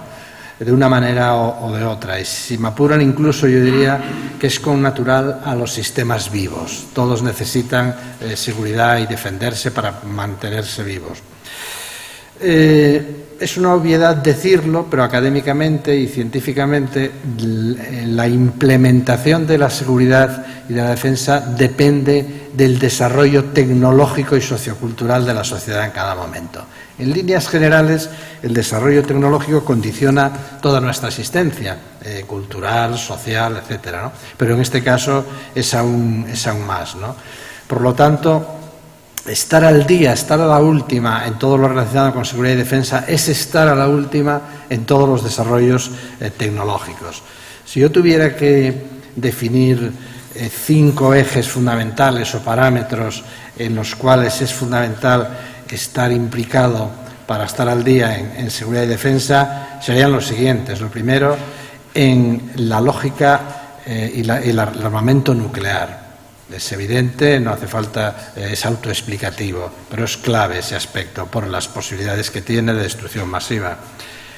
Obviamente, en las nuevas tecnologías de la información de todo tipo, estos días está muy en boga la inteligencia artificial, pero hay otras, y yo diría que en un futuro cercano la tecnología disruptiva más amenazadora de la seguridad va a ser la computación cuántica, porque la computación cuántica inmediatamente va a ser capaz de hacer desaparecer de un plumazo todos los sistemas de seguridad que disponemos ahora por la potencia de cálculo.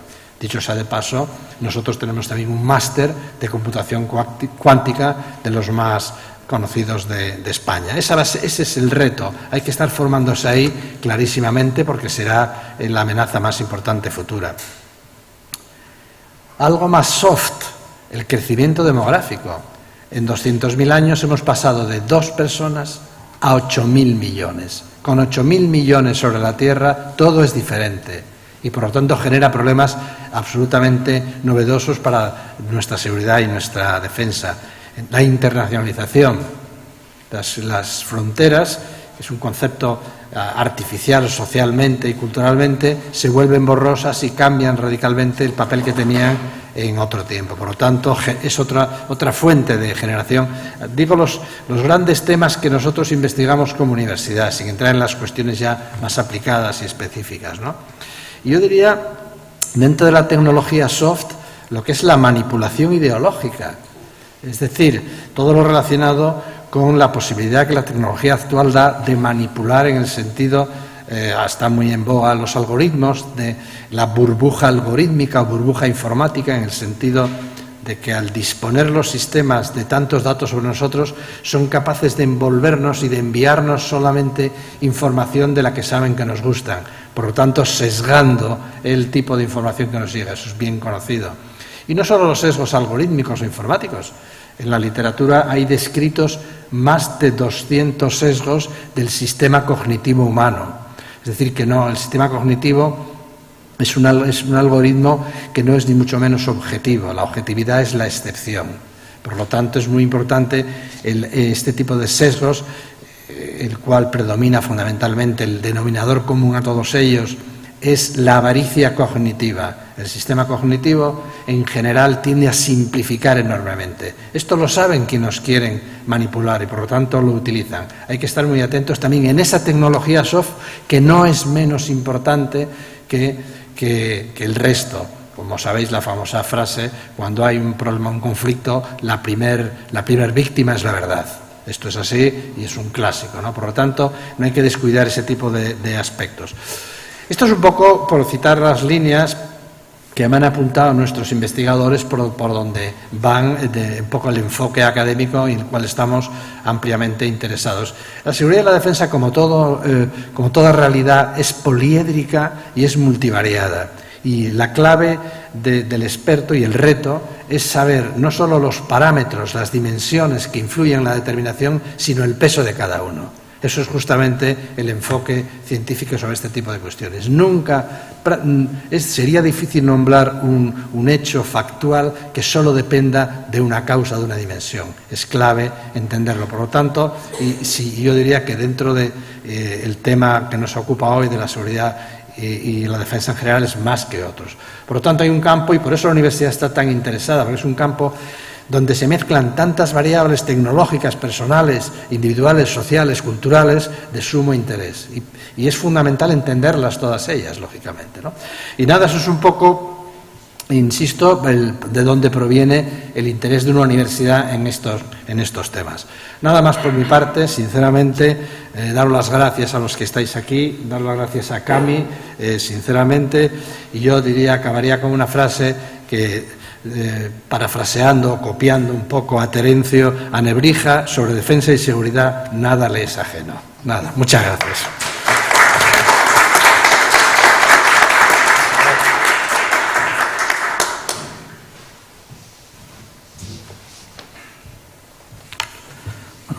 Buenas tardes, señor rector y amigo, señor rector y académico. Buenas tardes. En primer lugar, y como presidente de la Academia, quería reiterar una cosa que ya ha dicho el rector de la Universidad de Nebrija y hemos estado hablando antes.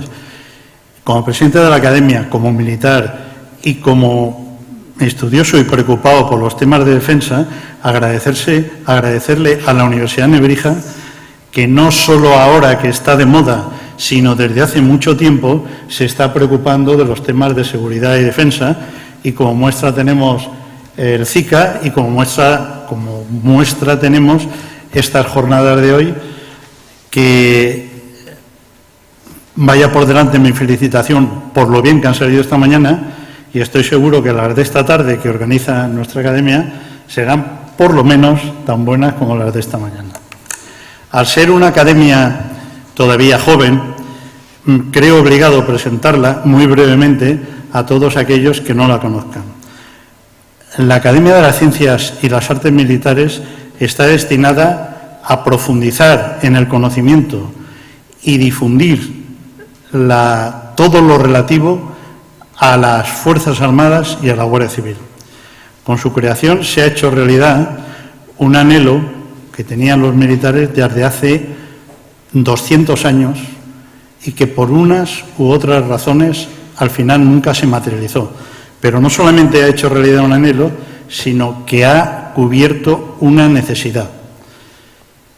El mundo de la cultura militar es muy amplio y desde el punto de vista académico, algunas academias estudiaban o trataban o tenían conocimientos sobre una de sus partes, otras partes no lo trataba ninguna academia, pero ninguna trataba todo lo militar en su conjunto, que es como hay que tratarlo, porque si no se queda cojo.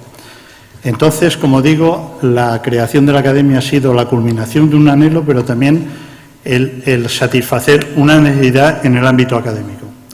La academia hizo su presentación pública en junio del año 2019 en el Centro Superior de Estudios de la Defensa Nacional, en una reunión multitudinaria. Multitudinaria quiero decir que fue mucha gente, muchísima gente del mundo de la universidad, del mundo de las reales academias, del mundo de defensa y del mundo de las industrias de defensa. Como saben, las academias siguen el mismo ciclo que las universidades, es decir, trabajan por cursos académicos. Lo presentamos en junio de 2019 y ya en septiembre de 2019 iniciamos nuestro primer curso académico de actividades públicas. Digo actividades públicas porque, lógicamente, antes estuvimos un año y medio preparando todo lo que hay que preparar para una idea materializarla, ¿no? Quiere decir esto que este es nuestro cuarto curso académico, por eso digo que es una academia muy joven. Comparada con academias que tienen 200 años, pues somos prácticamente un recién nacido, ¿no? En ese mismo año, ese mismo acto, se presentó también la Fundación de las Ciencias y las Artes Militares, que está destinada a dotarle de apoyo financiero que necesita la academia y a materializar muchas de sus actividades. ¿Cuál es la estructura de la academia? Los campos del saber que abarca la cultura militar son muy amplios y numerosos, y la academia debe ser capaz de abarcar todos ellos. Entonces, para sistematizar el trabajo de sus académicos, la academia se ha estructurado en 6 secciones. De esas 6 secciones, 3 se ocupan del pasado presente. Son las secciones de historia militar, antigua, edad antigua, moderna, medieval, moderna, contemporánea, vexilología, uniformología, heráldica, eso es historia militar. La siguiente es la de patrimonio cultural militar, hablando de fortalezas y poliorcética, que como saben es la ciencia que se empleaba para atacar las plazas fuertes. Las plazas fuertes, en los siglos XVI, XVII, XVIII, principios del XIX, estaban diseñadas matemáticamente para tener cobertura en todos los ángulos. Y había una forma matemática de atacarlas según fuera la forma de la disposición de la plaza fuerte. Esa es la poliorcética. Las matemáticas se han empleado en las Fuerzas Armadas desde mucho tiempo antes de lo que alguien puede suponer. Los tercios, el despliegue de los tercios, era un estudio matemático de a cuánto tenía que estar cada piquero, cuánto tenía que ser la longitud de la pica, cuántos tenían que ser los arcabuceros, cada cuánto tenían que disparar para poder recargar y que hubiera fuego continuo. Todo esto de las matemáticas que es intrínseco a la vida actual, desde hace mucho tiempo estaba implicado en la cultura militar. Bien, pues decía, patrimonio cultural militar, todo lo que es escultura, pintura, arquitectura, etcétera, etcétera, también modelismo y también cine bélico. Luego está la tercera sección que se preocupa del pasado presente, la sección de diccionario biográfico militar, que está redactando las biografías de aquellos que nos precedieron y que no merecen quedar en el olvido. Hay dos secciones que se preocupan del presente futuro. Uno, la sección futuro de las operaciones, que es la que hoy está aquí, porque el tema es suyo. Entonces, se preocupa de todo: geoestrategia, estrategia, táctica, logística, incluida sanidad, el tema de la economía de guerra, el tema de la regulación, el tema de la enseñanza, instrucción y adiestramiento, etcétera, etcétera. Y la otra sección que se preocupa del presente futuro es la sección de perspectiva militar, perdón, de perspectiva de la tecnología militar. Todo también, los vehículos y plataformas terrestres, navales, aéreas, armamento, material, vestuario, equipo, mando y control, técnicas de supervivencia, etcétera, etcétera. Y finalmente, la sexta y última sección es una sección que es transversal a todas ellas y que para nosotros es la más importante, pues es el fundamento de las Fuerzas Armadas y la Guardia Civil, que es la de pensamiento y moral militar. Analiza las reales ordenanzas como código de conducta de los militares, los valores militares, el pensamiento militar a lo largo del tiempo y la legislación militar. En este momento la academia la constituimos 40 académicos de número de los 60 que por estatutos tiene como máximo y 72 académicos correspondientes de los 100 que como máximo puede tener. En total, 112 académicos que son los que semana tras semana desarrollan sus actividades.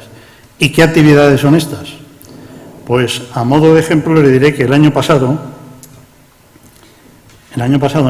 pasado curso académico llevamos a cabo 35 actividades públicas, 35 seminarios, conferencias, jornadas, etcétera, etcétera.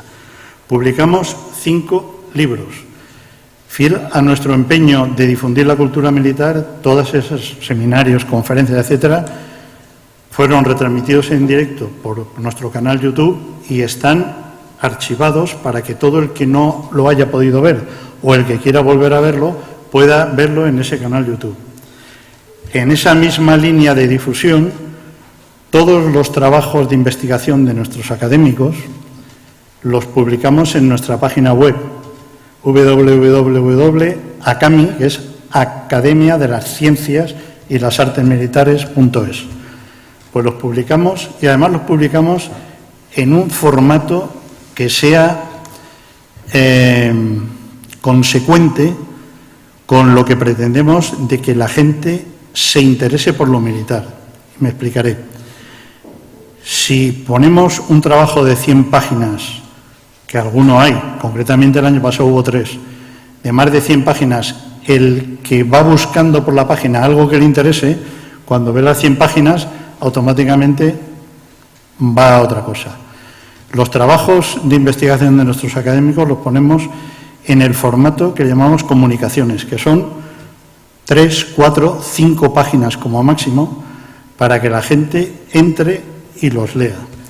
De estos trabajos de investigación, en el pasado curso académico hicimos 75 solamente en un curso académico que están en la página web. Y además hicimos 100 efemérides, que son una muy corta historia de un hecho histórico relacionado con una fecha. Es decir, hoy, tal día como hoy, pero en el año tal, ocurrió tal cosa. 100 de esos. También están en la página web. Y este año intentamos seguir en la misma línea, este curso académico, y tenemos previstos 9 libros y hasta 42 actos públicos. Bueno, pues esto es lo que somos y lo que hacemos. Esperamos su compañía, bien físicamente en nuestras instalaciones cuando haya una conferencia, bien a través del canal YouTube de la Academia, y esperamos que nos visiten todos los días en nuestra página web www.acami.es o funcami, que es la fundación.org, que están interrelacionadas. Muchas gracias.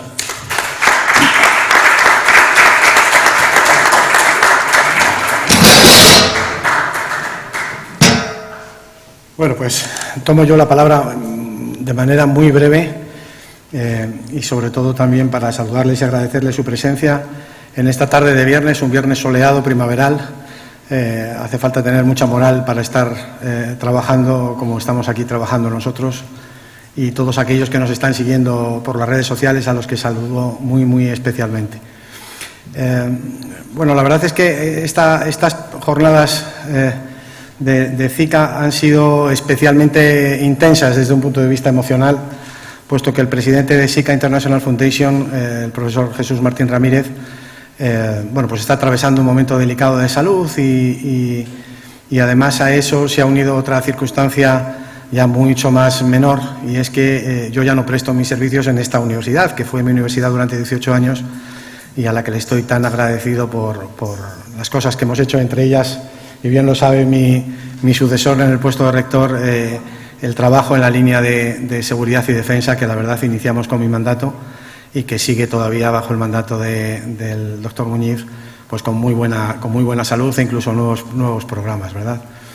Y como bien recordaba mi general Domínguez Bug, pues efectivamente también soy académico. Llevo con mucho orgullo la medalla 44 de ACAMI, de académico correspondiente, con la esperanza de algún día alcanzar el honor de ser académico de número y trabajando por la difusión de la cultura de defensa, que es lo que llevo haciendo, la verdad, en los últimos años de ejercicio profesional.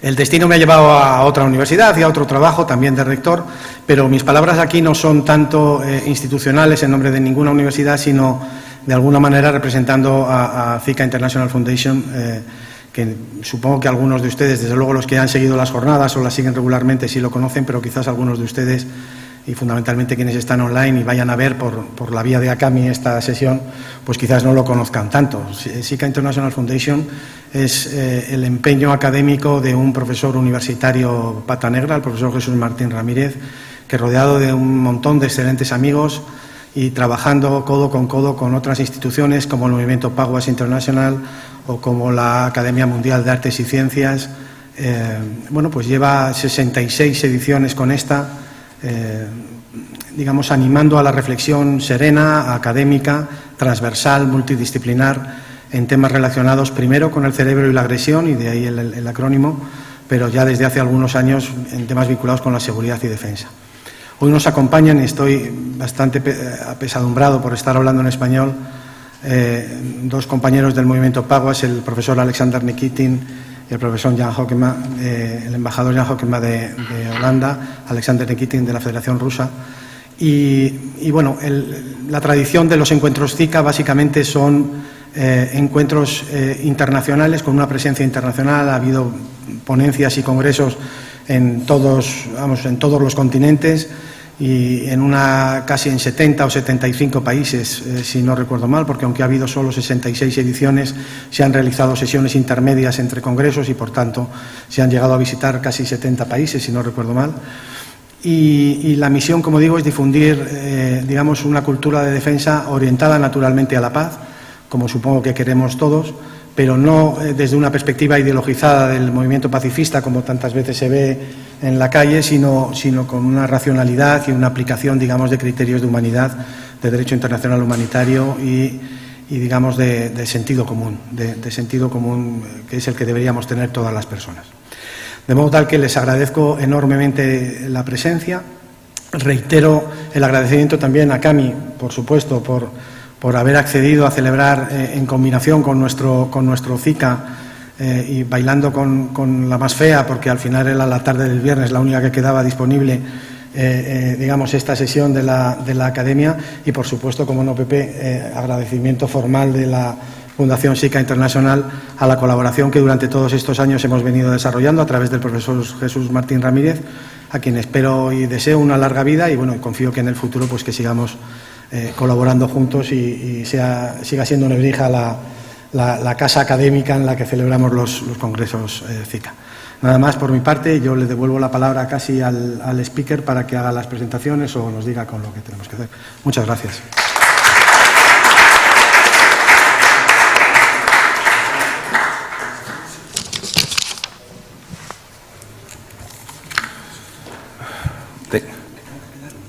Como quiera.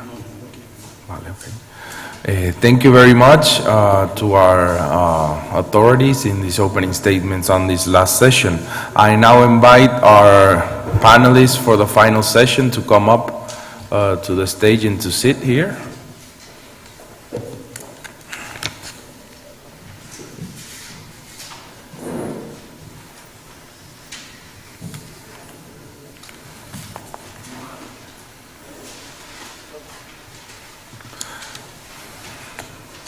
Okay, so we are first going to have 3 speakers until 5:30. Then we will have a 5-minute coffee break. Everybody can get what they want and then come back, and then we start again for our final 2 speakers. Okay, so our first speaker is Mr. Carlos Jiménez Piernas, and the title of his presentation is Feeding European Defense into the European Construction Process. Mr. Jiménez Piernas is,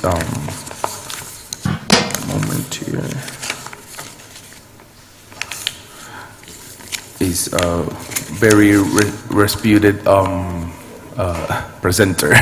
So, Mr. Jiménez Piernas, please come.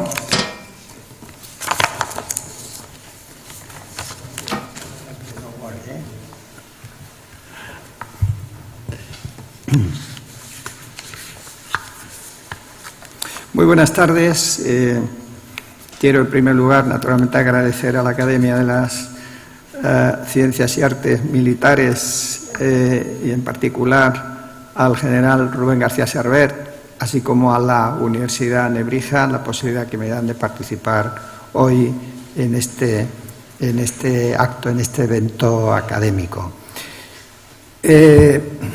Según instrucciones recibidas, debo hablar durante 30 minutos haciendo una presentación de la política de seguridad común, política exterior y de seguridad común de la Unión Europea, que sirva de introducción y marco de referencia a las intervenciones que van a seguir sobre aspectos mucho más concretos relacionados con la brújula estratégica, con las relaciones con la OTAN y otros temas de los que se van a ocupar mis ilustres colegas. Bien, el Tratado de la Unión Europea dispuso en su día en Maastricht, en el 93, que la Unión Europea en principio iba a girar en torno a un pilar fundamental que iba a ser el de las comunidades europeas y 2 pilares adyacentes centrados en políticas de cooperación excluidas del ámbito comunitario, una dedicada a la política exterior y de seguridad común, PESC, a partir de ahora utilizaré ese acrónimo, y otra dedicada a la cooperación policial y judicial penal. Esos 2 pilares, en definitiva, iban a acompañar al pilar fundamental y se trataba en principio de ir creando el ambiente, la atmósfera idónea para facilitar en su día, en el futuro, la integración o incorporación en el pilar comunitario de esas 2 políticas de cooperación netamente gubernamental, ¿verdad? Bien, el Tratado de Lisboa, que es la última revisión que se ha llevado a cabo de los tratados de la Unión, ha perseguido la unificación del sistema y la inclusión o integración de esos otros 2 pilares en el seno de la Unión Europea, pero la verdad, del pilar comunitario. Pero la verdad es que, en tanto que efectivamente con el sistema de cooperación policial y judicial penal eso ha sido posible, no ha ocurrido lo mismo con la política exterior y de seguridad común, con la PES, que ha seguido fuera del pilar comunitario. Ahora voy a explicar brevemente las razones por las que eso ha ocurrido, ¿verdad? En cualquier caso, la PES está regulada en el tratado, por el Tratado de Lisboa, en el Tratado de la Unión Europea, tal y como ha quedado revisado en Lisboa, concretamente en el título 5 romanos del mismo, ¿verdad? Y por tanto ha quedado fuera del Tratado de Funcionamiento de la Unión, que es en definitiva el pilar comunitario, ¿verdad? En definitiva, la PESC es una política muy específica que mantiene procedimientos particulares y que en cuanto a su alcance y contenido deja todavía mucho que desear desde la óptica comunitaria. En definitiva, es cierto que la creación y desarrollo del Estado moderno, que es un invento europeo del que yo creo que podemos estar muy orgullosos, a pesar de las luces y sombras habituales en todo este tipo de procesos, el Estado moderno se ha basado siempre, desde su origen, en tres patas, que es la economía, luego la política interior, sobre todo justicia y policía, y finalmente, claro, esta política exterior y de seguridad común.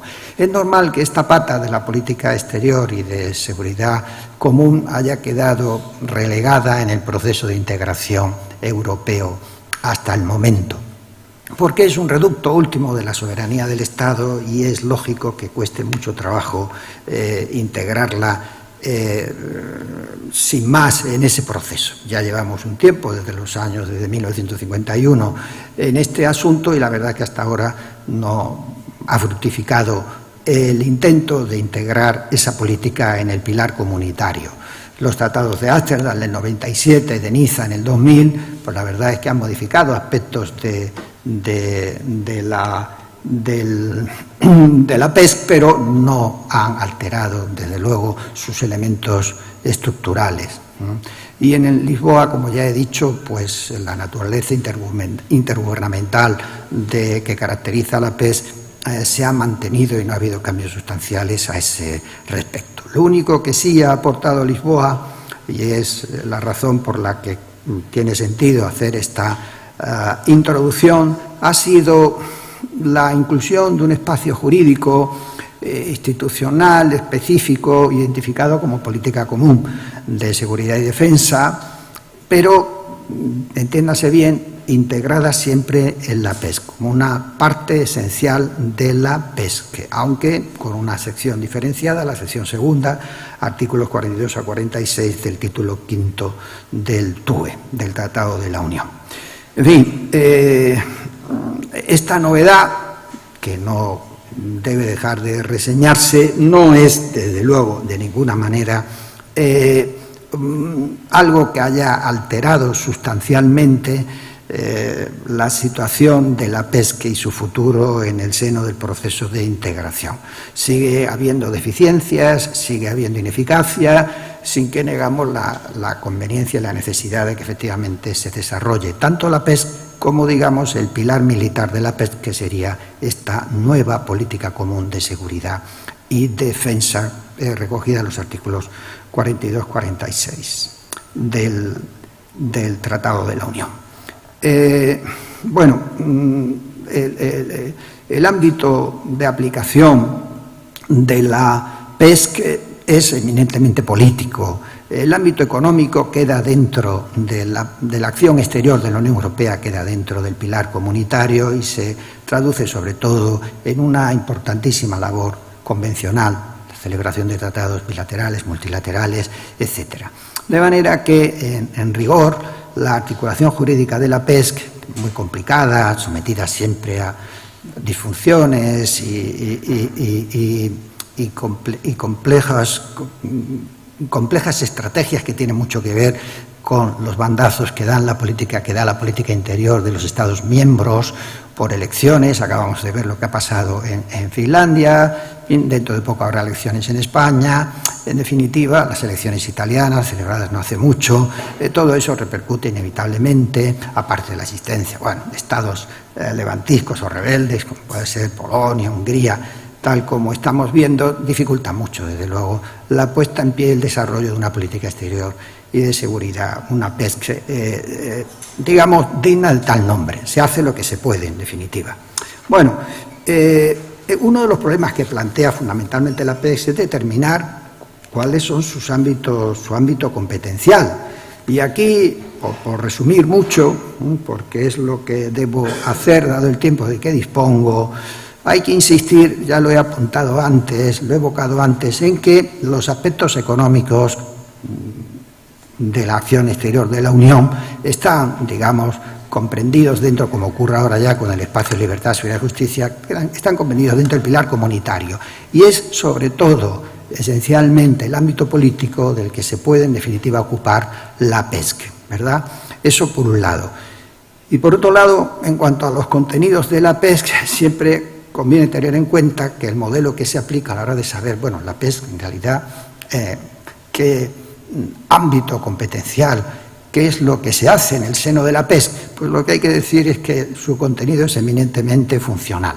Es un modelo funcional en el que, en definitiva, deciden siempre los Estados miembros. Los Estados miembros son los que, en una ocasión o circunstancia determinada, deciden, porque esa es su voluntad concorde, su consenso, porque entienden que hay acuerdo al respecto sobre el carácter, el interés general o común de un determinado asunto, que ese asunto puede quedar incluido dentro de la PESC y pueden ocuparse de él. Como comprenderán, esto naturalmente sitúa en un ámbito muy indeterminado e inconcreto las materias de las que se puede ocupar la PESC. Pero insisto, los aspectos económicos quedan en principio descartados y los políticos sí, siempre y cuando que esa sea la voluntad concorde de los Estados miembros. Lo que en definitiva sitúa a la PESC en una situación de evidente indefinición en cuanto, en última instancia, a los contenidos y las acciones que se puedan llevar a cabo en su seno, ¿verdad? Todo gira en torno al consenso de los Estados miembros. Un consenso que se traduce, por supuesto, en el seno del Consejo Europeo, que es quien tiene la función, de acuerdo con el artículo 26.1, de fijar cuáles son las directrices estratégicas, los intereses estratégicos de la Unión, fijar los objetivos, definir las orientaciones generales en materia de política exterior y seguridad y, en su caso, tomar las decisiones que resulten necesarias. Como ven, de todas maneras, es una terminología muy ambigua, muy ambigua.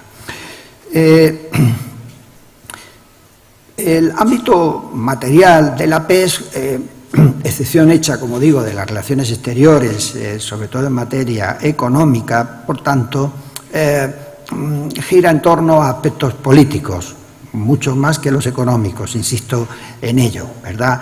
Y siempre condicionada, por supuesto, al acuerdo, al consenso de los Estados miembros.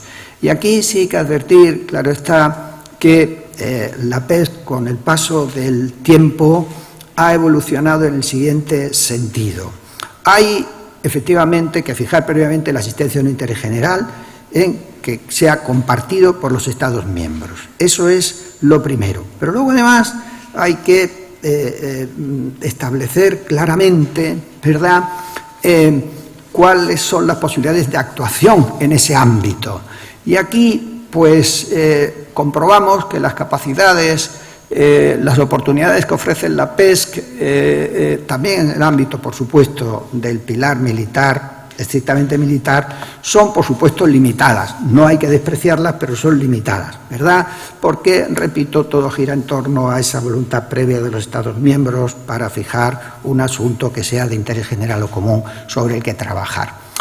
No obstante, a pesar de eso, lo cierto es que el volumen de actos de muy diversa naturaleza que se han adoptado con fundamento en la PESC ha sido bastante abundante. Si establecemos una distribución por materias, podríamos concluir que ha habido actuaciones que han tenido, se han atribuido, se han decidido por temas, por ejemplo, la lucha contra el terrorismo, que ha sido objeto, por supuesto, de la PESC. Otras han tenido un perfil o denominador común eminentemente geográfico, como puede ser la política de vecindad, o por zonas geográficas, puede ser el caso del Sahel, y también, bueno, también grandes cuestiones como puede ser la Corte Penal Internacional y otras. En este contexto, la política común de seguridad y defensa, que es la que nos ocupa fundamentalmente, pero que insisto hoy aquí, pero que insisto se inscribe dentro de la PESC, se presenta en el tratado con una cierta separación en cuanto a los contenidos de la PESC, ¿Cuál es la distinción que yo creo que conviene aquí establecer? Es sencilla, en mi personal opinión. La PES, en definitiva, se ocupa de todos los aspectos relacionados con el ámbito político e incluso económico, y el militar, la defensa en sentido estricto, sí quedaría en manos de la política común de seguridad y defensa. Bien entendido que se debe hablar de política de defensa común, no de defensa común. La defensa común sería, en definitiva, integrar en el pilar comunitario la defensa, y no es el caso. Para ello sería necesario la unanimidad del Consejo, la ratificación por parte de todos los Estados miembros, en fin, no hay forma de pensar en eso. Lo que hay es una política de defensa común, que, repito, no hay que despreciar, aunque sea muy limitada en sus contenidos y resultados, ¿verdad?, con desarrollos que, bueno, quizás convenga mencionar, como es el caso en Ámsterdam de la inclusión de las famosas misiones Petersberg, que son en definitiva acciones que se incluyen en la gestión de crisis. Es cierto que con la intervención de fuerzas de combate, aunque en un grado, digamos, desde el punto de vista operativo mínimo. Bueno, aquí hay expertos que lo explicaría mucho mejor que yo. Es el escalón más bajo de la jerarquía militar, la que puede atribuirse a este tipo de misiones desde el punto de vista operativo. Son para atender misiones humanitarias, de rescate, etcétera. Pero bueno, no está mal reseñar que efectivamente es posible, ha sido posible avanzar en alguna medida en este tipo de misiones operativas que necesitan cierto aparato militar, gracias en definitiva pues a avances habidos en las revisiones sucesivas de los tratados. Yo de todas maneras destacaría sobre todo, y aquí es donde me temo que por desgracia se ha avanzado en última instancia poco, destacaría sobre todo la elaboración de una estrategia europea de seguridad, porque como todo el mundo sabe, la política exterior y seguridad de un Estado se fija a partir del interés nacional de ese Estado, de acuerdo con criterios y directrices eminentemente de realismo político. Es lo que yo he visto en el Ministerio de Exteriores cuando he estado en su asesoría. Todo lo demás es música celestial, pero bueno, es mi percepción y mi experiencia, ¿verdad? Entonces, fijar interés nacional en un Estado ya es complicado, como hemos visto hace muy poco con el caso del Sahara Occidental, o podrían citarse otros casos anteriores, ¿verdad? Siempre puede haber discrepancias, en fin, puede producirse situaciones muy diversas. Pero claro, poner de acuerdo a 27 Estados acerca de una política exterior de seguridad común, compartida, pues es harto complicado. Poner de acuerdo a Francia y España sobre determinados temas, como podía ser el caso del Sahara Occidental hasta hace muy poco, pues era también harto complicado, ¿verdad? Pero en fin, o si no el Sahara Occidental simplemente en relación con la política con Marruecos, ¿verdad? Entonces, es muy difícil fijar una estrategia de seguridad común, europea, de seguridad compartida por todos los Estados. Y eso es lo que se logró en alguna medida. Si leen el documento, es un documento, bueno, discreto en cuanto a contenidos, pero merecía la pena lo que consiguió Javier Solana en el 2003, en diciembre de 2003, cuando logró que se aprobara la primera estrategia europea de seguridad, al calor de la crisis desatada por la invasión de Irak y las diferencias que habían surgido en el seno de la Unión Europea entre estados favorables a la invasión, España e Italia, que estaban además España en el Consejo de Seguridad, y Francia y Alemania, que estaban también en el Consejo de Seguridad, los dos estados que eran contrarios a la misma. Esa crisis muy grave desde el punto de vista de la política exterior de seguridad y en materia de defensa animó, desde luego yo creo que ayudó a Javier Solana a que se aprobara esa estrategia europea de seguridad, que, insisto, para mí es una cuestión previa, es una priori. Si no se fijan las directrices y los objetivos fundamentales de qué hacer en materia de política exterior de seguridad, a sabiendas de que la política exterior necesita una política de seguridad y la de seguridad una política exterior, son partes, en fin, muy relacionadas, que no pueden de ninguna manera deslindarse.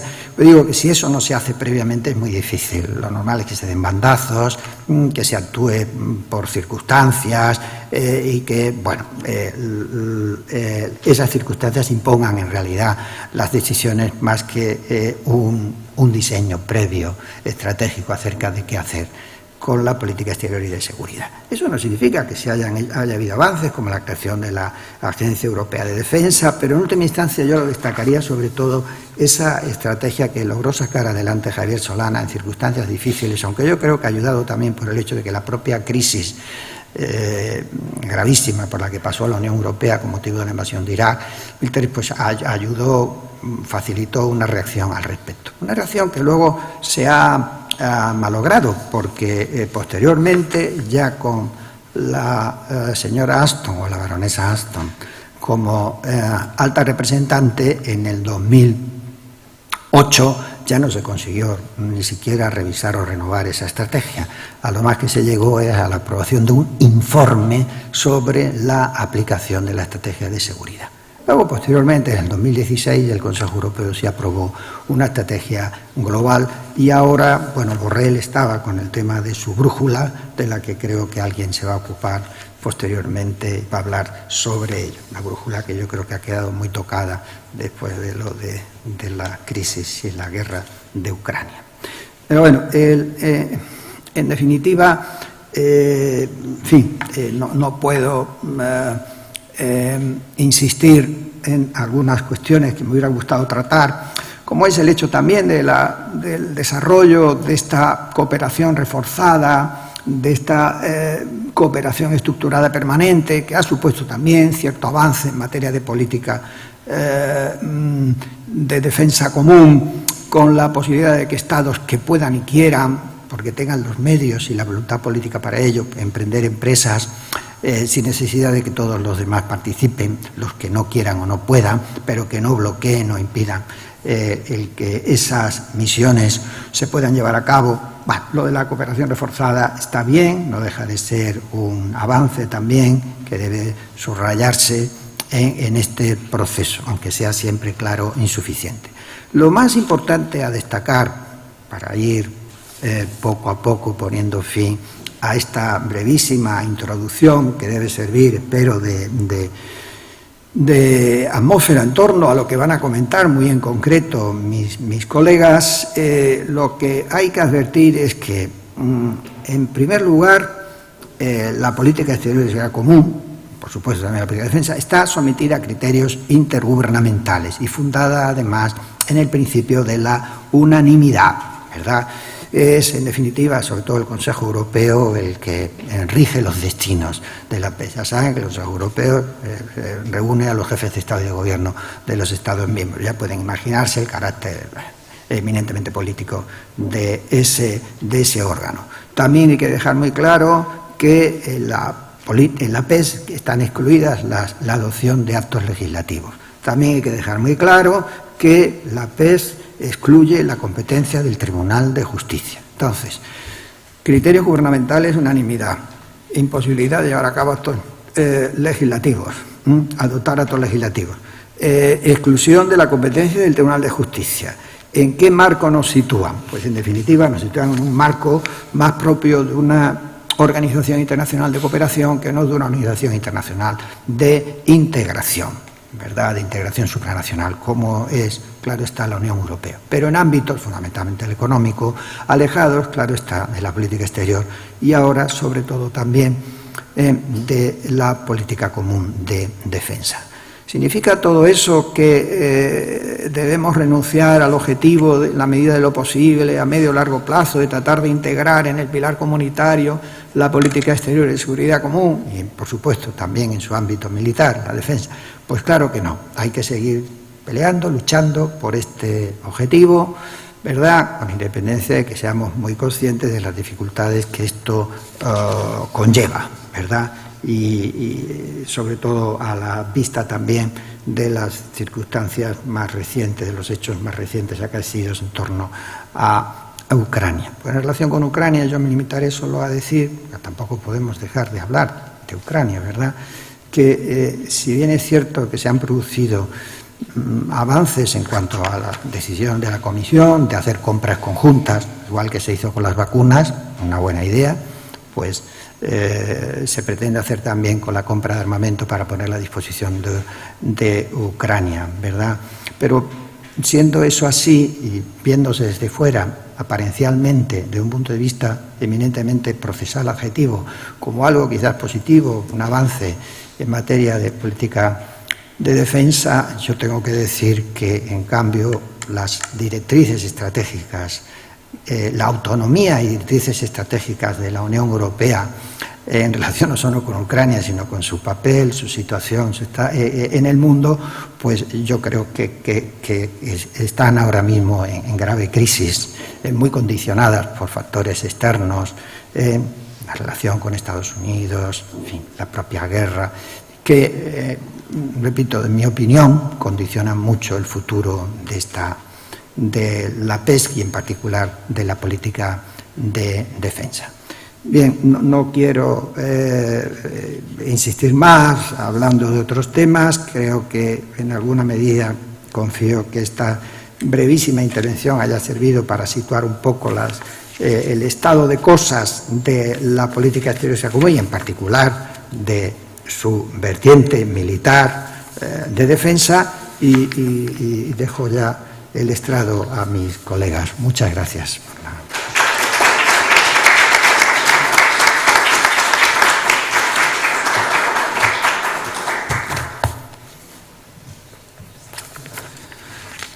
Thank you very much, Professor Jimenez Piernas. I now found your biography, sorry. Professor Jimenez Piernas is a lawyer and a double PhD graduate, a PhD in law and a PhD in political science, winning in both PhDs the award for best student from Universidad Complutense. He has been a full professor of international law and international relations in Universidad Alicante and Universidad Valladolid. He's also a Jean Monnet Chair since 1998 at Alcalá University, and recently he has served as chief of the International Legal Advisory Department at the Ministry of Foreign Affairs. As you can see, an excellent career that he has had, and it's a pleasure and privilege to have him here. Next is another friend of CICA, Mr. General Federico Yanis. He is the Vice President of Bureau Defense Spain, and he was a speaker also yesterday. So, Professor Yanis, please. He will be talking about European defense behind the EU's European compass. You will speak from there or from here? Okay, okay.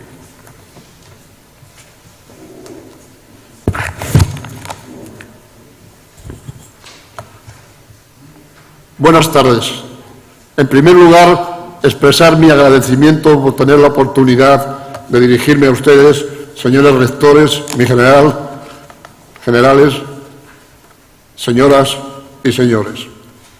Vamos a hablar de la brújula estratégica. Si a una persona interesada en los temas de defensa se le hubiese preguntado solo hace un par de años, las iniciales SC en inglés, ¿qué le dicen a usted? Entonces, esa persona, que conoce mucho de temas de defensa, hubiese dicho Strategic Concept, refiriéndose al documento bien conocido de la Alianza Atlántica. Ahora, si se le preguntan, tienen dudas, porque puede ser Strategic Concept o Strategic Compass. Ambas son SC. Y eso es interesante, porque realmente muchas personas, y en general se toma como un equivalente que no lo es, pero que sí tiene ciertas llamadas a lo que es al concepto estratégico de la OTAN. Hay que fijarse bien en las cosas, y el título no puede ser solo brújula estratégica, sino tiene que ser brújula estratégica para reforzar la seguridad y la defensa de la Unión Europea en el próximo decenio. O sea, es un documento a medio plazo. El 21 de marzo de 2022, el Consejo Europeo aprobó formalmente la brújula estratégica en un momento en el que estábamos presenciando el regreso de la guerra en Europa. La brújula estratégica dota a la Unión Europea de un ambicioso plan de acción. Otra palabra clave. La brújula estratégica es un plan de acción. De un ambicioso plan de acción para reforzar la política de seguridad y defensa de la Unión Europea de aquí al año 2030. El entorno de seguridad de la Unión Europea se ha vuelto más hostil, lo que nos obliga a dar un salto decisivo y exige que aumentemos nuestra capacidad y nuestra voluntad de actuar, reforcemos nuestra resiliencia e invirtamos más y mejor en nuestras capacidades de defensa. La fuerza de la Unión Europea reside en la unidad, la solidaridad y la determinación. El objetivo de la brújula estratégica, importante. ¿Cuál es el objetivo? ¿Por qué está la brújula estratégica? Ese objetivo es convertir a la Unión Europea en un proveedor de seguridad más fuerte y capaz. La Unión Europea debe ser capaz de proteger a sus ciudadanos y contribuir a la paz y la seguridad internacionales. Esto cobra especial importancia en un momento en que la guerra ha regresado a Europa con la agresión no provocada e injustificada de Rusia contra Ucrania, y en el que se están produciendo profundos cambios geopolíticos, y los que veremos, profundos cambios geopolíticos. Esta brújula estratégica reforzará la autonomía estratégica de la Unión y su capacidad para trabajar con sus socios a fin de proteger sus valores e intereses. Una Unión más fuerte y más capaz en materia de defensa contribuirá positivamente a la seguridad transatlántica y mundial, de forma complementaria con la OTAN, otra línea a subrayar, que sigue siendo la base de la defensa colectiva de sus miembros. Hay un mito que se ha extendido durante mucho tiempo, que hay una competición en materia de defensa entre la Unión Europea y la OTAN. Si alguna vez lo hubo, desde luego no es la situación ahora. También reforzará el apoyo al orden mundial basado en normas, con las Naciones Unidas como eje central. Las amenazas son cada vez mayores y el precio de no hacer nada es evidente. La brújula estratégica es una guía de actuación, otra idea clave, una guía de actuación que traza un rumbo ambicioso para nuestra política de seguridad y defensa para el próximo decenio. Nos ayudará a asumir nuestras responsabilidades en materia de seguridad, tanto ante nuestros ciudadanos como ante el resto del mundo. Y si no es ahora, ¿cuándo? La brújula estratégica ofrece una evaluación común del entorno estratégico de la Unión y de las amenazas y los retos a los que se enfrenta. El documento presenta propuestas concretas y ejecutables con un calendario muy preciso con el fin de mejorar la capacidad de la Unión para actuar con decisión en situaciones de crisis y defender la seguridad de sus ciudadanos. La brújula abarca todos los aspectos de la política de seguridad y defensa y se articula en torno a 4 pilares que oirán repetir muchas veces: actuar, invertir, trabajar de manera asociativa y garantizar la seguridad. Estas versiones de la parte inglesa no están muy conseguidas, pero con el tiempo se matizarán y se mejorarán. Actuar, la primera frase es actuar. Para ser capaz de actuar con rapidez y firmeza cada vez que se produzca una crisis, en colaboración con sus socios y, si es posible, sola cuando sea necesario. La Unión Europea creará, y esto ya son cosas concretas, creará una capacidad de despliegue rápido de la Unión Europea de hasta 5.000 militares para diferentes tipos de crisis. Todo eso hay que desarrollarlo, porque no se trata de coger 5.000, ¿no? Hay que ver cómo se consiguen estos 5.000, cómo se dividen entre los distintos países, qué organización se toma, etc. Tendrá la capacidad de desplegar también una misión civil de la política común de seguridad y defensa, que hemos escuchado antes, la política de seguridad y defensa, con 200 expertos plenamente equipados y dispuestos en un plazo de 30 días, incluso en entornos complejos. Ya saben que la política de seguridad y defensa no solo es militar, es también civil. Y llevará a cabo periódicamente, y esto es importante porque es un mandato, ejercicios reales en tierra, en el mar, no menciona el aire, pero se da por supuesto. Y también se aumentará la movilidad militar, se reforzarán las misiones y operaciones civiles y militares de la política común, promoviendo un proceso de decisión rápido y más flexible, actuando de manera más firme y garantizando una mayor solidaridad financiera. Utilizará todas las posibilidades que ofrece el Fondo Europeo de Apoyo a la Paz para respaldar a sus socios. Hemos dicho, esta es la parte actual. La segunda parte es garantizar la seguridad, a fin de mejorar su capacidad de anticipación, disuasión y respuesta ante las amenazas y los desafíos existentes y que pueden aparecer rápidamente, y defender los intereses de la Unión Europea en materia de seguridad. La Unión impulsará sus capacidades de análisis de inteligencia, desarrollará un conjunto de instrumentos y equipos de respuesta contra las amenazas híbridas, seguirá desarrollando el conjunto de instrumentos de ciberdiplomacia y establecerá una política de ciberdefensa, elaborará un conjunto de instrumentos contra la manipulación de la información, elaborará también una estrategia espacial importantísima para la seguridad y la defensa. Reforzará el papel de la Unión Europea en el ámbito de la seguridad marítima. Tercera frase, tercera acción, invertir. Los Estados miembros se han comprometido en incrementar sustancialmente su gasto en defensa para que corresponda con su ambición colectiva de reducir las carencias esenciales en materia de capacidades militares y civiles y a reforzar la base tecnológica e industrial de la defensa europea, que habrán oído muchas veces los interesados en estos temas. Y también impulsará la innovación tecnológica en el ámbito de la defensa. También hay una nueva iniciativa, INNO, que va a desarrollar la Agencia Europea de Defensa. Impulsará la innovación tecnológica en el ámbito de la defensa para subsanar carencias estratégicas y reducir dependencias tecnológicas e industriales. Otro importante punto, trabajar de manera asociativa. Con el fin de hacer frente a las amenazas y los retos comunes, la Unión Europea reforzará la cooperación con sus socios estratégicos como la OTAN, las Naciones Unidas y los socios regionales. Hablando de la OTAN, saben ustedes que hace muy pocos días se firmó, el día 11 de enero de este año, se firmó la tercera declaración conjunta de cooperación OTAN-Unión Europea.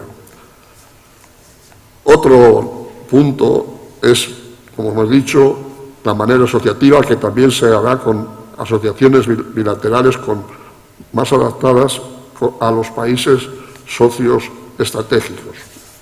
Y menciona entre ellos Estados Unidos, Canadá, Noruega, Reino Unido y Japón, entre otros. Vamos a seguir pasando en qué concepto nos movemos y las etapas sucesivas. La primera versión de la brújula estratégica fue presentada por el alto representante en noviembre de 2021. Se basaba en el primer análisis de amenazas realizado a partir de la información aportada por los servicios de inteligencia de los 27 Estados miembros de la Unión y en un diálogo estructurado entre los Estados miembros, las instituciones y diversos expertos. Entre febrero y marzo de 2022 se sucedieron varias versiones para reflejar el debate entre los Estados miembros y tener en cuenta el conjunto de medidas en materia de defensa y política espacial presentada por la Comisión el 15 de febrero. La aprobación de la brújula estratégica fue refrendada por el Consejo Europeo los días 24 y 25 del año de gracia de 2022. Vamos ahora a cómo se ha analizado el primer año de vida, 21-22 de marzo 22 y 20 de marzo del 23. Ese día, el 20 de marzo del 23, el alto representante, Josep Borrell, presentó el primer informe anual sobre la aplicación de la brújula estratégica a los ministros de Asuntos Exteriores y de Defensa durante el Consejo de Asuntos Exteriores. O sea, lo presentó a los ministros reunidos en Consejo. El alto representante para Asuntos Exteriores y Política de Seguridad, Josep Borrell, hizo unas manifestaciones en las que dijo: los últimos 12 meses han sido una brutal llamada de atención para los europeos, y no solo para los europeos, creo que para todos los países del mundo, para los europeos. A medida que continúa la guerra no provocada de Rusia contra Ucrania y el mundo se vuelve más inestable e impredecible, los europeos están invirtiendo en su seguridad común. Con la brújula estratégica estamos pasando de las palabras a la acción, por nuestra propia seguridad, por la seguridad de nuestros asociados y por la paz y la seguridad internacionales. Los tres están inextricablemente vinculados. Para terminar, vamos a ver qué nos dicen de ese análisis de lo que se ha hecho durante el año pasado, desde el marzo del 22. En los últimos 12 meses, la Unión Europea ha reforzado su apoyo en materia de seguridad y defensa a los socios de todo el mundo. Colectivamente, la Unión Europea y los Estados miembros han estado a la altura del reto y han elevado los niveles de ambición y credibilidad. Y para ver que la cosa se pasa a la realidad, paralelamente la Unión Europea sigue siendo un proveedor fiable de seguridad. La Unión Europea está intensificando su apoyo en el Golfo de Guinea, en el Indo-Pacífico, en los Balcanes occidentales y en el Cáucaso meridional, entre otros lugares.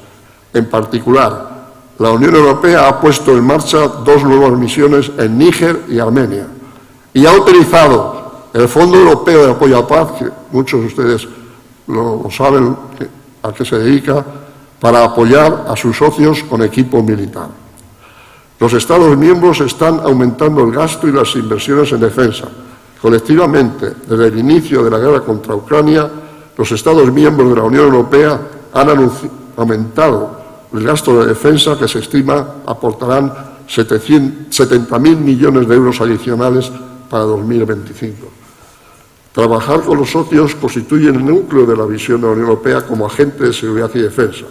Seguimos invirtiendo en multilateralismo y defendiendo el orden internacional, como se ha mencionado, basado en normas y con las Naciones Unidas en su núcleo. Las asociaciones de la Unión Europea, tanto con los Estados Unidos como con la OTAN, nunca han sido más sólidas. Del mismo modo, la Unión Europea ha invertido en su red mundial de socios. Los días 20 y 21 de marzo, la Unión Europea celebró la primera edición del Foro Schuman de Seguridad y Defensa. Como el alto representante vicepresidente dijo en el prólogo del primer informe, que tiene 30 páginas, no es una cosa ligera, el primer informe anual dice la conclusión general del informe nos indica que la brújula estratégica hizo lo que su nombre indica, mostrar la dirección que debemos tomar y mantenernos en la ruta correcta. Espero que esa ruta la sigamos todos y espero que les haya sido útil esta humilde presentación. Muchas gracias.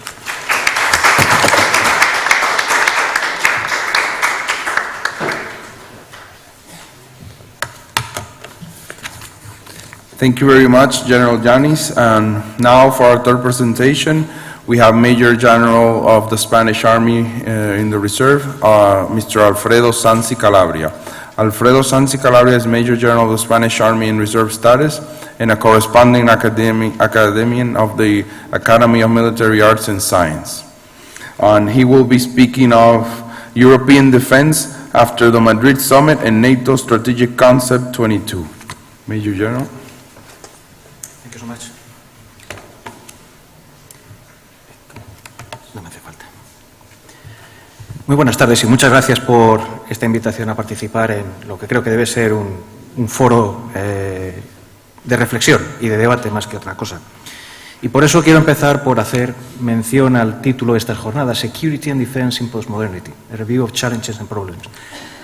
Creo que es clave porque precisamente lo que nos estamos encontrando en estos momentos es eso, es decir, vivimos en un entorno que está sometido precisamente a un montón de retos y de problemas ante los cuales necesitamos una importante reflexión. La posmodernidad está aquí y ha venido para quedarse. Y, por tanto, tal vez algunos de los paradigmas que hemos utilizado hasta ahora a la hora de enfrentar los problemas quizás requieran de un cierto retoque o por lo menos un enfoque algo diferente. Así que quiero empezar por plantearles algunas cuestiones que pueden ser interesantes o no, eso depende de lo que cada uno opine. Y la primera es, bueno, tengo que hablar de defensa europea tras la Cumbre de Madrid y el concepto estratégico 2022 de la OTAN. La primera pregunta que quizás cabría hacerse en este entorno es, cuando hablamos de Europa, ¿de qué hablamos? ¿Hablamos de Europa en el sentido histórico, en el sentido geográfico, en el sentido político que entendemos hoy como Unión Europea? ¿De qué estamos hablando?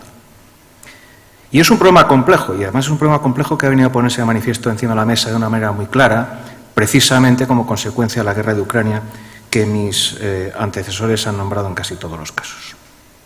La segunda pregunta, que tampoco es menor, es ¿qué sentido tiene hoy en día hablar de defensa? ¿Hablamos de la defensa en el sentido tradicional de la palabra? ¿Hablamos de defensa ligado a ese término tradicional que se ha popularizado en España quizás desde hace 20 o 25 años cuando hablamos de seguridad y defensa? ¿Tiene sentido hablar de seguridad en el sentido tradicional cuando se está produciendo una mutación clara desde un sentido duro de la seguridad hacia una seguridad humana que abarca muchos más ámbitos, que está enlazada con esos objetivos de desarrollo sostenible, la Agenda 2030, etcétera, etcétera? ¿Realmente no deberíamos tratar de ir hacia los primeros principios y a partir de ahí tratar de entender en qué mundo vivimos y qué es lo que estamos haciendo? Y ese es el inicio de la reflexión en el cual hay que enmarcar casi todo lo que viene después. A veces estamos tan centrados en la realidad cotidiana, en lo que pasa ahora mismo, en la noticia del momento, que perdemos de vista todo este marco amplio, que creo que es fundamental y sin el cual no podemos hacernos las preguntas que luego al final terminaremos respondiendo de una manera casi artificial o de una manera superficial. Todo esto tiene sentido porque, precisamente por no hacerse estas preguntas en el momento adecuado y de una forma correcta, la OTAN falló de una manera estrepitosa cuando hizo su concepto estratégico en el año 2010. El concepto estratégico de la OTAN del año 2010, el que se aprueba en Lisboa, evidentemente partió de una serie de hipótesis y supuestos, como cualquier concepto estratégico, pero estaba mal planteado. Estaba tan mal planteado que, en realidad, el concepto estratégico del 2010 de la OTAN saltó por los aires de una manera flagrante cuando se produce la anexión de Crimea en el 2014. Esto no quiere decir que es que el concepto estratégico llegara hasta el 2014 en buena salud. No es verdad. El concepto estratégico 2010 de la OTAN ya había fallado anteriormente. Entonces, la pregunta que cabe hacerse es, bueno, ¿y por qué la OTAN no plantea un nuevo concepto estratégico hasta el año 2022? Evidentemente hay unas razones geopolíticas importantes detrás, de las cuales no es menor precisamente la vuelta a ese unilateralismo de Estados Unidos durante la presidencia de Trump. Es cierto que evidentemente entre 2010 y 2022 se produce una serie de hechos importantes que hay que tener en cuenta y que de alguna manera matizan qué es lo que ocurre con este concepto estratégico 2022 de la OTAN.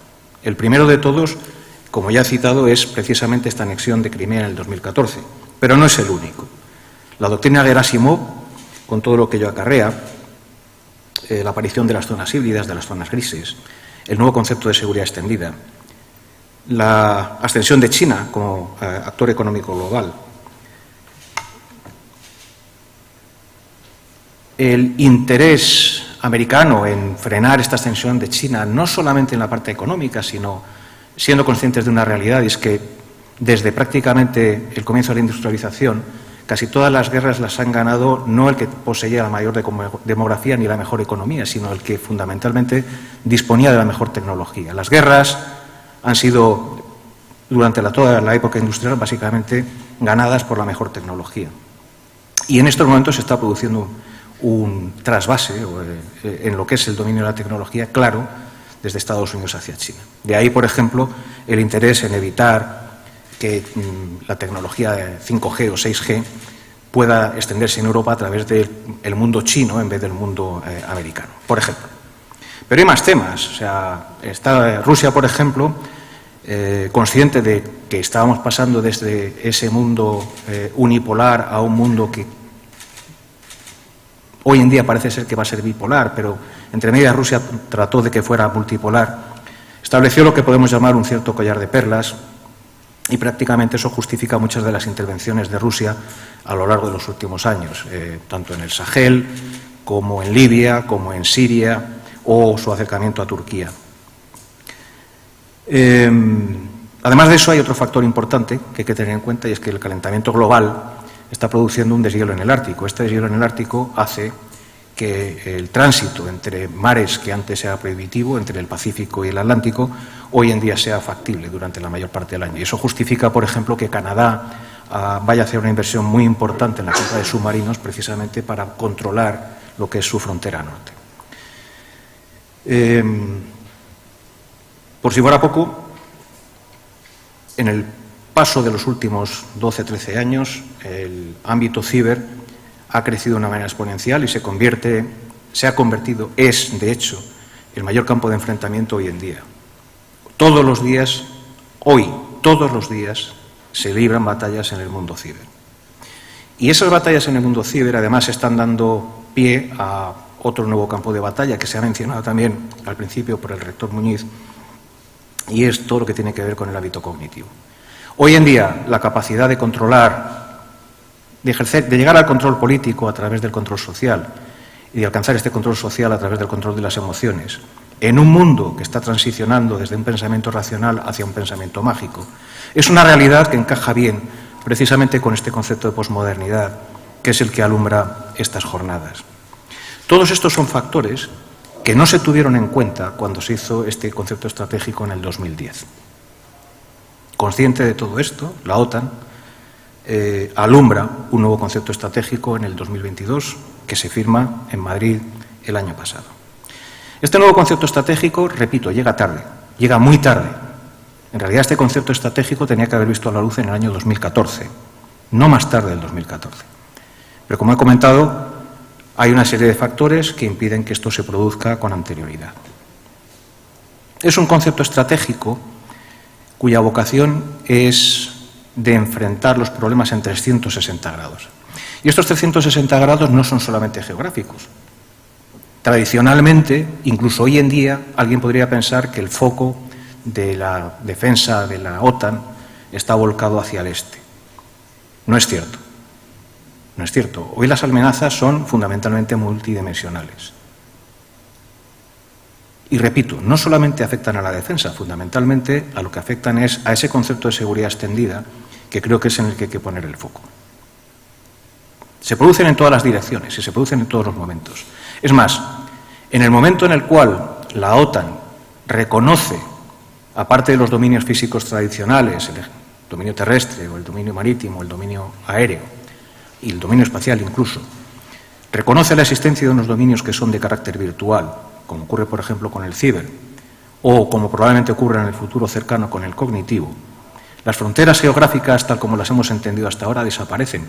¿Qué sentido tiene hablar, entonces, de esos conceptos tradicionales de defensa y seguridad? Hay que replantearse muchos de los esquemas y muchas de las cuestiones que ahora mismo tenemos encima de la mesa. El concepto estratégico 2022 toma conciencia de todo esto y establece, como uno de los principales paradigmas, el que la defensa y seguridad de los países que forman parte de la alianza debe ser una defensa y seguridad en 360 grados. Y para ello replantea una de las herramientas principales que ha tenido la alianza, conceptuales, durante los últimos 10 o 15 años, que son lo que llama las 3 tareas principales, de 3 core tasks. Y la replantea porque si tradicionalmente se hablaba de defensa colectiva, se hablaba de gestión de crisis y se hablaba de seguridad cooperativa, y era el nombre de las 3 core tasks anteriores, ahora han mutado en 2 de ellas han mutado de una forma clara. Una la defensa colectiva, ahora ya no se llama así, se llama disuasión y defensa. Disuasión y defensa. Y aquí la semántica tiene importancia porque la defensa colectiva como tal es típicamente reactiva. El artículo 5, o sea, la defensa es en sí misma, o sea, la OTAN es una alianza defensiva, las alianzas defensivas se basan precisamente en un concepto de defensa, como su propio nombre indica, y cualquier defensa por definición es reactiva. La única forma de anticiparse de alguna manera cuando vivimos en un mundo tan convulso y con unos amenazas tan cambiantes, tan ágiles, que se modifican a la velocidad a la que se están modificando ahora mismo, precisamente es tratando de conseguir ese vector de disuasión. Es fácil caer en la tentación, cuando hablamos de disuasión, de pensar en ese viejo paradigma de la disuasión nuclear, la escalada vertical. ¿Vale? La escalada vertical es el y tú más, ¿no? O sea, bueno, espérate, y yo más. O sea, tú eres muy malo, pues ahora yo voy a ser más malo que tú y voy a hacer cosas peores que tú. No. La disuasión no solamente tiene una dimensión vertical, tiene una dimensión horizontal que es quizás hoy en día mucho más importante. Y consciente de esto, por ejemplo, dentro de este apartado de la disuasión y defensa de las nuevas tareas principales de la OTAN, hay algo que es muy importante y muy llamativo, y es que la OTAN se reserva el derecho de aplicar el artículo 5, que es, como todo el mundo sabe, un poco el corazón del tratado, ese de la posibilidad de que toda la alianza, todos los miembros de la alianza se vean obligados a hacer algo si se produce o se considera una agresión, ¿vale? Bueno, pues esta agresión que típicamente hasta este concepto estratégico se suponía que tenía que ser siempre una agresión armada, este nuevo concepto estratégico lo cambia y admite que por una sucesión suficientemente importante de agresiones en la zona híbrida, que normalmente estarían por debajo de lo que es el umbral del artículo 5 del tratado, permiten invocar el artículo 5. Esto es una novedad y es una novedad muy importante, porque viene a poner muy de manifiesto precisamente lo que acabo de decir antes. ¿De qué estamos hablando? ¿Estamos hablando de defensa en el sentido tradicional o estamos hablando de que el mundo ha cambiado y tenemos que enfrentarnos a él con un nuevo paradigma? ¿Vale? Por supuesto, en este artículo dedicado, en esta parte del tratado, del concepto dedicado a la disuasión y la defensa, habla de la necesidad de que, y es la palabra de moda, lo siento, no es mi intención hablar de esto así, pero habla fundamentalmente de otro término, que es el término de la resiliencia. Necesitamos sociedades que sean más resilientes. Pero las sociedades tienen que ser resilientes fundamentalmente no en el sentido físico de la palabra, sino, tal y como el caso de Ucrania nos enseña ahora mismo, fundamentalmente en lo que tiene que ver con el terreno cognitivo. Es decir, con la armazón en valores, con la armazón en esa vuelta a la, ¿cómo decir?, al valor de lo pequeño, al valor de la capacidad de una sociedad de soportar los esfuerzos a los cuales hoy en día nuestras sociedades occidentales, en líneas generales, no están acostumbradas. Y, por supuesto, dentro de este ámbito de la disuasión y la defensa, se reserva el derecho al uso del último recurso, que es el nuclear. Pero, en cualquier caso, la propia inclusión del término disuasión dentro de esta tarea obviamente le dota de una nueva dimensión que va más allá de lo que era puramente la defensa colectiva anterior y le proporciona un carácter de proactividad que antes no existía. Con la segunda tarea, que era la gestión de crisis, también pasa un poco lo mismo, porque ahora ya no se llama gestión de crisis tal cual, sino que se llama prevención y gestión de crisis. Como vemos, hay un cierto hilo conductor en todo lo que supone este concepto estratégico, porque básicamente pasa de una posición reactiva a tener una posición mucho más proactiva en la gestión de cualquiera de los diferentes aspectos de la seguridad, ya no solamente de la defensa. Y dentro de esta prevención y gestión de crisis llaman poderosamente la atención, por una parte, la incorporación de casi todos los aspectos relativos a la seguridad humana que he mencionado antes, y por otra parte, todos los aspectos ligados a todo lo que tiene que ver con la prevención y la creación de capacidades, el capacity building, de los diferentes socios de la alianza e incluso más allá. Entonces, es importante entender que la prevención y la gestión de crisis no se puede hacer improvisándola. Es necesario disponer de los medios necesarios para poder llevarla a buen término. Y, por cierto, el que piense que la gestión de crisis dentro de la OTAN se entiende en los mismos términos que los de la Unión Europea, obviamente se equivoca. La gestión de crisis en la Unión Europea es una gestión de crisis de carácter humanitario, etc. La gestión de crisis dentro de la OTAN abarca todo el espectro de las operaciones, desde las humanitarias hasta las nucleares. Por tanto, el sistema tiene que ser mucho más robusto porque tiene que entender de cualquier situación que pueda ocurrir en el amplio espectro de la seguridad desde el comienzo hasta el final. De las tres tareas, la única que no ha sufrido cambios es la seguridad cooperativa. Se sigue incidiendo, por supuesto, en la necesidad de contar con partners, con socios, que de alguna manera cooperen con la OTAN en todo lo que se pueda, y de ellos es un actor principal, por supuesto, la Unión Europea, puesto que el enfoque tradicional de la Alianza Atlántica como tal ha sido el de proporcionar seguridad en y a Europa. Si bien, y paradójicamente, la única vez que se ha invocado un artículo 5 no ha sido precisamente por una acción en territorio europeo, sino con una acción sobre los Estados Unidos, paradójicamente. Y esto debería llevarnos al comienzo de las preguntas que planteaba en mi intervención. Realmente, cuando hablamos de Europa, ¿tiene sentido hablar de Europa en sentido geográfico o en sentido histórico? O quizás deberíamos empezar a pensar en que Europa es algo que va un poquito más allá y lo que estamos hablando es de una cierta comunidad de valores. Y esa comunidad de valores a lo mejor se extiende más allá de lo que tradicionalmente entendemos como las fronteras geográficas. El caso de Ucrania ha venido a poner este tema muy claramente encima de la mesa. Y cuando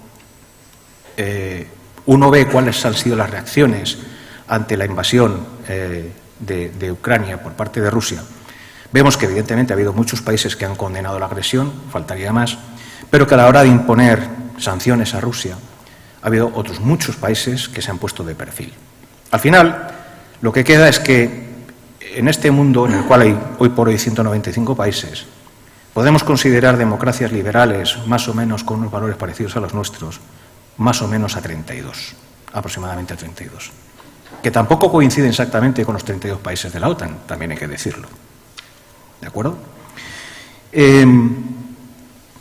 Y quizás, y ya es mi última reflexión al respecto, quizás en este mundo de la posmodernidad que estamos viviendo, a lo mejor, y si somos capaces de cuestionar las cosas desde sus primeros principios, tal vez deberíamos empezar a pensar que detrás de la revisión de este concepto estratégico, que aborda muchos de los problemas clave de lo que debe ser el futuro de la alianza en su conjunto, sería conveniente empezar a pensar en revisar el propio Tratado de Washington y tal vez ampliarlo más allá de los límites geográficos, incluso conceptuales, que ahora mismo lo limitan, para incorporar a todos aquellos países que, con los países europeos más los Estados Unidos y Canadá, podemos considerar democracias liberales. Muchas gracias.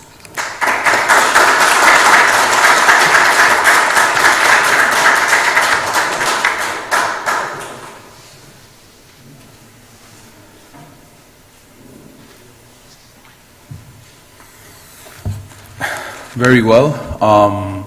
We can have some questions now, or should we save them for later?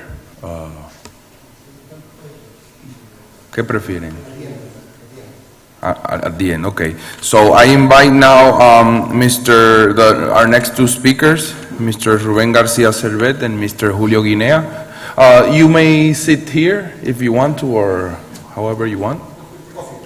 Yes, we have an auto-served coffee break, but we are going to continue, okay? While everybody gets coffee or whatever, okay?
welcome back. Let's continue with our final two speakers in this last session.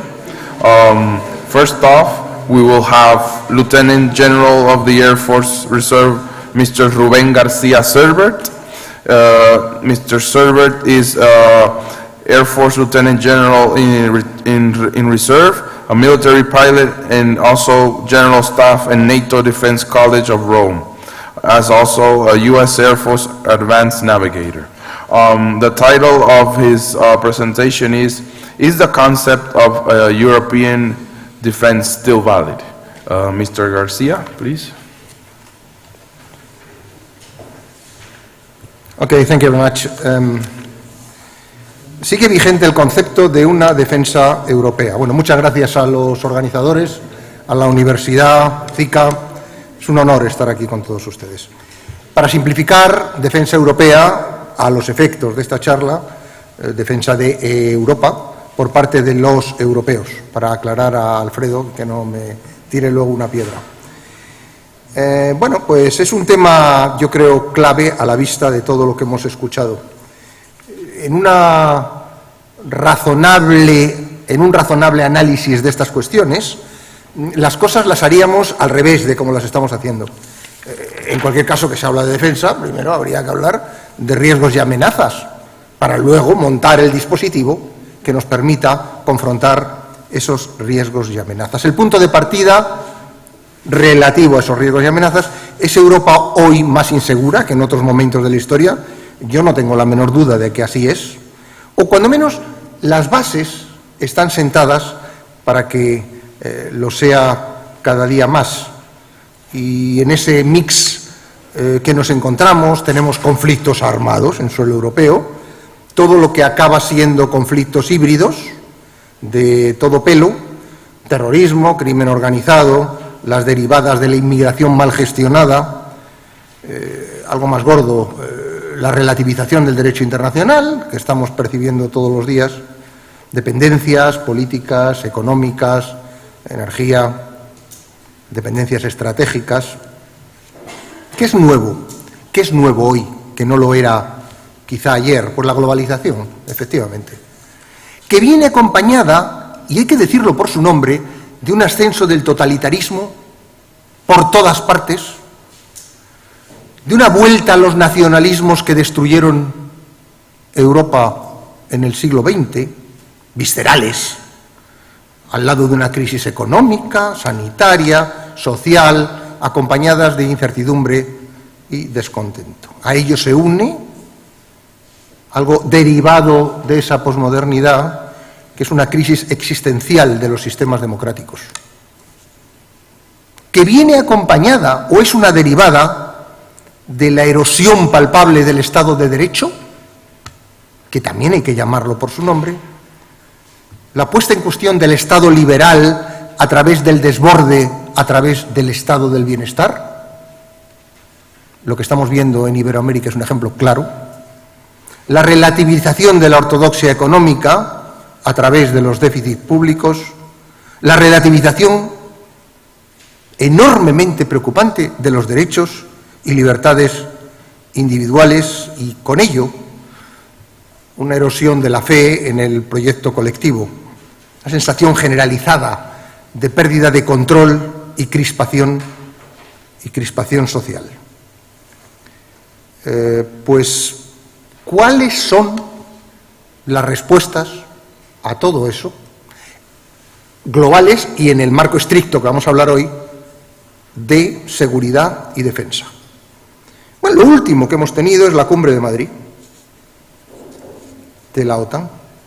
Antes de llegar ahí, se han barajado las opciones que se han barajado, porque hay en el análisis político y en el análisis intelectual quienes proponen más caos, más división y más enfrentamiento, los apóstoles del enfrentamiento.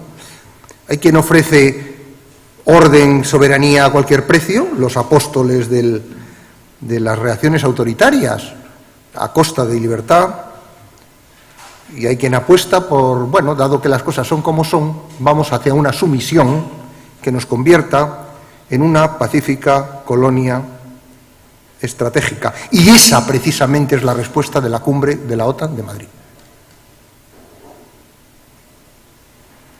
Lo que nos ofrece, y estaba el ponente que me ha antecedido en el uso de la palabra, esa idea de the West against the rest, y ese rest que es cada vez más grande, cada vez más poderoso, diría yo. La cumbre de Madrid, de la OTAN, le demos las vueltas que le demos, tiene aspectos positivos. Hacía falta reformar el concepto estratégico, coincido 100% con quien me ha antecedido, pero deja herido de muerte a esa idea de la defensa europea, tal y como se imaginaba en la construcción europea desde sus orígenes, tal y como refleja el tratado, porque el tratado, no lo olvidemos, Tratado de la Unión Europea, Tratado de Lisboa, tiene un artículo 42.7 que es una cláusula de defensa colectiva, pura y dura, bien imaginada, es una herencia del Tratado de la Unión Europea Occidental, bien imaginada, porque en las hipótesis de riesgos y amenazas, si somos honestos, hay determinados riesgos y amenazas que solo pueden ser resueltos por los europeos. Y sin embargo, esto que estoy yo diciendo, frecuentemente no se escucha.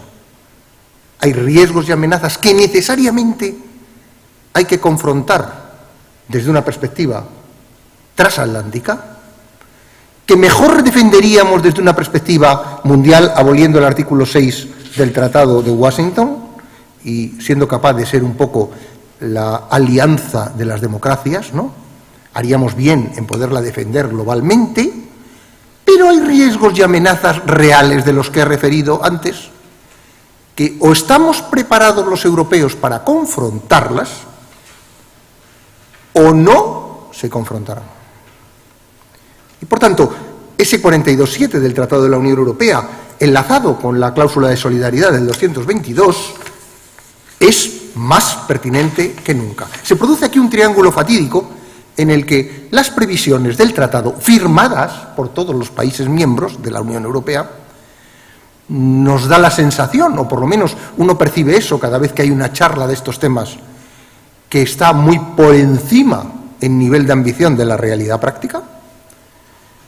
Hay una evidencia que las cláusulas del tratado y la estructuración, como bien ha explicado el profesor Jiménez Piernas, de la defensa europea como concepto de la construcción europea, está muy detrás de las necesidades prácticas, lo cual confirma que se confirma en cuanto se compara con riesgos y amenazas, y no digamos ya la distancia entre la necesidad evidente y la realidad palpable que tenemos. Mi tesis, a fecha de hoy, ¿se puede hablar en puridad con lo que estamos encima de la mesa de una defensa europea? Pues con mucha precaución, dudosamente, y sin embargo, en una perspectiva de futuro, en un eje de tiempo, o hablamos de una defensa europea y la materializamos, o, evidentemente, hay aspectos de nuestra seguridad que se quedan en el tintero. Y para ello hace falta una gradualidad. Haríamos bien en reforzar las cooperaciones entre los países de la Unión Europea, cosa que a 27 hoy es absolutamente imposible. Luego habrá que empezar a hablar de cooperaciones reforzadas. Un núcleo duro de países europeos que quieran poner en común las cuestiones de seguridad y defensa, dando espalto a una segunda fase de integración de medios y capacidades que al final permitan poner encima de la mesa las previsiones que han sido aprobadas y firmadas de la autonomía estratégica de la Estrategia Global de la Unión Europea, firmada en junio de 2016. Autonomía estratégica que creo que es esencial. Y autonomía sin apellidos, sin hacernos trampas al solitario. Es autónomo lo que es autónomo.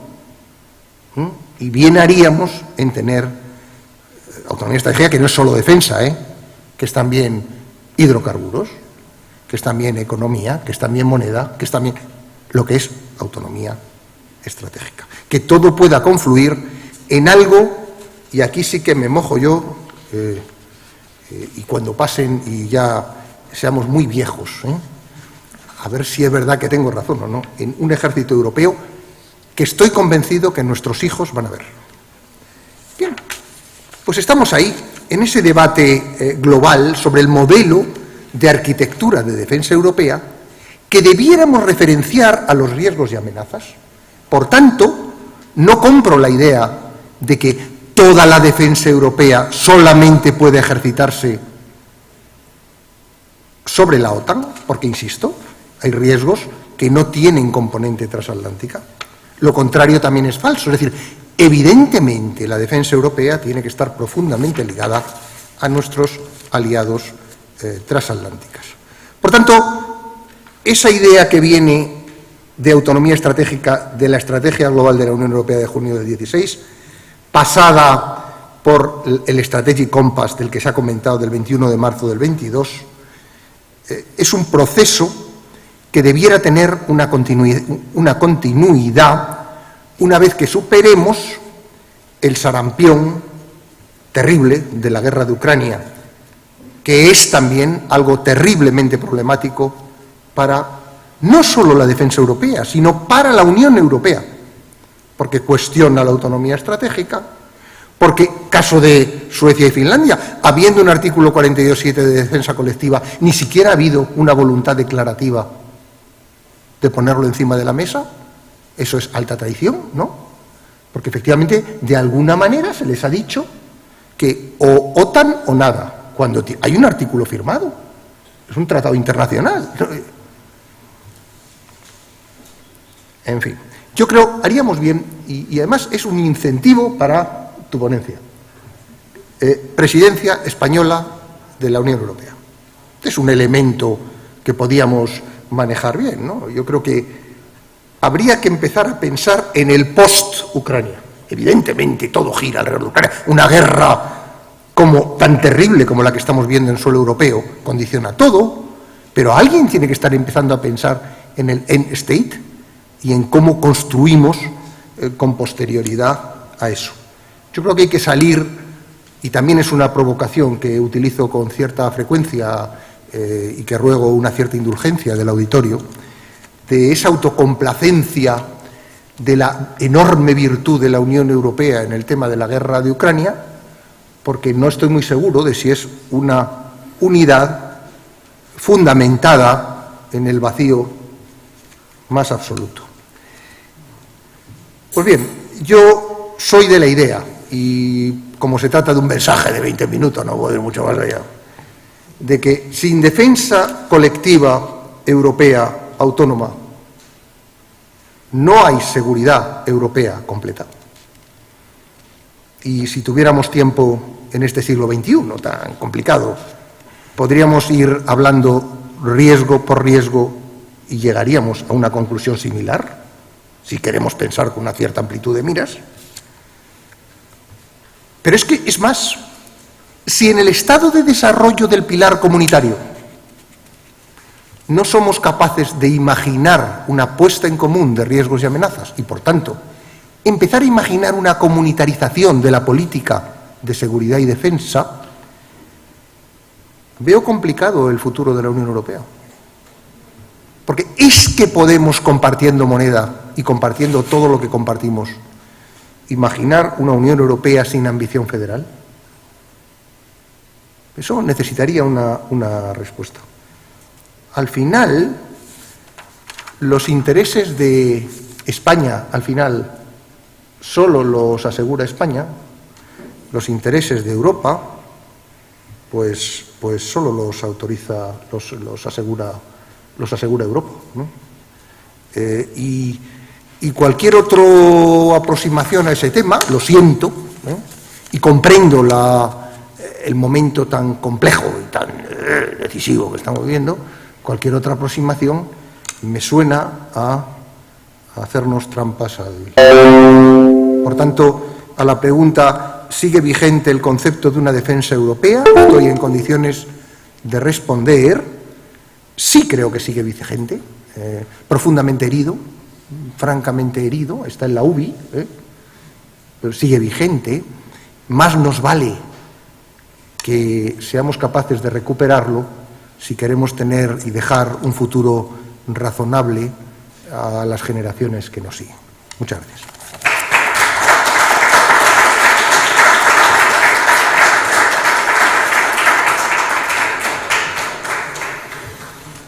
Very good. Now we have our final speaker, Dr. Julio Guinea Bonillo.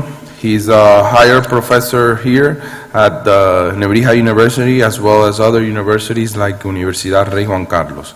He has a degree in history and political science from Complutense University, and he holds a PhD in law from Udima University, with a thesis on the legal articulation of the common foreign and security policy and the common security and defense policy. His presentation is the final presentation that we have today, is European Defense, a bet for the Spanish presidency of the EU Council. Julio.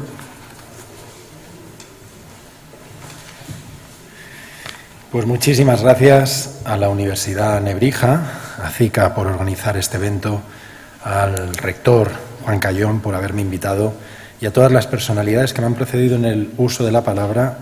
Espero ser breve y mencionar algunos de los elementos que me han manifestado que presente hoy en la ponencia la presidencia española del Consejo de la Unión con los retos que tenemos por delante.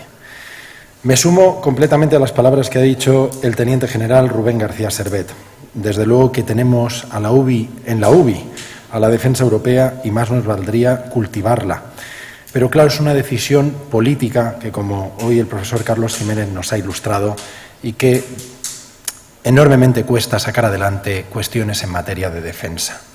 Como ustedes saben, en principio, dentro de unas pocas semanas, ya no tenemos que hablar casi de muchos meses, pocas semanas, España va a asumir la presidencia del Consejo. Y me gustaría mencionarles que qué es la presidencia del Consejo, porque la presidencia del Consejo dura brevemente 6 meses, es como un acontecimiento casi como un eclipse, se ve cada 13 años, o sea que la próxima vez estaremos vivos cuando llegue la siguiente presidencia, confío y deseo que así estemos. Pero como ven, el sistema de presidencias se estableció en la Comunidad Europea del Carbón y del Acero mediante un acuerdo interno de los Estados miembros que formaban parte de la organización. Este sistema, que establecía un orden de los países en francés, permitía pues, que hubiese igualdad entre los Estados miembros, que liderasen el Consejo y pusieran su sello durante esos 6 meses. Y como de las otras 3 instituciones, porque la cuarta era el Consejo, en ninguna había tanto intergubernamentalismo como el Consejo, todos querían tener un espacio de poder. La Comunidad Europea del Carbón y del Acero ya saben que se gestó como ese proceso de integración enormemente valioso que es la semilla de la actual Unión Europea y que después evolucionaría hacia la Comunidad Económica Europea y el Euratom. Bueno, pues hoy ese sistema de presidencias tiene lo que se conoce como un triángulo de presidencias o, digámoslo así, un trío de presidencias establecido desde el Tratado de Lisboa del 2009, que permite a 3 países mantener durante 18 meses la continuidad de los asuntos. El actual triángulo lo forman franceses, checos y suecos y el siguiente serán los españoles, los belgas y los húngaros. El sistema, por tanto, de presidencias es enormemente valioso, pero falla en una cosa, y es que no dota de continuidad a las cuestiones en el Consejo. Esa es la gran dolencia y que se intentó cambiar, por lo menos en el Consejo Europeo, porque en el Consejo Europeo establecieron la presidencia permanente que dura 2 años y medio y que puede ser renovada otros 2 años y medio, y hemos tenido 3 presidentes del Consejo Europeo. Pero en el Consejo no hay presidencia permanente y eso, salvo en la de asuntos exteriores, pues evidentemente a veces deja que desear. Ojo, como la defensa está bastante, digámoslo así, escondida dentro de la configuración de asuntos exteriores, uno de los grandes retos que tendrá por delante España es hacer que esa reunión de los consejos en materia de defensa brille más, porque el problema está en que es una reunión, como ustedes saben, informal. Bueno, pues España hasta la fecha ha asumido 4 veces la presidencia rotatoria. 4, va a ser la quinta este segundo semestre del año 2023. Y en 4 ocasiones hemos tenido oportunidad de brillar de manera importante. En 1989 ustedes saben que fue la primera vez que España asumió la presidencia y lo hizo entre enero y junio de 1989. Lo hicimos estrenándonos. Habíamos entrado en el 86, éramos unos recién llegados y estuvimos a la altura de las circunstancias porque en un trabajo que hemos hecho el profesor Rogerio Pérez Bustamante y yo, mapeando los archivos de la fundación del expresidente Felipe González, entramos en relación con las cartas que mantuvieron en esos años el presidente de la Comisión Europea, Jacques Delors, y el propio presidente del Gobierno de España. Y evidentemente, aunque Delors le califica a González como un batallador en términos diplomáticos, sí que sacamos adelante y apoyamos iniciativas tan importantes como el Plan Delors para adaptar la Unión Económica y Monetaria en la siguiente década. Con lo cual, aunque la defensa en esos momentos no era un tema importante porque, como bien saben, las comunidades europeas no se habían metido en el terreno de la defensa, seguía en la Unión Europea Occidental y seguía en manos de la OTAN, pues, como saben, el tema de la moneda única fue importante gracias a España. Ya estamos posicionando a personas relevantes como Enrique Barón al frente del Parlamento Europeo en esos años y con la caída del muro de Berlín pues marcará un hito histórico que impactará en la construcción del Tratado de la Unión de 1992, que por cierto estamos celebrando los 30 años de la vigencia de ese Tratado de la Unión.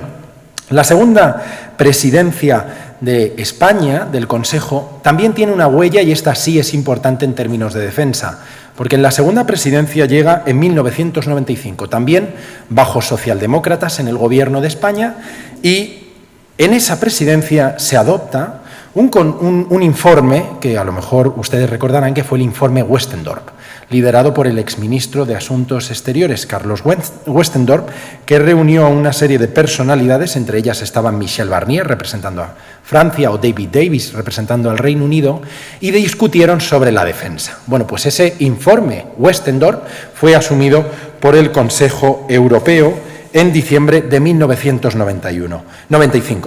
Y les digo una frase del informe: los múltiples retos que plantea la nueva situación internacional en materia de seguridad ponen de manifiesto la necesidad de una respuesta europea eficaz y coherente basado en el concepto global de seguridad.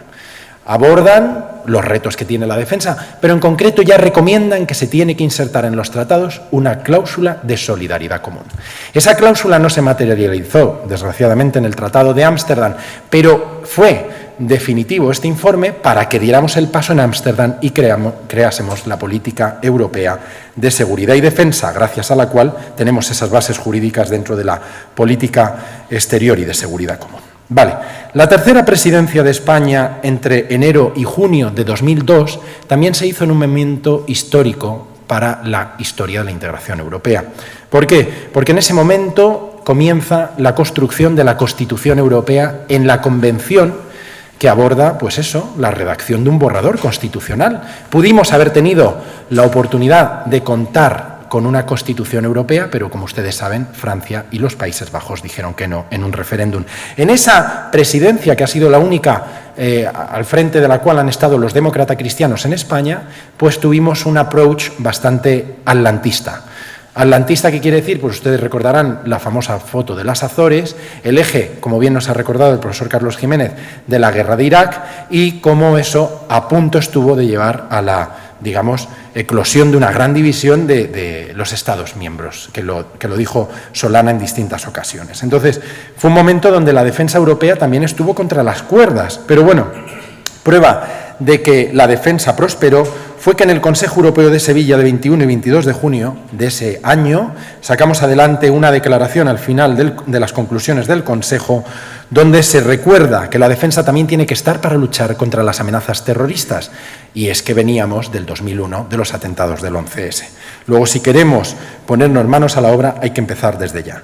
La cuarta presidencia hasta la fecha ha sido la presidencia entre enero y junio del 2010, donde ¿se consigue avanzar en la política europea de seguridad y defensa? Bueno, en parte, porque ya no tenemos una PEST, sino ahora lo que vamos a tener es una política común de seguridad y defensa. Fuimos el primer Estado al que le tocó asumir la presidencia rotatoria, perdiendo la capacidad de presidir el Consejo Europeo.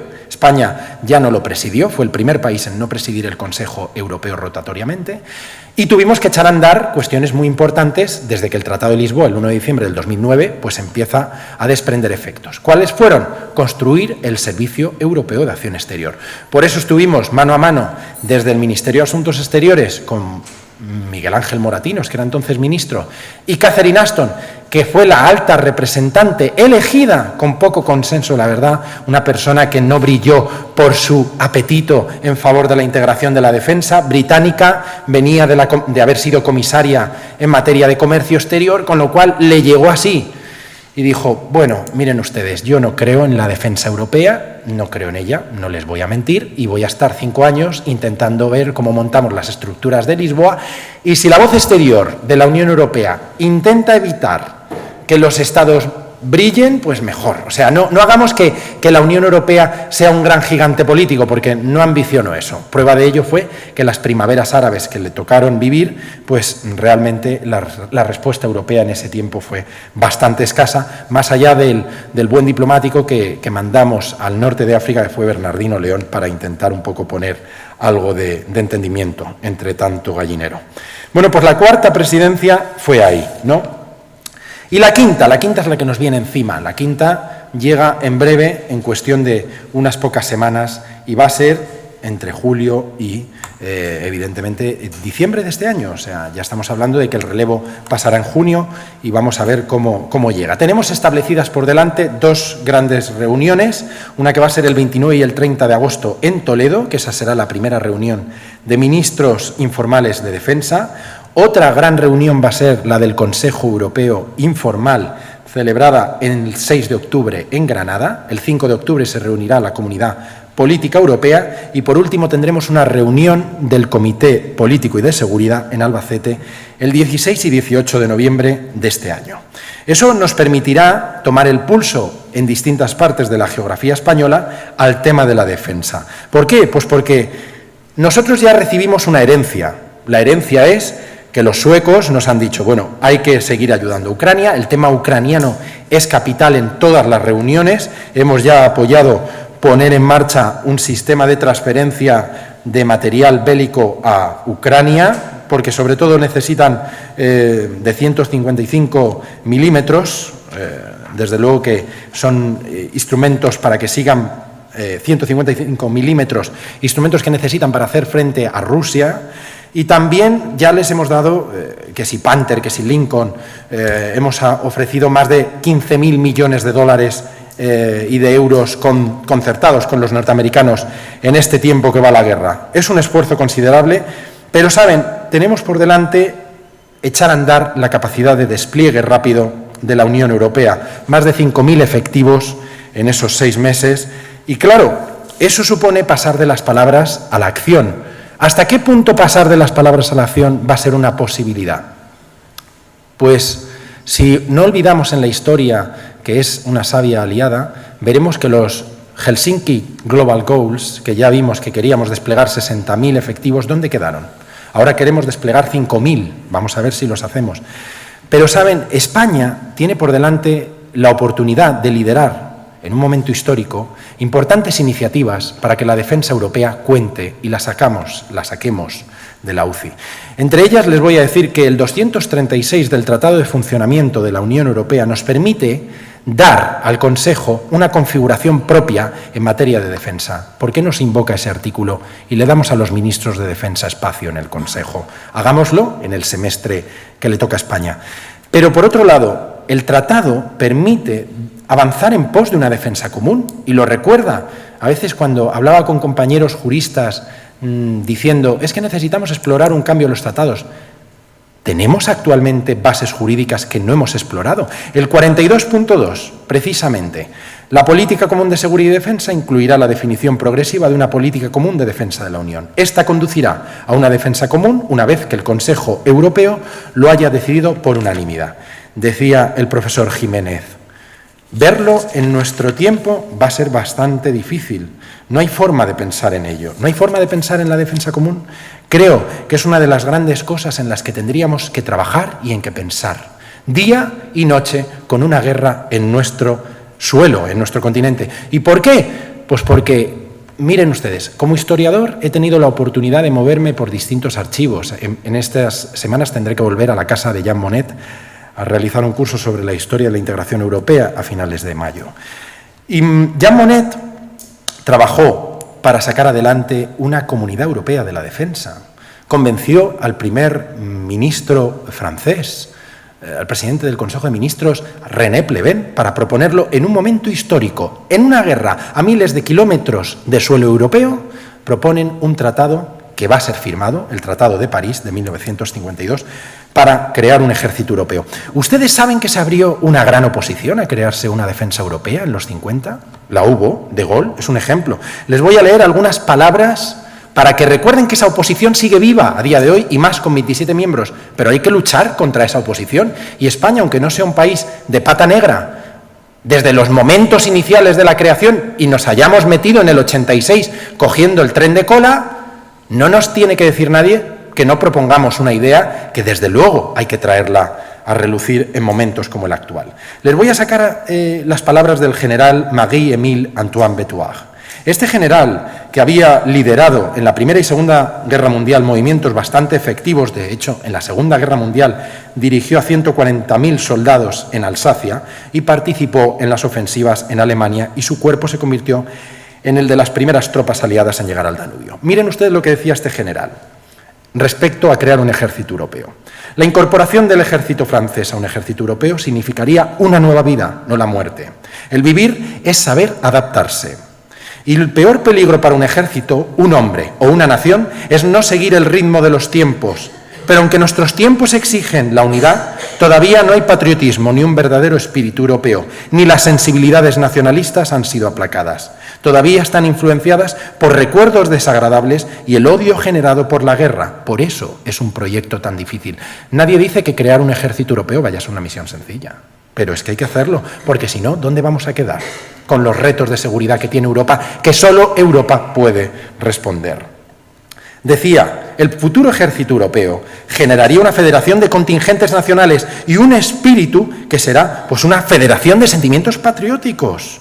Evidentemente, en esa línea también se mostraba el propio canciller de Alemania, Konrad Adenauer. El canciller, en una entrevista que efectúa el 5 de marzo del 52, se muestra partidario de crear un ejército europeo.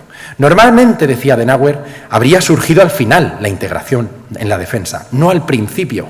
Desafortunadamente se encuentra ahora empujada al primer plano, y digo expresamente desafortunada, porque soy el último, y eso son palabras de Adenauer, el que estaría acostumbrado a pensar en términos militares.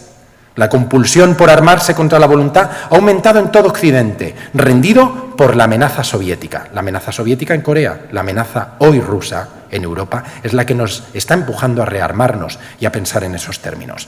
Pero como ven, la otra cara de la moneda, la fuerza que se opone y que siempre ha estado ahí, les muestro la famosa carta de Gaulle a Betouard, que le dice lo siguiente: mi querido Betouard, no dejaré de leer el miedo al riesgo que quieres enviarme. Obviamente no puede pensar que me uniré a esta Comunidad Europea de Defensa, que es a mis ojos un engaño colosal y un intento de abdicación nacional. Soy el primero en estar convencido de la necesidad de unir a Europa. Para que haya unión, las instituciones deben de tener alma, cuerpo, miembros. Solo podemos construir Europa a partir de las naciones. Aquellos que intentan en vano, espero, fabricar una comunidad europea de defensa impiden hacer Europa, así como la caricatura se opone al retrato. Cree, mi querido Betouard, en mis sentimientos cordialmente devotos, Charles de Gaulle. Bueno, pues como ven, el debate sobre una defensa hay que abrirlo y hay que establecerlo en un momento en que amenazan a los países europeos una guerra, porque el día de mañana, ¿quién va a venir después de Ucrania? ¿Estaremos los europeos dispuestos a asumir nuestra defensa? Hoy estamos gastando 240.000 millones de euros. Esa cifra es la misma cantidad de China, 4 veces la cantidad de Rusia, pero tenemos 130 sistemas de armas en Europa. Tenemos el récord mundial de soldados en el mundo, 2,4 millones de soldados. Pero ante el resto de la opinión pública, y si hiciéramos un sondeo en esta ocasión entre nuestros oyentes, ¿ustedes piensan que somos potentes o impotentes? Pues evidentemente el sentimiento de la población, y así lo han dicho en la Conferencia sobre el futuro de Europa, es que necesitamos una fuerza de seguridad europea. Nos lo ponen y nos lo sonrojan las cifras, porque esto que les he dicho, los 240.000 millones, son cifras que gastan los Estados miembros, pero no son las cifras de la Unión. Las cifras del presupuesto de la Unión Europea en defensa, que es algo que España tiene que levantar, son sonrojantes. ¿Saben cuánto gastamos? 13.185 millones de euros. 13.185. ¿Cuánto gastan los Estados Unidos? 770.000 millones de dólares. El presupuesto de defensa ha sido criticado por el mismísimo Tribunal de Cuentas de la Unión Europea. Dice el tribunal, es reducido en comparación con el gasto militar de los Estados miembros. Según las estimaciones, serían necesarios varios cientos de miles de millones de euros para compensar el déficit de capacidades en caso de que Europa tuviese que defenderse sin ayuda exterior. Solo para cumplir esos objetivos tendría que aumentarse enormemente. Y el Tribunal de Cuentas reconoce una cosa bastante loable. Contribuir a mejorar la capacidad de la defensa en Europa requiere algo más que palabras y la aplicación eficaz de iniciativas reales con el objetivo de apoyar una industria de defensa europea competitiva y reforzar las capacidades militares de los Estados miembros. Eso es lo que tiene España que hacer por delante. Con su Ministerio de Defensa, a asumir que hay que tener unos ministros de defensa a la altura de las circunstancias, en reuniones formales del Consejo y presionar para que avancemos en pos de una defensa común. Hace pocos meses me reuní con un alto diplomático del Ministerio de Asuntos Exteriores adjunto a la Secretaría de Estado de Asuntos Europeos. Me decía qué podía hacer España en materia de reformas. Hay que avanzar en esta línea. Y sobre todo, también lo están pidiendo a voces, una convención. Sé que nunca llegará un buen momento para asumir convenciones, porque aquí en el terreno de la defensa no nos valen cláusulas pasarela, no nos vale pasar de la unanimidad a la mayoría cualificada, no vamos a poder cambiar los modos de votación y solo tenemos 4 escuetísimas bases jurídicas en la política de defensa del artículo 42 al artículo 46 del Tratado de la Unión. Muy reducidas. Misiones, agencia de defensa, tenemos también el tema de la cooperación estructurada permanente y tenemos escondida una cláusula de defensa común que es el 42.7, que menos mal lo rescatamos de ese informe Westendorp y lo dimos a luz después de que la Constitución Europea fracasase. Esas son las bases con las que contamos. Con esas somos capaces de convencer a finlandeses y a suecos para que se queden protegidos por la defensa de la Unión Europea. No les hemos convencido. Se han echado en pos de la OTAN. Así que mi reflexión para terminar, tenemos que abandonar la unanimidad en los tratados. Esa es una de los grandes elementos que precisamos y España tendría que liderar un movimiento en favor de una convención en el semestre. Y lo tiene que hacer porque la Comisión ya lo ha pedido y porque el Parlamento ya lo ha pedido. Pero el Consejo, que es la institución que representa los intereses de los Estados con los ministros y el Consejo Europeo, no han movido un dedo. El Tratado de Lisboa les vale. Y miren ustedes, han pasado ya 14 años del Tratado de Lisboa, desde el 2009 hasta el 2023, pues ya ha llovido demasiado. Nos estamos moviendo con un texto cuyas bases jurídicas se redactaron entre el 2002 y el 2004 en una convención y en una conferencia intergubernamental que siguió.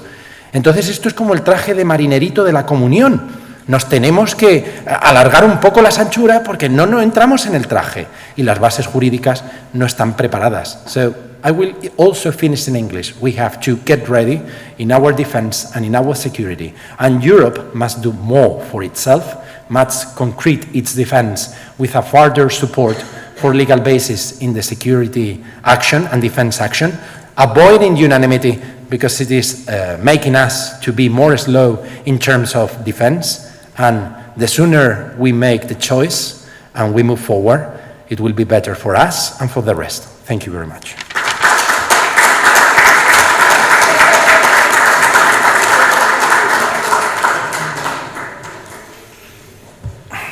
Very good. I invite our speakers to come up to the podium to see if there are any questions or comments, final questions or comments.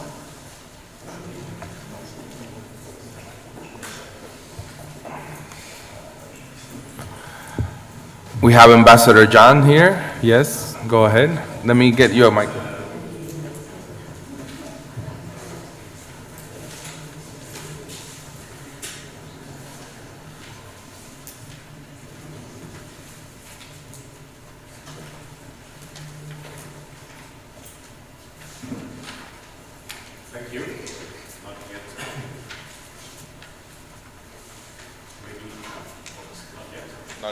Not yet.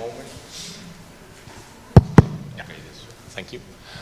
I would like to ask the last speaker, and I'm sorry my Spanish was not good enough to follow you except your last few lines, whether you have any ideas about the sort of European security architecture which we need to have after the settlement or end of the Ukraine war. I mean, there will be some sort of settlement and some sort of end to the Ukraine war. Russia will, of course, remain as a nation.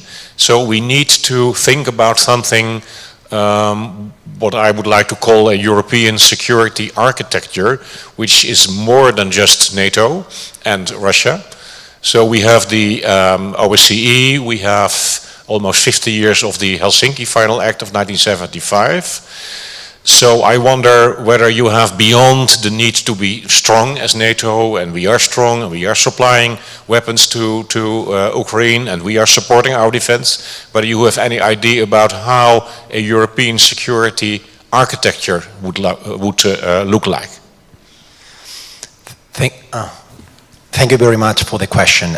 In my case, after studying the history of the construction of the European Union and looking at the documents, the characters, and even the approach of the nations towards the construction of the defense of the European Union, you know, we have been making a great delay in the defense sector because of opposition of certain nations. Now that we don't have any longer the presence of, and I will not omit it here, the United Kingdom inside of the European Union, we can move forward. Because, you know, in the different reforms of the treaties, Treaty of Maastricht, it has been constituted, but also reforming Amsterdam, Nice, and Lisbon, the projections to put a common defense inside of the European Union was not being supported by the unanimously vote of the whole member states. So once we have the Lisbon Treaty entering into force, the next movement that we have to make, it is not competing with NATO, because NATO is a structure of the Cold War. It was built in 1949 after the Brussels Treaty of 1948, and before in 1947 it was a Dunkirk Agreement. So it is a structure built from European perspective with American aid to have European under a great umbrella of security in front of the Soviet regime that it was damaging or threatening the interests of Europeans.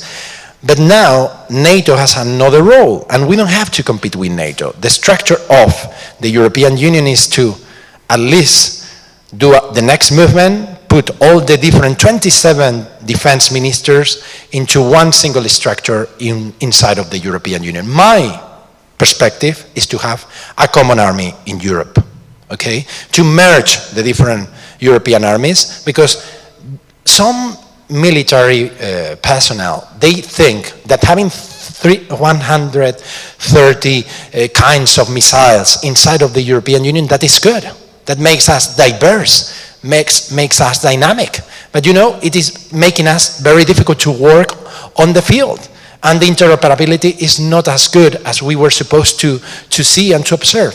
So the perspective is to have one Minister of Defense in the European Union and one single voice in the European voice of army. You know, that's my point, having one single army. That approach, you need to trigger Article 42.2 of the Treaty of the European Union. Unanimity inside of the European Council is possible to be win, yes, now, because we have the Ukrainian war, because we have a war in the European continent. If in the 50s, with 1,000 kilometers away, the Europeans were able to do that majestic movement, why not today? Because we are incapable?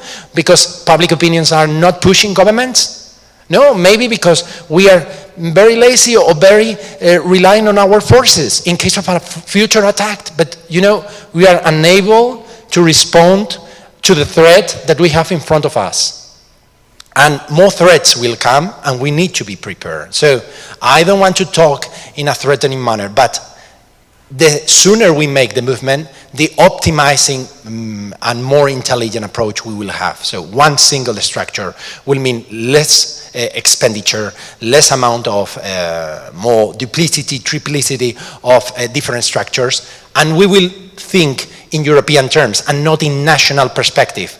Spanish looking for their interest, France for its interest. I understand the idea of Margaret Thatcher when she said, I don't believe in sending my soldiers to fight for something that doesn't exist.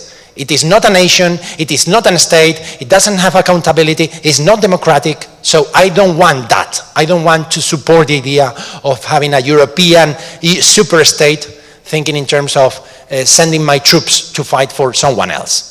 But we have to think that who is going to protect Europe if not Europeans? Who is going to defend Europe if not Europeans? So one day we will need to make that movement. The more time we take, the more price we are going to pay.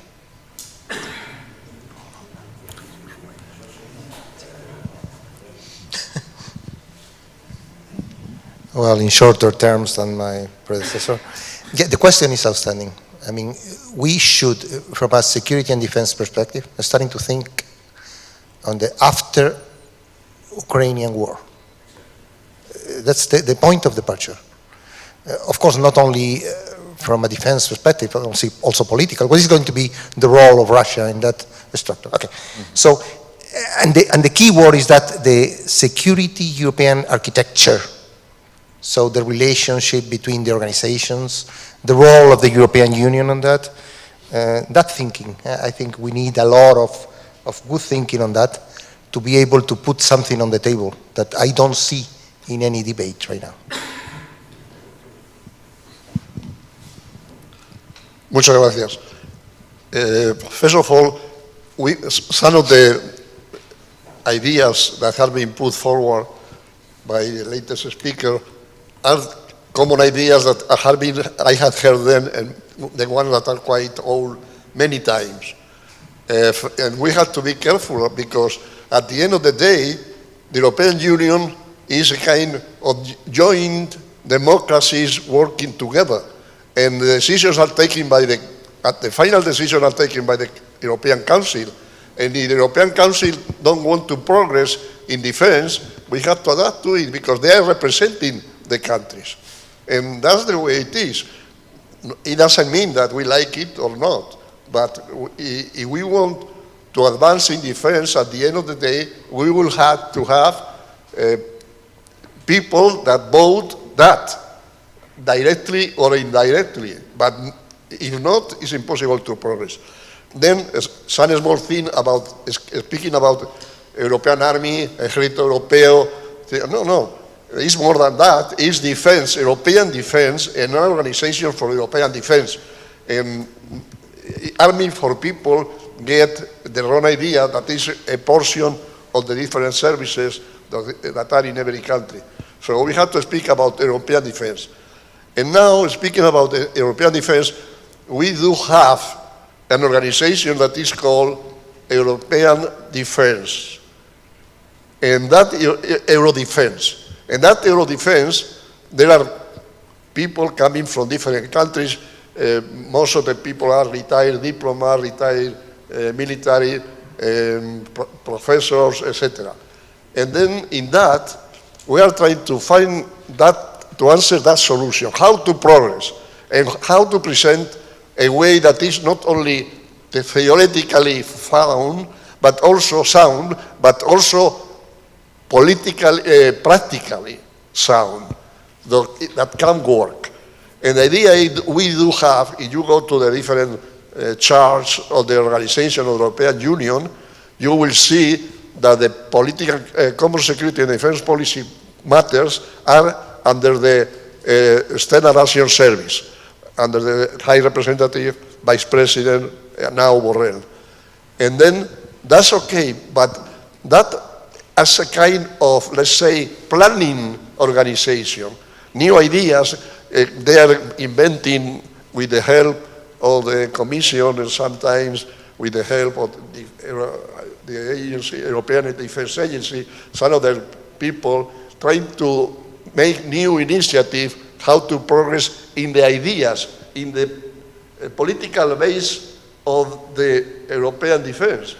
But to have an European defense, you have to have an European defense organization, and we call it EUDO, because one thing is to plan, to organize, and another thing is to put forward the ideas that are there. And we don't have now, although we have a military committee and a military staff, but those are below the European External Analysis Service, within the European External Analysis Service, and their capacity is for planning also, for helping the military aspect of planning. But that's one thing, and another thing is to have an organization and a head of that organization that, and that agree we very much with the Professor Guinea, that we do have, why don't we have the Defense Council? There now is a kind of Defense Council, many times with the foreign affairs ministers, but I think that will be politically a sound idea to have a Defense Council for defense matter. It doesn't mean that they don't meet together with others, but to have their own personality. And then to have also an organization. In that we can just follow something that has been experienced for many years. At NATO, you have NATO headquarters in Brussels, planning level. You have the international staff, the international military staff, and you have the NAC, the North Atlantic Council. So you have many things already there, but at the same time, you have in Mons, shape, you have secure, you have the people that are really commanding in case of necessary and in place as much as possible for exercises, etc. You have a military organization, a kind of organization for defense. That is the shape, the commander is secure. And then you have another command, a strategic command that is transformation in Norfolk, but the real operational matters are with shape. Why? Somebody will ask. General, we have more questions, sorry. Yes. No, let me finish. Okay. Sí, es la oportunidad. We had to have, you have in Mons an operational headquarters that is dealing with the operational matters. And at the same time, you had in Brussels the NAC, the military committee at the highest level, and the military and permanent session that are not duplicating what SHAPE is doing. They are doing a different thing. And that's something that we don't have in the European Union. Thank you. Okay, we have another question. Sí, bueno, en realidad voy a intentar ser muy breve porque pensaba hacer preguntas puntuales a diferentes ponentes, pero preferiría, si les parece, hacer planteamientos para ver su opinión en general de los panelistas.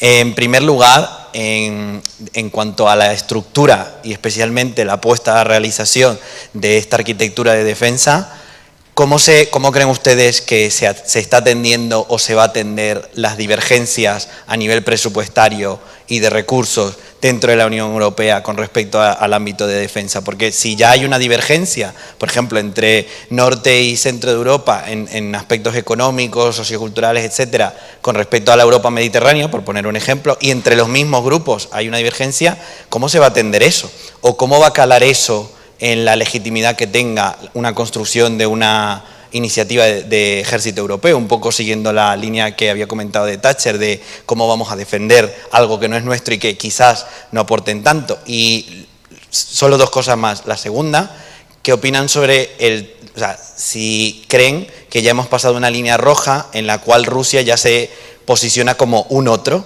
Porque al final es una guerra en Europa, pero es una guerra también entre europeos, teniendo en cuenta que Rusia, la mayor proporción de su actividad y población, recursos, etcétera, está en el lado europeo, no tanto en el asiático. Entonces, ya hemos pasado esa línea, ya se empujó a Rusia a tomar un eje asiático. Y lo último, y perdonar la extensión, en el sentido de la alianza, precisamente con la diferencia con la OTAN, ¿hasta qué punto Europa en esta defensa europea va a estar empujada a seguir, por ejemplo, la ambición de Estados Unidos y su defensa en el Pacífico? porque le queda lejos, pero sigue siendo un aliado importante, y varios miembros de la OTAN. Entonces, en estas cuestiones, divergencia, papel de Rusia y ambiciones de Estados Unidos, ¿dónde queda Europa? Y perdonad, gracias. Muchas gracias.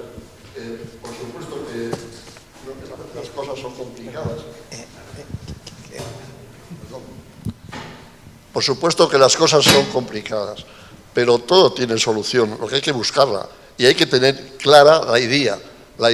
Lo que no se puede es darle vueltas a la misma masa de pan sin llegar a hacer nunca bollos, porque así no progresamos. Entonces algo está fallando.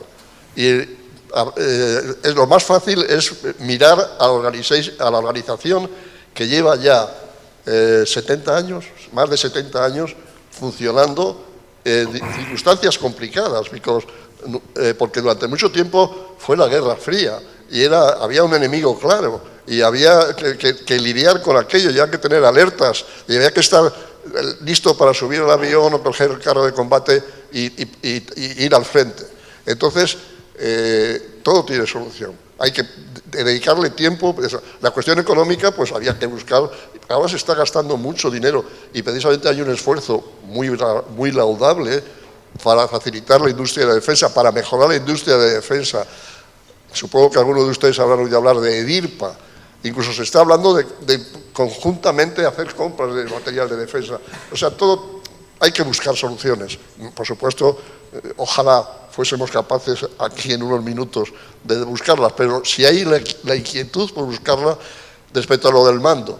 Efectivamente, antes, cuando yo empecé a tratar temas de la OTAN, había dos mandos operativos. Había tres. Había un mando del canal, no sé, algunos se lo recordará. Había un mando del Atlántico, que era SACLAN, que estaba en Norfolk, y estaba el SEI, que es el cuartel general, con sus ACUR, etcétera, en Mons. Entonces, con muy buena idea, la cosa operativa la pusieron bajo un solo comandante. Y el comandante operativo de todas las fuerzas de la OTAN, cuando se activen los estados de alerta que correspondan, es SEI. Ya no hay mando, aunque ahora ha recuperado un pequeño mando, no a nivel de mando estratégico, sino a nivel de mando naval, otra vez en Norfolk, pero es subordinado en el aspecto operativo al mando de Mons. Entonces, las soluciones orgánicas pueden buscarse, es cuestión de estudiarlas, pero todo eso no es un invento. Es decir, que lo que estoy diciendo yo no es algo que sea el descubrimiento de América gloriosa, que tenemos aquí dos magníficos representantes.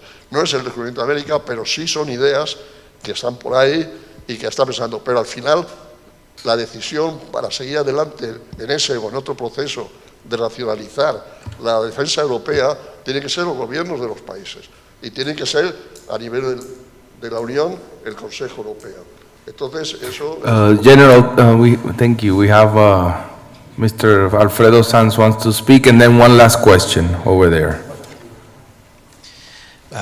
Voy a tratar de ser lo más breve posible. Vamos a ver, en mi opinión, ese mundo en el cual las relaciones internacionales estaban basadas en el idealismo, en el cual nos hemos movido durante los últimos decenios, ha muerto, claramente ha muerto. Ahora mismo nos estamos moviendo claramente en un paradigma realista de las relaciones internacionales, claramente. Moviéndonos dentro de ese paradigma realista y volviendo otra vez a los análisis desde primeros principios, aquí no hay amigos, aquí lo que hay son intereses, y los intereses debemos tratar de encontrar cuáles son los intereses comunes. Si somos capaces de encontrar estos intereses comunes, seremos capaces de construir alianzas sostenibles en el tiempo. Obviamente, y vuelvo otra vez a lo que ha sido un poco el corazón de mi intervención, si consideramos Europa como ese núcleo de intereses comunes que giran en torno a la defensa de ese orden democrático liberal que hoy en día se ve cuestionado incluso desde dentro de la propia Europa, y somos capaces de entender que eso es lo que nos une a todos, a partir de ahí podremos construir una arquitectura de seguridad que sea sólida. Porque en el momento que eso cale, automáticamente la propia estructura política dará los pasos necesarios para dotar de los recursos necesarios para que eso suceda. La Unión Europea no vamos a decir que sea extraordinariamente rica, pero sí maneja los fondos suficientes como para que se pueda dotar y a partir de ahí se pueda organizar un sistema. Pero eso necesariamente tiene que calar porque la opinión pública lo entienda, y para que la opinión pública lo entienda es fundamental que entienda que los intereses que tenemos son intereses comunes. Esto funciona también como, volviendo al tema del Pacífico, funciona como capas de cebolla. El corazón de la cebolla puede ser el núcleo duro de Europa, no tiene por qué ser toda Europa, basta con ese núcleo duro de Europa que se basa en esas cooperaciones estructuradas, lo que quiera que llamemos. La siguiente capa de la cebolla puede ser Europa en su conjunto, lo que quiera que entendamos como tal. Y obviamente la siguiente capa de la cebolla puede ser este conjunto de países alrededor, incluyendo Estados Unidos, Canadá, etcétera, etcétera, con los cuales compartimos ideales, conceptos de la historia, etcétera. Repito, básicamente todo gira en torno a que seamos capaces de identificar cuáles son los intereses comunes que necesitamos defender a toda costa para seguir siendo lo que somos. La segunda pregunta, que no ha sido contestada. No acepto, o sea, desde el punto de vista de seguridad, aislar para siempre a Rusia es un suicidio. Luego, en el post-Ucrania, hay que hablar de eso. Yo soy de los que pienso que la Ostpolitik dio resultados. Habrá que pensar en eso. Voy a ser brevísimo. Estoy totalmente de acuerdo con la opinión del general García Servet. Yo no soy experto en temas estratégicos y militares, por tanto mantengo un perfil muy bajo, pero estoy de acuerdo con lo que acaba de afirmar, nada más. Yo solamente agregaría dos cuestiones. La primera, en línea con lo que ya se ha comentado, dinero. Esto es financiación, y lo había comentado en la intervención. Si queremos una defensa europea, hace falta medios europeos, que gaste a nivel europeo. Pero claro, Europa no tiene una gran entidad de defensa porque está en manos de los Estados miembros. Sigue estando la regla de la unanimidad paralizante, con lo cual, mientras Europa no gaste a nivel europeo, Europa no tendrá voz. Y seguirá estando su defensa siempre hipotecada a lo que la OTAN haga y a lo que los Estados quieran hacer a través de proyectos como la PESCO, como la brújula estratégica, que ya veremos cómo se va a materializar, porque no siempre terminan las actuaciones pasando a la acción, porque se quedan por el camino, sin más. Entonces hace falta realmente dinero sobre la mesa. Cuando hay dinero, entonces actuamos. Y la Unión maneja un 1% del PNB de los Estados, el 99% está en manos de los Estados, y entre ellos el gasto en defensa. Si ahora aumentamos en defensa el presupuesto de los Estados miembros, maravilloso, pero eso no es gastar en clave europea, eso es clave nacional y por lo tanto podría ser contraproducente. Pero bueno, ahí está la labor de coordinación en un consejo informal que no se le da la importancia que tiene. Fatal. Y segundo elemento, el tema de Rusia. Lo que la guerra muestra es el fracaso de las organizaciones internacionales de cooperación. En el Consejo de Europa estaba Rusia y decía que era amante de la democracia, los derechos humanos y el Estado de Derecho. Mentira. Estaba también en la OSCE. ¿Dónde está la seguridad y la cooperación en Europa? Fracaso. Con lo cual, ¿qué es lo que no fracasa? Los proyectos de integración. La UE es el mayor seguro y el blindaje contra futuras guerras. Lo hicieron muy bien los padres fundadores. Estamos creando la CICA para no volvernos a matar entre nosotros. Declaración 9 de mayo de 1950. Primeras bases de la Federación Europea. ¿Qué ha ido avanzando a más? Evidentemente. ¿Que la gente ha sido consciente hasta dónde se ha avanzado? Particularmente no. Ni mis alumnos se leen los tratados europeos como para que solo lea la gente a nivel de cuánto se está avanzando en una determinada política europea. No se lo leen. Esto, la gente vota a un señor para que 4 o 5 años gobierne y ese señor tiene 4 o 5 años un cheque en blanco para hacer o deshacer a nivel internacional lo que quiera, y no digo en la defensa. Porque no creo que en el momento en del 2001, si hubiera hecho un referéndum en España, hubiera el pueblo español secundado el ir a la guerra de Irak.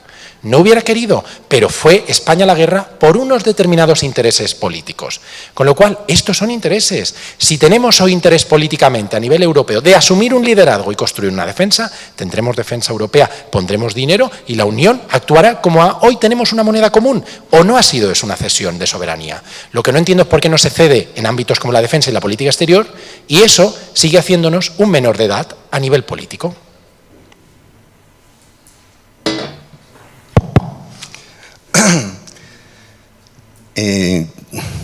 estoy de acuerdo con varias intervenciones. Quiero brevemente una reflexión. One minute, brevemente, please. Luis. Yes. Desde el punto de vista de la enorme cantidad brutal de la energía atómica que tiene los arsenales, se puede destruir el mundo 20.000 veces. No lo digo yo, lo digo los expertos. Todavía cada año se invierte una cantidad de dinero para mejorar siempre más esta brutal cantidad de energía que si por si acaso explode, como decía el rector de la Universidad, en la época de la física cuántica, no solo la especie humana desaparece, ma el mismo planeta, esta enorme cantidad de energía, puede crear.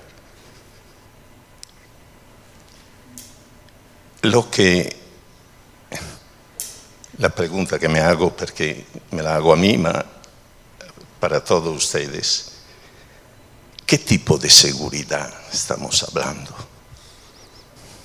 ¿Cuál es la idea fuerte, potente, que de verdad, visto que la retórica no llena de palabras, paz, convivencia, relación humana, visto que esta retórica, ¿cuál es hoy? No la siento, esta idea potente que pueda, sobre todo los jóvenes, alimentarlo para ver un mundo veramente con una perspectiva. Gracias, Luis. Gracias, Luis. Muy bien, una última intervención. Sí, one last intervention from Rubén. ¿De qué seguridad estamos hablando? Muy brevemente, de que nuestros hijos y nuestros nietos no vivan lo que se está viviendo ahora mismo en Ucrania. Por cierto, si Ucrania no hubiera firmado el tratado que firmó y no se hubiera deshecho de las armas nucleares, no estaba ahora mismo así. Es una contradicción en sí misma, ¿eh? No lo perdamos de vista, ¿eh? Y aprovecho que tengo el micrófono, España no fue a la guerra de Irak. Es un mantra que repite todo el mundo, no fue a la guerra de Irak. Eso es, todo el mundo lo repite, es falso, desde un punto de vista histórico y técnico. Otro tema es que la apoyara políticamente, ¿sabes? O sea, cuidado con esas cosas porque en un entorno académico como el que estamos es delicado. Okay, thank you very much. We are having very interesting debates, but we are over time. We have a closing cocktail now. Everybody is going to receive the certificate of attendance in their email and also the booklet, which unfortunately was not, had still some errors in it, but that will be sent next week, okay? Thank you very much, and we hope to see you next year in the following CICAs. Let's give a round of applause for our presenters here.